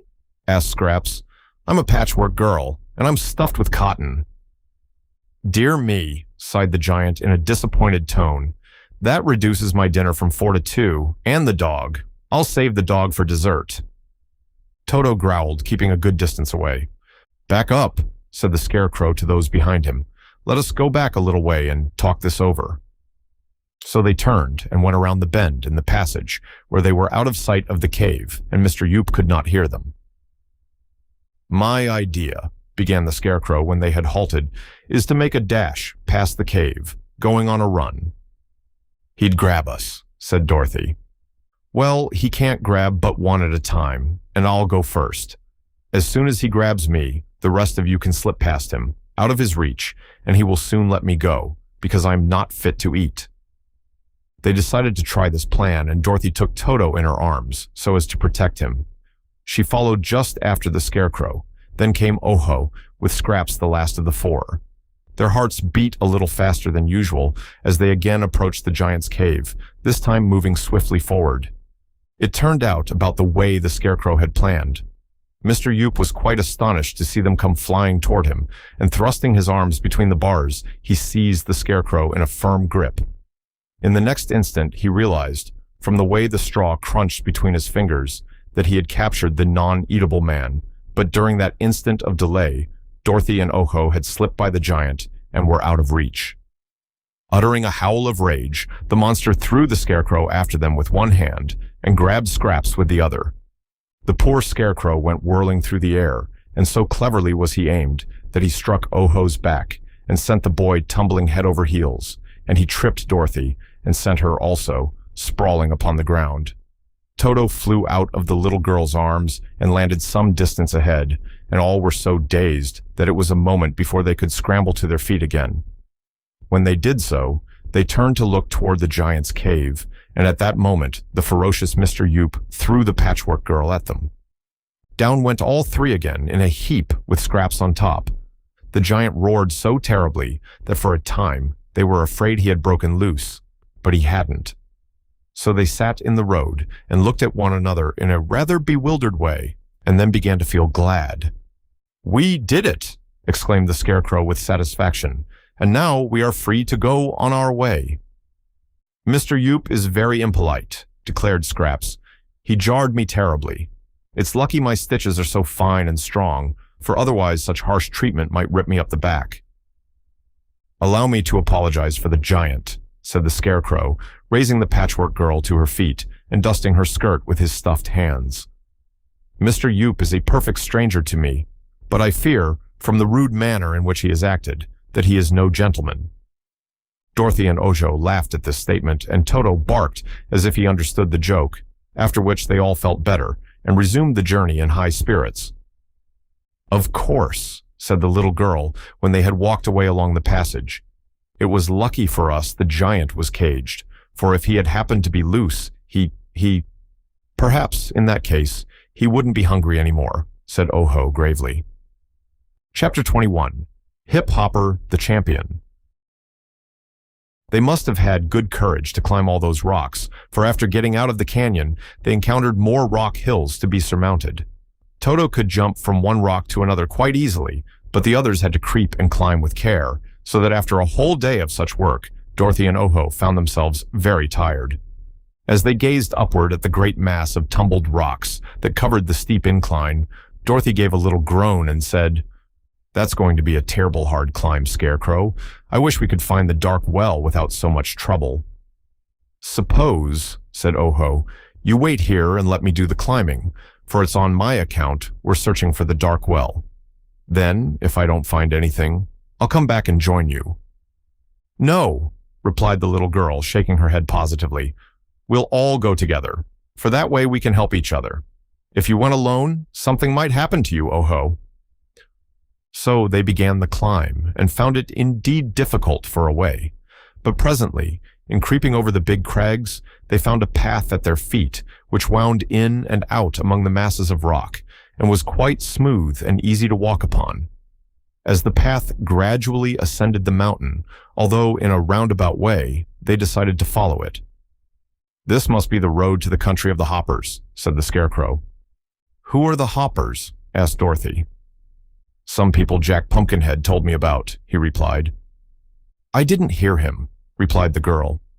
"No, you were asleep," explained the Scarecrow, "but he told Scraps and me that the Hoppers and the Horners live on this mountain." "He said in the mountain," declared Scraps, "but of course he meant on it." "Didn't he say what the Hoppers and Horners were like?" inquired Dorothy. "No, he only said they were two separate nations, and that the Horners were the most important."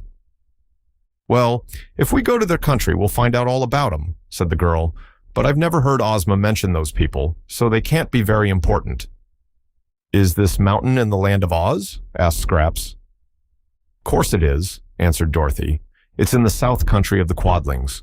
When one comes to the edge of Oz, in any direction, there's nothing more to be seen at all. Once you could see sandy desert all around Oz, but now it's different, and no other people can see us, any more than we can see them." "If the mountain is under Ozma's rule, why doesn't she know about the Hoppers and the Horners?" Ojo asked. "Why, it's a fairyland," explained Dorothy, "and lots of queer people live in places so tucked away that those in the Emerald City never even hear of them. In the middle of the country, it's different, but when you get around the edges, you're sure to run into strange little corners that surprise you. I know, for I've traveled in Oz a good deal, and so has the Scarecrow." "Yes," admitted the straw man, "I've been considerable of a traveler in my time, and I like to explore strange places. I find I learn much more by traveling than by staying at home." During this conversation, they had been walking up the steep pathway, and now found themselves well up on the mountain. They could see nothing around them, for the rocks beside their path were higher than their heads. Nor could they see far in front of them, because the path was so crooked. But suddenly they stopped, because the path ended, and there was no place to go. Ahead was a big rock lying against the side of the mountain, and this blocked the way completely. "There wouldn't be a path, though, if it didn't go somewhere," said the Scarecrow, wrinkling his forehead in deep thought. "This is somewhere, isn't it?" asked the Patchwork Girl, laughing at the bewildered looks of the others. "The path is locked, the way is blocked, yet here we've innocently flocked. And now we're here, it's rather queer. There's no front door that can be knocked." "Please don't, Scraps," said Oho. "You make me nervous." "Well," said Dorothy, "I'm glad of a little rest, for that's a dreadful steep path." As she spoke, she leaned against the edge of the big rock that stood in their way. To her surprise, it slowly swung backward and showed behind it a dark hole that looked like the mouth of a tunnel. "Why, here's where the path goes to," she exclaimed. "So it is," answered the Scarecrow, "but the question is, do we want to go where the path does?" "It's underground, right inside the mountain," said Oho, peering into the dark hole. "Perhaps there's a well there, and if there is, it's sure to be a dark one." "Why, that's true enough," cried Dorothy with eagerness. "Let's go in, Scarecrow, 'cause if others have gone, we're pretty safe to go too." Toto looked in and barked, but he did not venture to enter until the Scarecrow had bravely gone first. Scraps followed closely after the straw man, and then Oho and Dorothy timidly stepped inside the tunnel. As soon as all of them had passed the big rock, it slowly turned and filled up the opening again. But now they were no longer in the dark, for a soft, rosy light enabled them to see around them quite distinctly. It was only a passage, wide enough for two of them to walk abreast, with Toto in between them, and it had a high, arched roof. They could not see where the light which flooded the place so pleasantly came from, for there were no lamps anywhere visible. The passage ran straight for a little way, and then made a bend to the right, and another sharp turn to the left, after which it went straight again. But there were no side passages, so they could not lose their way. After proceeding some distance, Toto, who had gone on ahead, began to bark loudly. They ran around a bend to see what was the matter, and found a man sitting on the floor of the passage and leaning his back against the wall. He had probably been asleep before Toto's barks aroused him, for he was now rubbing his eyes and staring at the little dog with all his might. There was something about this man that Toto objected to, and when he slowly rose to his foot, they saw what it was. He had but one leg, set just below the middle of his round, fat body, but it was a stout leg, and had a broad, flat foot at the bottom of it, on which the man seemed to stand very well. He had never had but this one leg, which looked something like a pedestal, and when Toto ran up and made a grab at the man's ankle, he hopped first one way and then another in a very active manner, looking so frightened that Scraps laughed aloud. Toto was usually a well-behaved dog, but this time he was angry and snapped at the man's leg again and again. This filled the poor fellow with fear, and in hopping out of Toto's reach, he suddenly lost his balance and tumbled heel over head upon the floor. When he sat up, he kicked Toto on the nose and made the dog howl angrily, but Dorothy now ran forward and caught Toto's collar, holding him back. "Do you surrender?" she asked the man. "Who, me?" asked the hopper. "Yes, you," said the little girl. "Am I captured?" he inquired. "Of course, my dog has captured you," she said. "Well," replied the man, "if I'm captured, I must surrender, for it's the proper thing to do. I like to do everything proper, for it saves one a lot of trouble." "It does indeed," said Dorothy. "Please tell us who you are." "I'm Hip Hopper, the champion." "Champion what?" she asked in surprise. "Champion wrestler. I'm a very strong man, and that ferocious animal which you are so kindly holding is the first living thing that has ever conquered me." "And you are a hopper?" she continued. "Yes, my people live in a great city not far from here. Would you like to visit it?" "I'm not sure," she said with hesitation. "Have you any dark wells in your city?" "I think not. We have wells, you know, but they're all well-lighted, and a well-lighted well cannot well be a dark well. But there may be such a thing as a very dark well in the Horner country, which is a black spot on the face of the earth. Where is the Horner country? Oho inquired. The other side of the mountain. There's a fence between the Hopper country and the Horner country, and a gate in the fence. But you can't pass through just now, because we are at war with the Horners. That's too bad, said the Scarecrow. What seems to be the trouble? Why, one of them made a very insulting remark about my people. He said we were lacking in understanding, because we had only one leg to a person. I can't see that legs have anything to do with understanding things. The Horners each have 2 legs, just as you have. That's 1 leg too many, it seems to me. No, declared Dorothy. It's just the right number. You don't need them, argued the Hopper obstinately. You've only 1 head and 1 body and 1 nose and mouth. 2 legs are quite unnecessary, and they spoil one's shape. But how can you walk with only 1 leg? Asked Oho. Walk! Who wants to walk? Exclaimed the man. Walking is a terribly awkward way to travel. I hop, and so do all my people. It's so much more graceful and agreeable than walking. I don't agree with you, said the Scarecrow.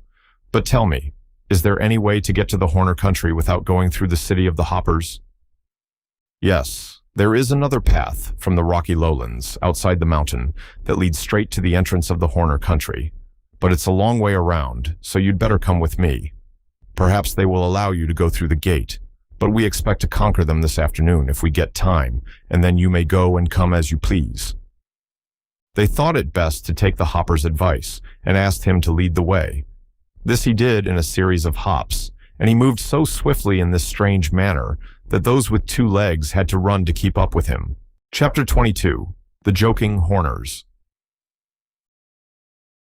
It was not long before they left the passage and came to a great cave, so high that it must have reached nearly to the top of the mountain within which it lay. It was a magnificent cave, illumined by the soft, invisible light, so that everything in it could be plainly seen. The walls were of polished marble, white with veins of delicate colors running through it, and the roof was arched and carved in designs both fantastic and beautiful. Built beneath this vast dome was a pretty village, not very large, for there seemed not more than 50 houses altogether, and the dwellings were of marble and artistically designed. No grass, nor flowers, nor trees grew in this cave, so the yards surrounding the houses were smooth and bare, and had low walls around them to mark their boundaries. In the streets and the yards of the houses were many people, all having 1 leg growing below their bodies, and all hopping here and there whenever they moved. Even the children stood firmly upon their single legs and never lost their balance. "All hail, champion!" cried a man in the first group of hoppers they met. "Whom have you captured?" "No one," replied the champion in a gloomy voice. "These strangers have captured me." "Then," said another, "we will rescue you and capture them, for we are greater in number." "No," answered the champion, "I can't allow it. I've surrendered, and it isn't polite to capture those you've surrendered to." "Never mind that," said Dorothy. "We will give you your liberty and set you free." "Really?" asked the champion in joyous tones. "Yes," said the little girl. "Your people may need you to help conquer the Horners." At this all the hoppers looked downcast and sad. Several more had joined the group by this time, and quite a crowd of curious men, women, and children surrounded the strangers. "This war with our neighbors is a terrible thing," remarked one of the women. "Someone is almost sure to get hurt." "Why do you say that, madam?" inquired the Scarecrow. "Because the horns of our enemies are sharp, and in battle they will try to stick those horns into our warriors," she replied.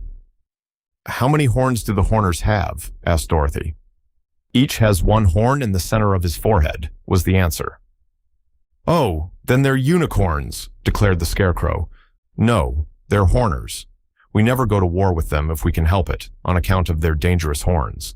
But this insult was so great and so unprovoked that our brave men decided to fight in order to be revenged," said the woman. "What weapons do you fight with?" the Scarecrow asked. "We have no weapons," explained the champion. "Whenever we fight the Horners, our plan is to push them back, for our arms are longer than theirs." "Then you are better armed," said Scraps. "Yes, but they have those terrible horns, and unless we are careful, they prick us with the points," returned the champion with a shudder. "That makes a war with them dangerous, and a dangerous war cannot be a pleasant one. I see very clearly, remarked the Scarecrow, that you are going to have trouble in conquering those Horners, unless we help you.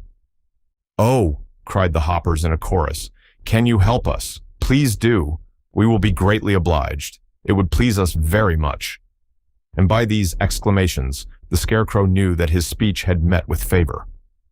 How far is it to the Horner country? He asked. Why, it's just the other side of the fence, they answered, and the champion added, Come with me, please, and I'll show you the Horners. So they followed the champion and several others through the streets, and just beyond the village came to a very high picket fence, built all of marble, which seemed to divide the great cave into two equal parts. But the part inhabited by the Horners was in no way as grand in appearance as that of the Hoppers. Instead of being marble, the walls and roof were of dull gray rock, and the square houses were plainly made of the same material. But in extent, the city was much larger than that of the Hoppers, and the streets were thronged with numerous people who busied themselves in various ways. Looking through the open pickets of the fence, our friends watched the Horners, who did not know they were being watched by strangers, and found them very unusual in appearance. They were little folks in size, and had bodies round as balls and short legs and arms. Their heads were round, too, and they had long, pointed ears and a horn set in the center of the forehead. The horns did not seem very terrible, for they were not more than 6 inches long, but they were ivory white and sharp-pointed, and no wonder the Hoppers feared them. The skins of the Horners were light brown, but they wore snow-white robes and were bare-footed. Dorothy thought the most striking thing about them was their hair, which grew in 3 distinct colors on each and every head, red, yellow, and green. The red was at the bottom, and sometimes hung over their eyes. Then came a broad circle of yellow, and the green was at the top and formed a brush-shaped topknot. None of the Horners was yet aware of the presence of strangers, who watched the little brown people for a time and then went to the big gate in the center of the dividing fence. It was locked on both sides, and over the latch was a sign reading, "War is declared." "Can't we go through?" asked Dorothy. "Not now," answered the champion. "I think," said the Scarecrow, "that if I could talk with those Horners, they would apologize to you, and then there would be no need to fight." "Can't you talk from this?" asked the champion. "Not so well," replied the Scarecrow. "Do you suppose you could throw me over that fence? It is high, but I am very light." "We can try it," said the Hopper. "I am perhaps the strongest man in my country, so I'll undertake to do the throwing, but I won't promise you will land on your feet." "No matter about that," returned the Scarecrow. "Just toss me over, and I'll be satisfied." So the champion picked up the Scarecrow and balanced him a moment to see how much he weighed, and then with all his strength tossed him high into the air. Perhaps if the Scarecrow had been a trifle heavier, he would have been easier to throw and would have gone a greater distance.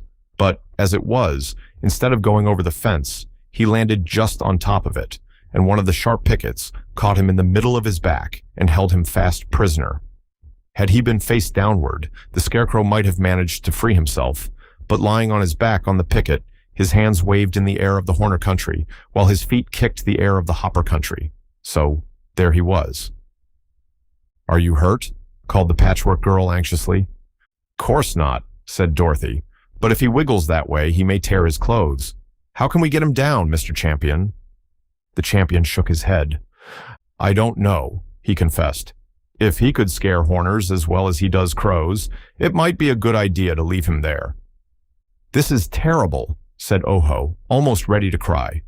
"I suppose it's because I am Oho the Unlucky that everyone who tries to help me gets into trouble." "You are lucky to have anyone to help you," declared Dorothy. "But don't worry, we'll rescue the Scarecrow somehow." "I know how," announced Scraps. "Here, Mr. Champion, just throw me up to the Scarecrow. I'm nearly as light as he is, and when I'm on top the fence, I'll pull our friend off the picket and toss him down to you." "All right," said the champion, and he picked up the Patchwork Girl and threw her in the same manner he had the Scarecrow. He must have used more strength this time, however, for Scraps sailed far over the top of the fence, and without being able to grab the scarecrow at all, tumbled to the ground in the Horner country, where her stuffed body knocked over 2 men and a woman and made a crowd that had collected there run like rabbits to get away from her. Seeing the next moment that she was harmless, the people slowly returned and gathered around the Patchwork girl, regarding her with astonishment. One of them wore a jeweled star in his hair, just above his horn, and this seemed a person of importance. He spoke for the rest of his people, who treated him with great respect. "Who are you, unknown being?" he asked. "Scraps," she said, rising to her feet and patting her cotton wadding smooth where it had bunched up. "And where did you come from?" he continued. "Over the fence." "Don't be silly.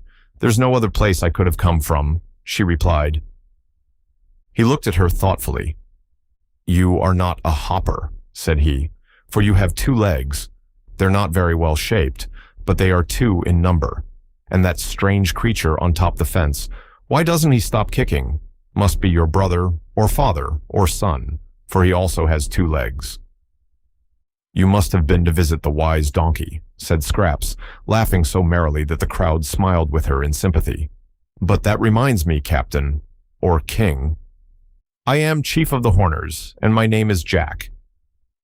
"Of course, little Jack Horner. I might have known it.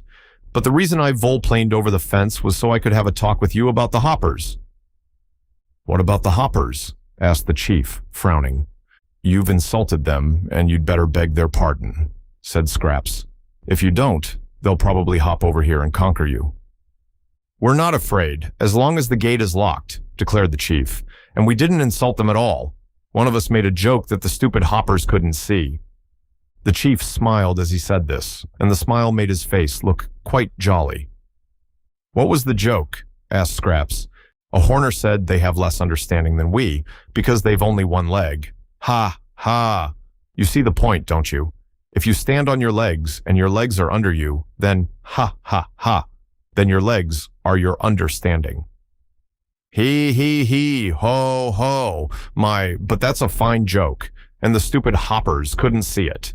They couldn't see that with only 1 leg, they must have less understanding than we, who have 2 legs. Ha, ha, ha. He, ho, ho. The chief wiped the tears of laughter from his eyes with the bottom hem of his white robe, and all the other Horners wiped their eyes on their robes, for they had laughed just as heartily as their chief at the absurd joke. "Then," said Scraps, "their understanding of the understanding you meant led to the misunderstanding." "Exactly, and so there's no need for us to apologize," returned the chief. "No need for an apology, perhaps, but much need for an explanation," said Scraps decidedly. "You don't want war, do you?" "Not if we can help it," admitted Jack Horner. "The question is, who's going to explain the joke to the Horners? You know it spoils any joke to be obliged to explain it, and this is the best joke I ever heard." "Who made the joke?" asked Scraps. "Dixie Horner. He is working in the mines just now, but he'll be home before long. Suppose we wait and talk with him about it. Maybe he'll be willing to explain his joke to the hoppers." "All right," said Scraps. "I'll wait, if Dixie isn't too long." "No, he's short. He's shorter than I am." "Ha ha, ha ha, ha ha. Say, that's a better joke than Dixie's. He won't be too long, because he's short. He, ho. The other Horners who were standing by roared with laughter and seemed to like their chief's joke as much as he did. Scraps thought it was odd that they could be so easily amused, but decided there could be little harm in people who laughed so merrily. Chapter 23. Peace is declared. "Come with me to my dwelling and I'll introduce you to my daughters," said the chief.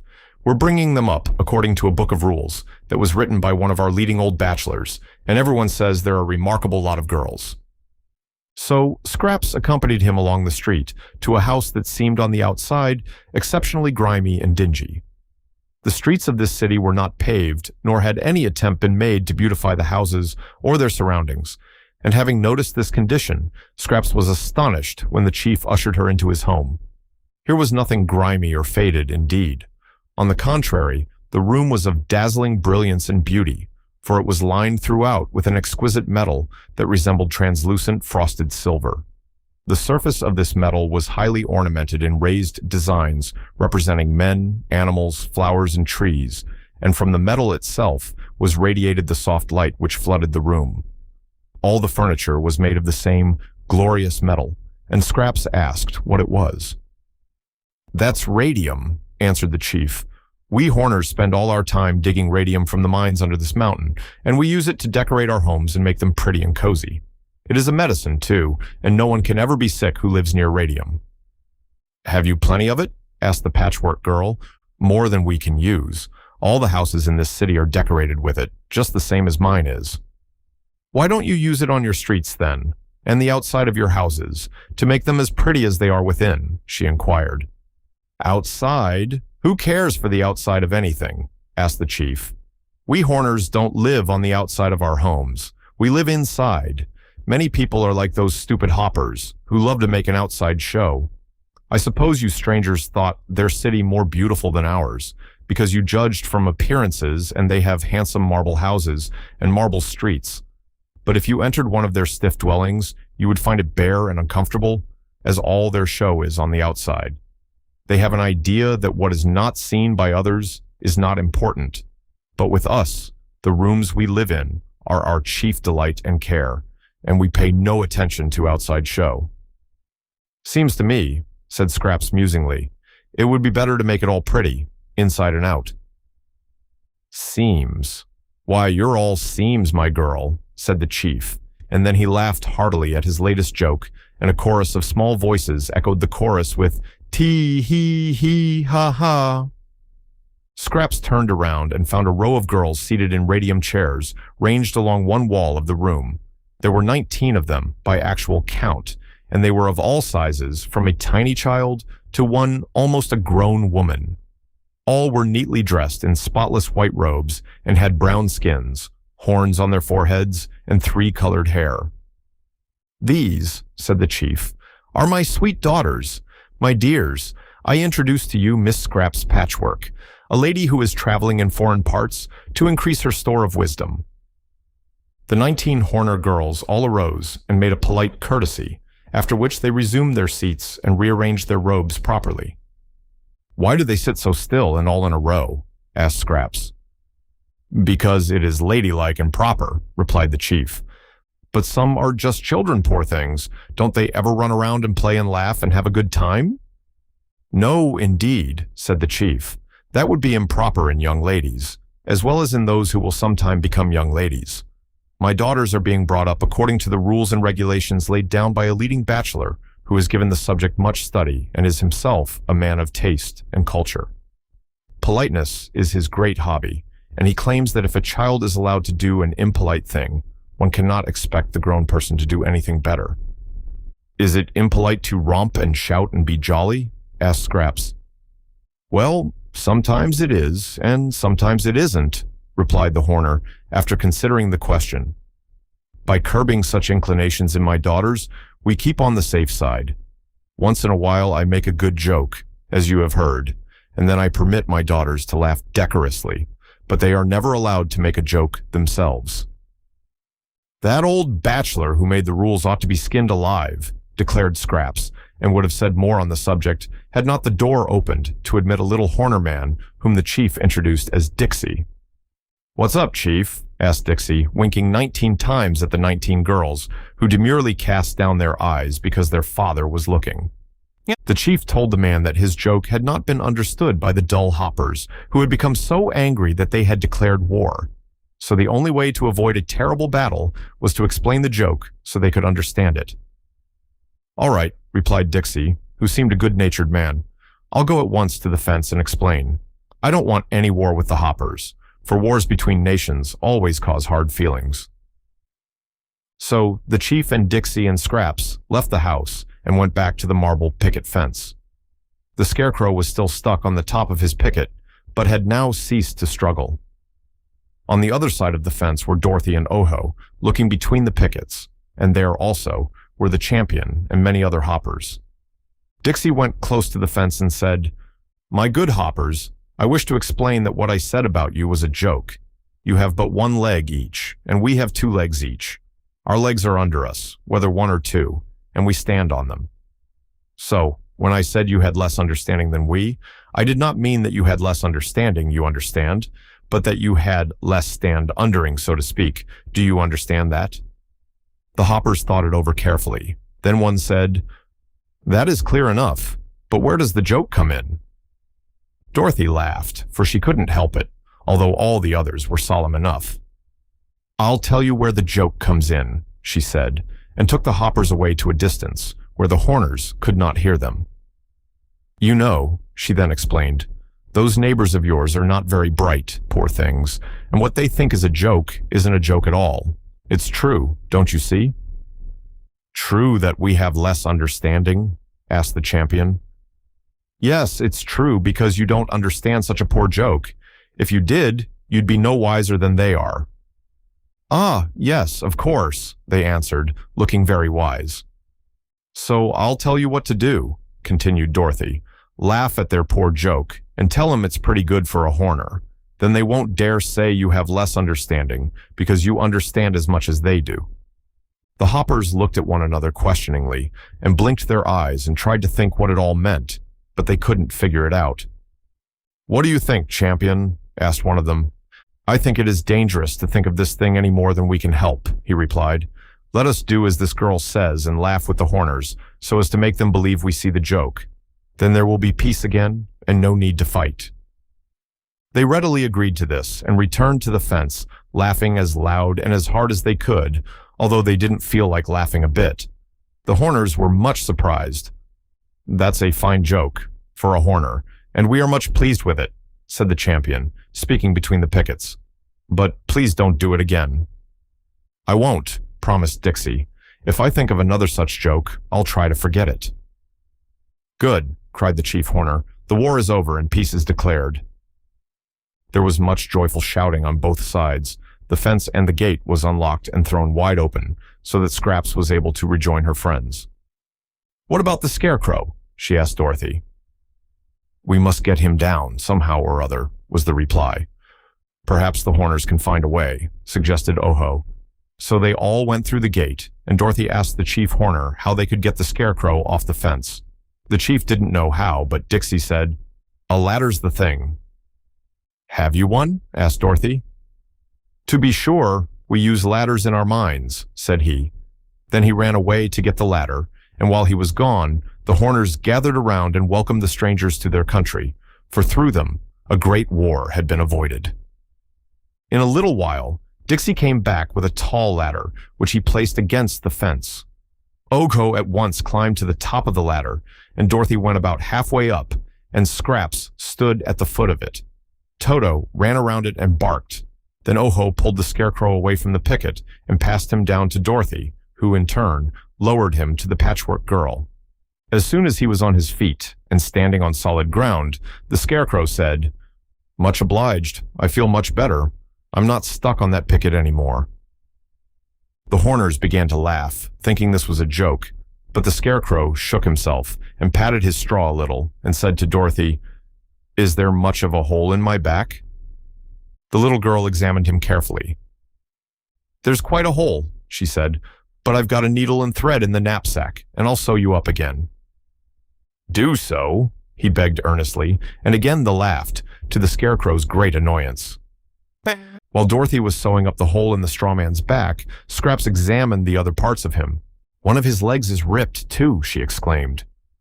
"Oh ho!" cried little Dixie. "That's bad. Give him the needle and thread and let him mend his ways." "Ha ha ha ha!" laughed the chief, and the other Horners at once roared with laughter. "What's funny?" inquired the Scarecrow sternly. "Don't you see?" asked Dixie, who had laughed even harder than the others. "That's a joke. It's by odds the best joke I ever made. You walk with your legs, and so that's the way you walk, and your legs are the ways. See? So, when you mend your legs, you mend your ways. Ho, ho, ho. He. I'd no idea I could make such a fine joke." "Just wonderful," echoed the chief. "How do you manage to do it, Dixie?" "I don't know," said Dixie modestly. "Perhaps it's the radium, but I rather think it's my splendid intellect." "If you don't quit it," the Scarecrow told him, "there'll be a worse war than the one you've escaped from." Oho had been deep in thought, and now he asked the chief, "Is there a dark well in any part of your country?" A dark well? None that ever I heard of, was the answer. Oh, yes, said Dixie, who overheard the boy's question. There's a very dark well down in my radium mine. Is there any water in it? Oho eagerly asked. Can't say. I've never looked to see.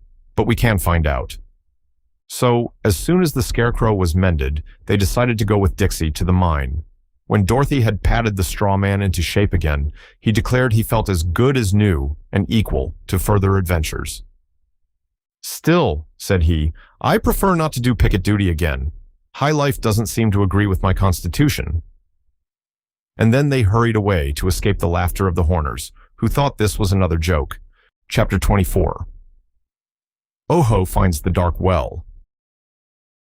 They now followed Dixie to the farther end of the great cave beyond the Horner city, where there were several round, dark holes leading into the ground in a slanting direction. Dixie went to one of these holes and said, Here is the mine in which lies the dark well you are seeking. Follow me and step carefully, and I'll lead you to the place. He went in first, and after him came Oho, and then Dorothy, with the scarecrow behind her. The Patchwork girl entered last of all, for Toto kept close beside his little mistress. A few steps beyond the mouth of the opening, it was pitch dark. You won't lose your way, though, said the Horner, for there's only one way to go. The mine's mine, and I know every step of the way. How's that for a joke, eh? The mine's mine. Then he chuckled gleefully as they followed him silently down the steep slant. The hole was just big enough to permit them to walk upright, although the scarecrow, being much the taller of the party, often had to bend his head to keep from hitting the top. The floor of the tunnel was difficult to walk upon because it had been worn smooth as glass, and pretty soon, Scraps, who was some distance behind the others, slipped and fell head foremost. At once, she began to slide downward, so swiftly that when she came to the scarecrow, she knocked him off his feet and sent him tumbling against Dorothy, who tripped up Oho. The boy fell against the Horner, so that all went tumbling down the slide in a regular mix-up, unable to see where they were going because of the darkness. Fortunately, when they reached the bottom, the scarecrow and Scraps were in front, and the others bumped against them so that no one was hurt. They found themselves in a vast cave, which was dimly lighted by the tiny grains of radium that lay scattered among the loose rocks. Now, said Dixie, when they had all regained their feet, I will show you where the dark well is. This is a big place, but if we hold fast to each other, we won't get lost. They took hold of hands, and the Horner led them into a dark corner where he halted. Be careful, said he warningly. The well is at your feet. All right, replied Oho, and kneeling down he felt in the well with his hand, and found that it contained a quantity of water. Where's the gold flask, Dorothy? He asked, and the little girl handed him the flask, which she had brought with her. Oho knelt again, and by feeling carefully in the dark, managed to fill the flask with the unseen water that was in the well. Then he screwed the top of the flask firmly in place and put the precious water in his pocket.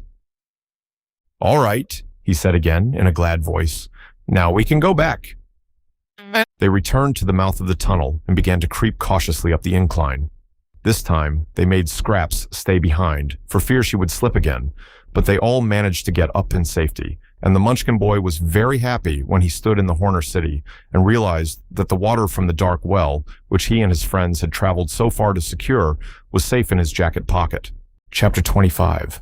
They bribed the lazy quadling.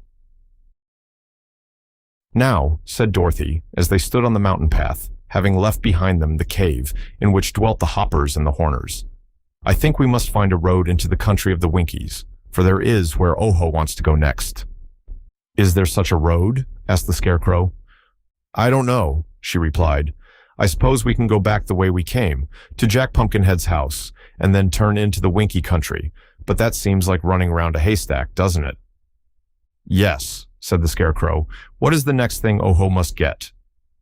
A yellow butterfly, answered the boy. That means the Winky country, all right, for it's the yellow country of Oz, remarked Dorothy. I think, Scarecrow, we ought to take him to the Tin Woodman, for he's the emperor of the Winkies, and will help us to find what Oho wants.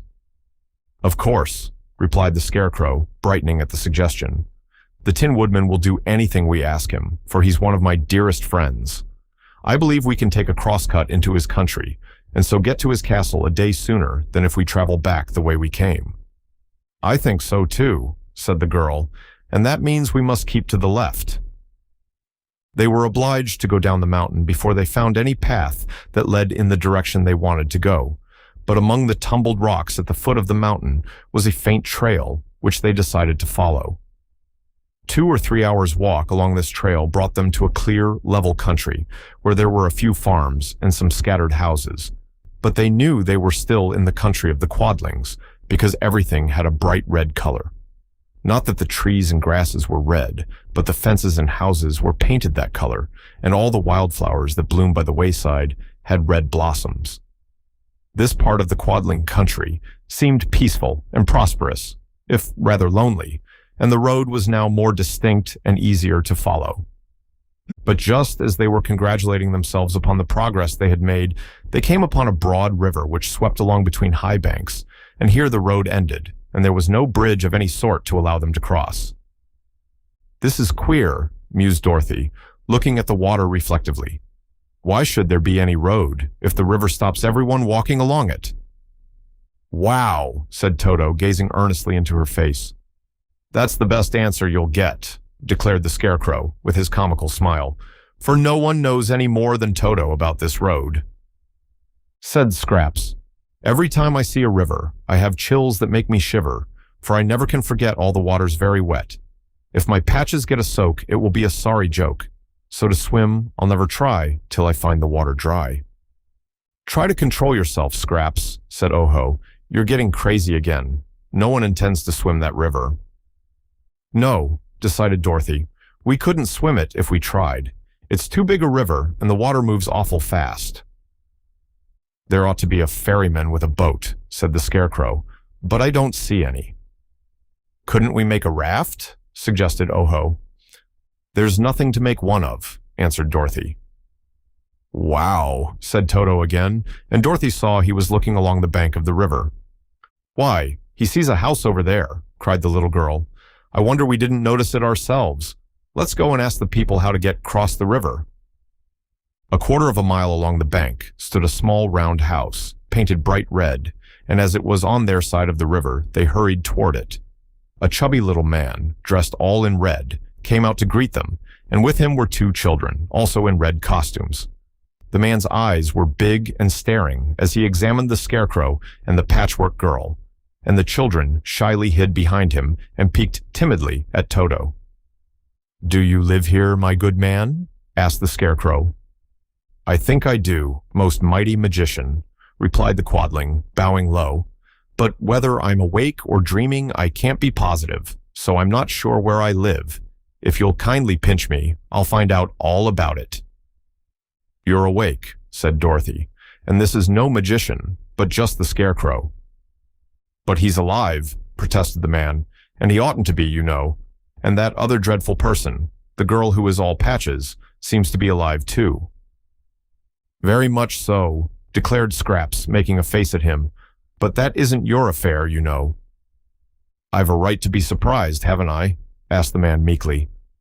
"I'm not sure, but anyhow, you've no right to say I'm dreadful. The Scarecrow, who is a gentleman of great wisdom, thinks I'm beautiful," retorted Scraps. "Never mind all that," said Dorothy. "Tell us, good Quadling, how we can get across the river." "I don't know," replied the Quadling. "Don't you ever cross it?" asked the girl. "Never." "Don't travelers cross it?" "Not to my knowledge," said he. They were much surprised to hear this, and the man added, "It's a pretty big river, and the current is strong. I know a man who lives on the opposite bank, for I've seen him there a good many years, but we've never spoken because neither of us has ever crossed over." "That's queer," said the Scarecrow. "Don't you own a boat?" The man shook his head. "Nor a raft?" "No." "Where does this river go to?" asked Dorothy. "That way," answered the man, pointing with one hand. "It goes into the country of the Winkies, which is ruled by the Tin Emperor, who must be a mighty magician because he's all made of tin, and yet he's alive. And that way," pointing with the other hand, "the river runs between 2 mountains, where dangerous people dwell." The Scarecrow looked at the water before them. "The current flows toward the Winky country," said he, "and so, if we had a boat or a raft, the river would float us there more quickly and more easily than we could walk." "That is true," agreed Dorothy, and then they all looked thoughtful and wondered what could be done. "Why can't the man make us a raft?" asked Oho. "Will you?" inquired Dorothy, turning to the quadling. The chubby man shook his head. "I'm too lazy," he said. "My wife says I'm the laziest man in all Oz, and she is a truthful woman. I hate work of any kind, and making a raft is hard work." "I'll give you my emerald ring," promised the girl. "No, I don't care for emeralds. If it were a ruby, which is the color I like best, I might work a little while." "I've got some square meal tablets," said the Scarecrow. "Each one is the same as a dish of soup, a fried fish, a mutton pot pie, lobster salad, charlotte russe, and lemon jelly, all made into one little tablet that you can swallow without trouble." "Without trouble?" exclaimed the quadling, much interested. "Then those tablets would be fine for a lazy man. It's such hard work to chew when you eat." "I'll give you 6 of those tablets if you'll help us make a raft," promised the Scarecrow. "They're a combination of food which people who eat are very fond of.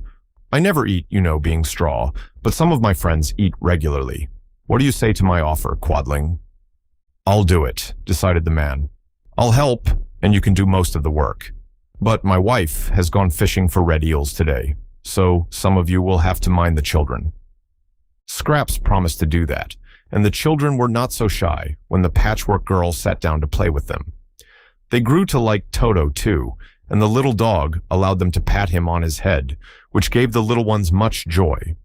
There were a number of fallen trees near the house, and the quadling got his axe and chopped them into logs of equal length.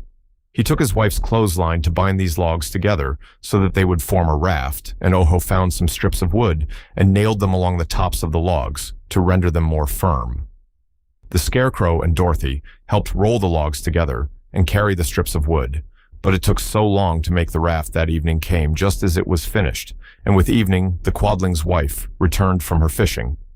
The woman proved to be cross and bad-tempered, perhaps because she had only caught 1 red eel during all the day. When she found that her husband had used her clothesline, and the logs she had wanted for firewood, and the boards she had intended to mend the shed with, and a lot of gold nails, she became very angry.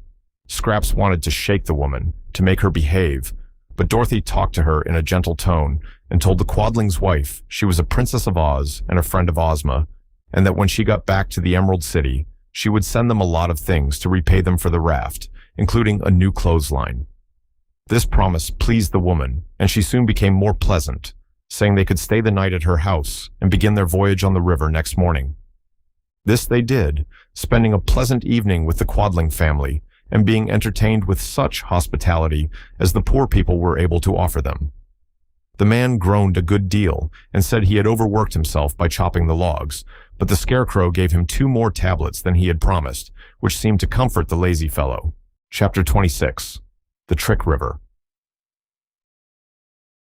Next morning, they pushed the raft into the water and all got aboard. The quadling man had to hold the log craft fast while they took their places, and the flow of the river was so powerful that it nearly tore the raft from his hands. As soon as they were all seated upon the logs, he let go, and away it floated, and the adventurers had begun their voyage toward the Winky country.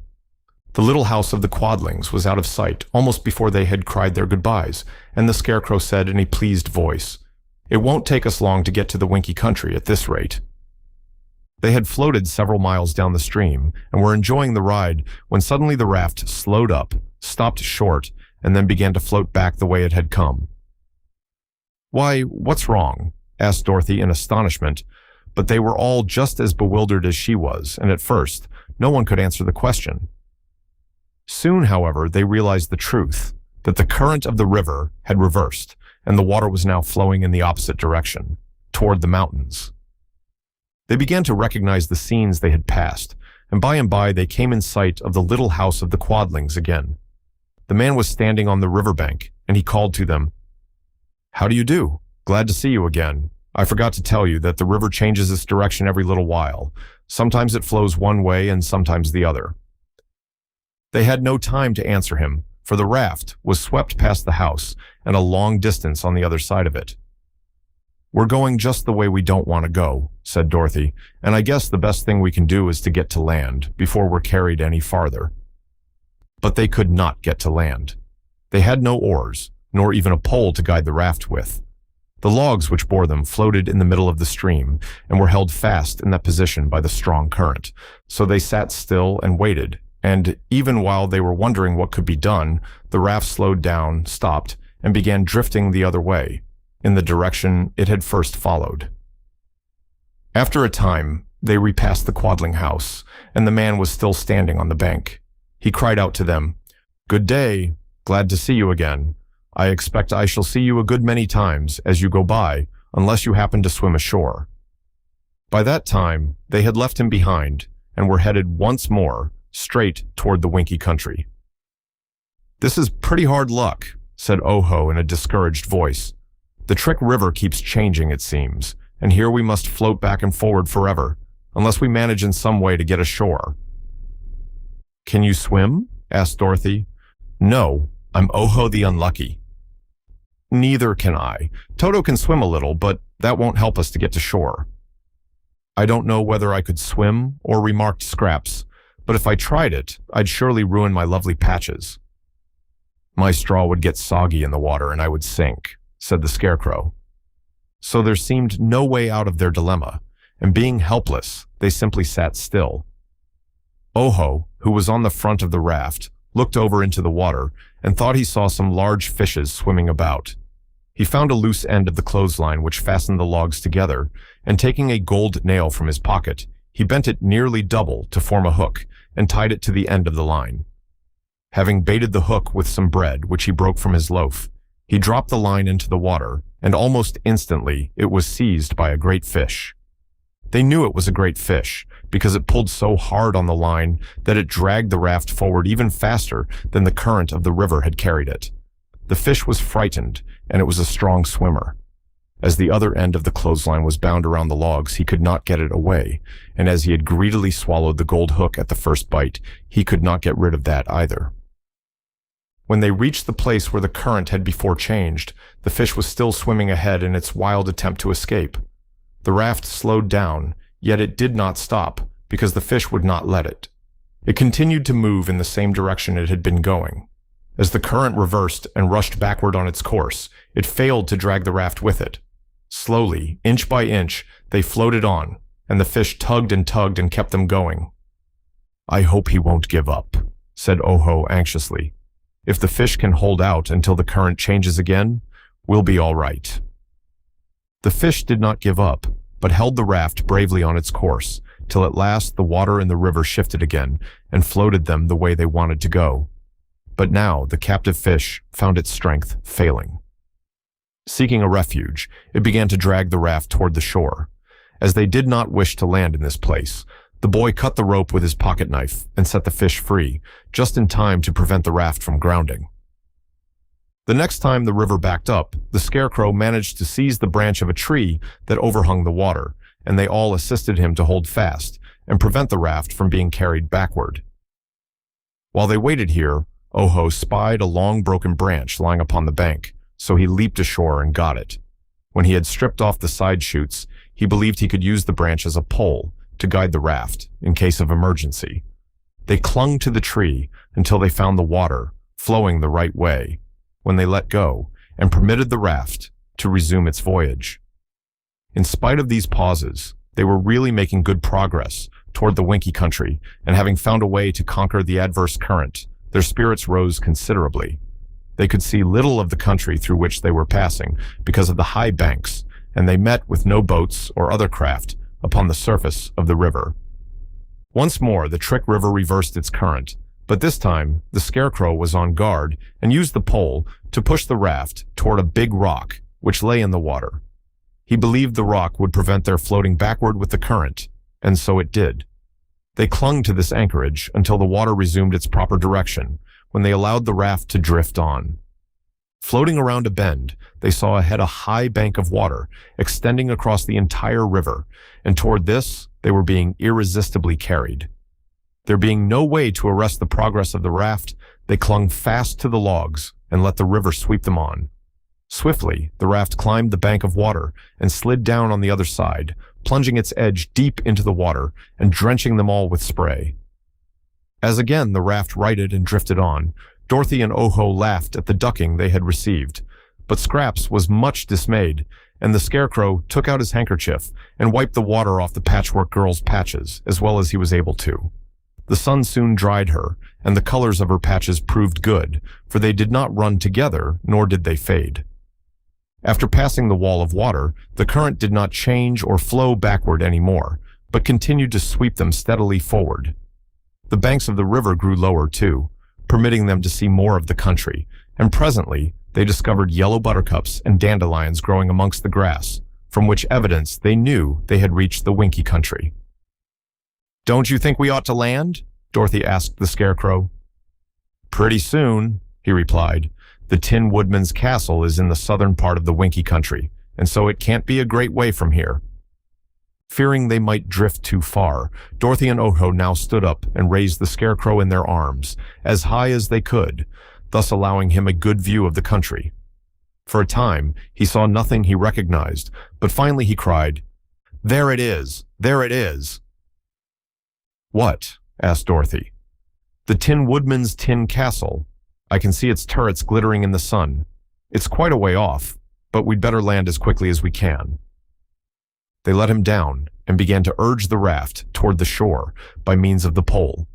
It obeyed very well, for the current was more sluggish now, and soon they had reached the bank and landed safely. The Winky country was really beautiful, and across the fields they could see afar the silvery sheen of the tin castle. With light hearts they hurried toward it, being fully rested by their long ride on the river. By and by they began to cross an immense field of splendid yellow lilies, the delicate fragrance of which was very delightful. "How beautiful they are!" cried Dorothy, stopping to admire the perfection of these exquisite flowers. "Yes," said the Scarecrow reflectively, "but we must be careful not to crush or injure any of these lilies." "Why not?" asked Oho. "The Tin Woodman is very kind-hearted," was the reply, "and he hates to see any living thing hurt in any way." "Are flowers alive?" asked Scraps. "Yes, of course, and these flowers belong to the Tin Woodman. So, in order not to offend him, we must not tread on a single blossom." "Once," said Dorothy, "the Tin Woodman stepped on a beetle and killed the little creature. That made him very unhappy, and he cried until his tears rusted his joints, so he couldn't move 'em." "What did he do then?" asked Oho. "Put oil on them until the joints worked smooth again." "Oh!" exclaimed the boy, as if a great discovery had flashed across his mind. But he did not tell anybody what the discovery was and kept the idea to himself. It was a long walk, but a pleasant one, and they did not mind it a bit. Late in the afternoon, they drew near to the wonderful tin castle of the Emperor of the Winkies, and Oho and Scraps, who had never seen it before, were filled with amazement. Tin abounded in the Winky country, and the Winkies were said to be the most skillful tinsmiths in all the world. So the Tin Woodman had employed them in building his magnificent castle, which was all of tin, from the ground to the tallest turret, and so brightly polished that it glittered in the sun's rays more gorgeously than silver.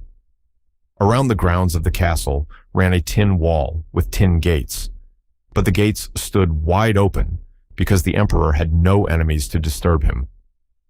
When they entered the spacious grounds, our travelers found more to admire. Tin fountains sent sprays of clear water far into the air, and there were many beds of tin flowers, all as perfectly formed as any natural flowers might be. There were tin trees too, and here and there, shady bowers of tin with tin benches and chairs to sit upon.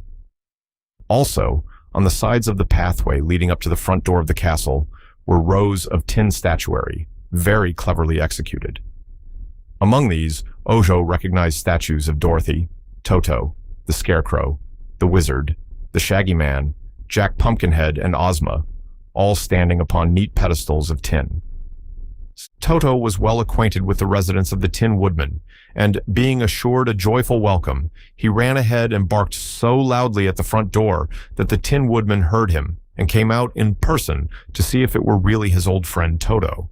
Next moment, the Tin Man had clasped the Scarecrow in a warm embrace and then turned to hug Dorothy. But now his eye was arrested by the strange sight of the Patchwork Girl, and he gazed upon her in mingled wonder and admiration. Chapter 27. The Tin Woodman Objects. The Tin Woodman was one of the most important personages in all Oz. Though Emperor of the Winkies, he owed allegiance to Ozma, who ruled all the land, and the girl and the Tin Man were warm, personal friends. He was something of a dandy, and kept his tin body brilliantly polished and his tin joints well oiled. Also, he was very courteous in manner, and so kind and gentle that everyone loved him. The Emperor greeted Oho and Scraps with cordial hospitality and ushered the entire party into his handsome tin parlor, where all the furniture and pictures were made of tin. The walls were paneled with tin, and from the tin ceiling hung tin chandeliers. The Tin Woodman wanted to know, first of all, where Dorothy had found the Patchwork Girl, so between them, the visitors told the story of how Scraps was made, as well as the accident to Margalotte and Unk Nunkie, and how Oho had set out upon a journey to procure the things needed for the crooked magician's magic charm. Then Dorothy told of their adventures in the Quadling country, and how at last they succeeded in getting the water from a dark well. While the little girl was relating these adventures, the Tin Woodman sat in an easy chair, listening with intense interest, while the others sat grouped around him. Oho, however, had kept his eyes fixed upon the body of the Tin Emperor, and now he noticed that under the joint of his left knee a tiny drop of oil was forming.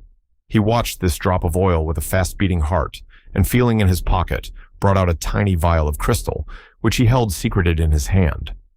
Presently, the Tin Woodman changed his position, and at once, Oho, to the astonishment of all, dropped to the floor and held his crystal vial under the Emperor's knee joint. Just then, the drop of oil fell, and the boy caught it in his bottle and immediately corked it tight. Then, with a red face and embarrassed manner, he rose to confront the others. "What in the world were you doing?" asked the Tin Woodman. "I caught a drop of oil that fell from your knee joint," confessed Oho. "A drop of oil!" exclaimed the Tin Woodman. "Dear me, how careless my valet must have been in oiling me this morning. I'm afraid I shall have to scold the fellow, for I can't be dropping oil wherever I go." "Never mind," said Dorothy. "Oho seems glad to have the oil for some reason." "Huh, yes," declared the Munchkin boy, "I am glad. For one of the things the crooked magician sent me to get was a drop of oil from a live man's body. I had no idea at first that there was such a thing, but it's now safe in the little crystal vial." "You are very welcome to it indeed," said the Tin Woodman. "Have you now secured all the things you were in search of?" "Not quite all," answered Oho. "There were 5 things I had to get, and I have found 4 of them. I have the 3 hairs in the tip of a Woozy's tail, a 6-leaved clover, a gill of water from a dark well, and a drop of oil from a live man's body. The last thing is the easiest of all to get, and I'm sure that my dear Unk Nunkie, and good Margalotte as well, will soon be restored to life." The Munchkin boy said this with much pride and pleasure. "Good," exclaimed the Tin Woodman. "I congratulate you, but what is the 5th and last thing you need in order to complete the magic charm?" "The left wing of a yellow butterfly," said Oho. "In this yellow country, and with your kind assistance, that ought to be very easy to find." The Tin Woodman stared at him in amazement. "Surely you are joking," he said. "No," replied Oho, much surprised. "I am in earnest." "But do you think for a moment that I would permit you, or anyone else, to pull the left wing from a yellow butterfly?" demanded the Tin Woodman sternly. "Why not, sir?" "Why not? You ask me why not? It would be cruel, one of the most cruel and heartless deeds I ever heard of," asserted the Tin Woodman. "The butterflies are among the prettiest of all created things, and they are very sensitive to pain. To tear a wing from one would cause it exquisite torture, and it would soon die in great agony. I would not permit such a wicked deed under any circumstances." Oho was astounded at hearing this. Dorothy, too, looked grave and disconcerted, but she knew in her heart that the Tin Woodman was right. The Scarecrow nodded his head in approval of his friend's speech, so it was evident that he agreed with the Emperor's decision. Scraps looked from one to another in perplexity. "Who cares for a butterfly?" she asked. "Don't you?" inquired the Tin Woodman. "Not the snap of a finger, for I have no heart," said the Patchwork Girl. "But I want to help Oho, who is my friend, to rescue the uncle whom he loves, and I'd kill a dozen useless butterflies to enable him to do that." The Tin Woodman sighed regretfully. "You have kind instincts," he said, "and with a heart you would indeed be a fine creature. I cannot blame you for your heartless remark, as you cannot understand the feelings of those who possess hearts. I, for instance, have a very neat and responsive heart, which the wonderful Wizard of Oz once gave me, and so I shall never, never, never permit a poor yellow butterfly to be tortured by anyone." "The yellow country of the Winkies," said Oho sadly, "is the only place in Oz where a yellow butterfly can be found." "I'm glad of that," said the Tin Woodman. "As I rule the Winky country, I can protect my butterflies." "Unless I get the wing, just one left wing," said Oho miserably. "I can't save Unc Nunky." "Then he must remain a marble statue forever," declared the Tin Emperor firmly. Oho wiped his eyes, for he could not hold back the tears. "I'll tell you what to do," said Scraps. "We'll take a whole yellow butterfly, alive and well, to the crooked magician, and let him pull the left wing off." "No, you won't," said the Tin Woodman. "You can't have one of my dear little butterflies to treat in that way." "Then what in the world shall we do?" asked Dorothy. They all became silent and thoughtful. No one spoke for a long time. Then the Tin Woodman suddenly roused himself and said, "We must all go back to the Emerald City and ask Ozma's advice. She's a wise little girl, our ruler, and she may find a way to help Ojo save his Unc Nunky." So the following morning, the party started on the journey to the Emerald City, which they reached in due time without any important adventure. It was a sad journey for Oho, for without the wing of the yellow butterfly, he saw no way to save Unc Nunky, unless he waited 6 years for the crooked magician to make a new lot of the Powder of Life. The boy was utterly discouraged, and as he walked along, he groaned aloud. "Is anything hurting you?" inquired the Tin Woodman in a kindly tone, for the Emperor was with the party. "I'm Oho the Unlucky," replied the boy. "I might have known I would fail in anything I tried to do." "Why are you Oho the Unlucky?" asked the Tin Man. "Because I was born on a Friday." "Friday is not unlucky," declared the Emperor. "It's just one of 7 days. Do you suppose all the world becomes unlucky 1/7 of the time?" "It was the 13th day of the month," said Oho. 13. "Ah, that is indeed a lucky number," replied the Tin Woodman. "All my good luck seems to happen on the 13th. I suppose most people never notice the good luck that comes to them with the number 13. And yet, if the least bit of bad luck falls on that day, they blame it to the number and not to the proper cause." "13's my lucky number too," remarked the Scarecrow. "And mine," said Scraps. "I've just 13 patches on my head." "But," continued Oho, "I'm left-handed." "Many of our greatest men are that way," asserted the Emperor. "To be left-handed is usually to be two-handed. The right-handed people are usually one-handed." "And I've a wart under my right arm," said Oho. "How lucky," cried the Tin Woodman. "If it were on the end of your nose, it might be unlucky, but under your arm, it is luckily out of the way." "For all those reasons," said the Munchkin boy, "I have been called Oho the Unlucky." "Then we must turn over a new leaf and call you henceforth Ojo the Lucky," declared the Tin Man. "Every reason you have given is absurd, but I have noticed that those who continually dread ill luck and fear it will overtake them have no time to take advantage of any good fortune that comes their way. Make up your mind to be Oho the Lucky." "How can I?" asked the boy, "when all my attempts to save my dear uncle have failed?" "Never give up, Oho," advised Dorothy. "No one ever knows what's going to happen next." Oho did not reply, but he was so dejected that even their arrival at the Emerald City failed to interest him. The people joyfully cheered the appearance of the Tin Woodman, the Scarecrow, and Dorothy, who were all 3 general favorites, and on entering the royal palace, word came to them from Ozma that she would at once grant them an audience. Dorothy told the girl ruler how successful they had been in their quest until they came to the item of the yellow butterfly, which the Tin Woodman positively refused to sacrifice to the magic potion.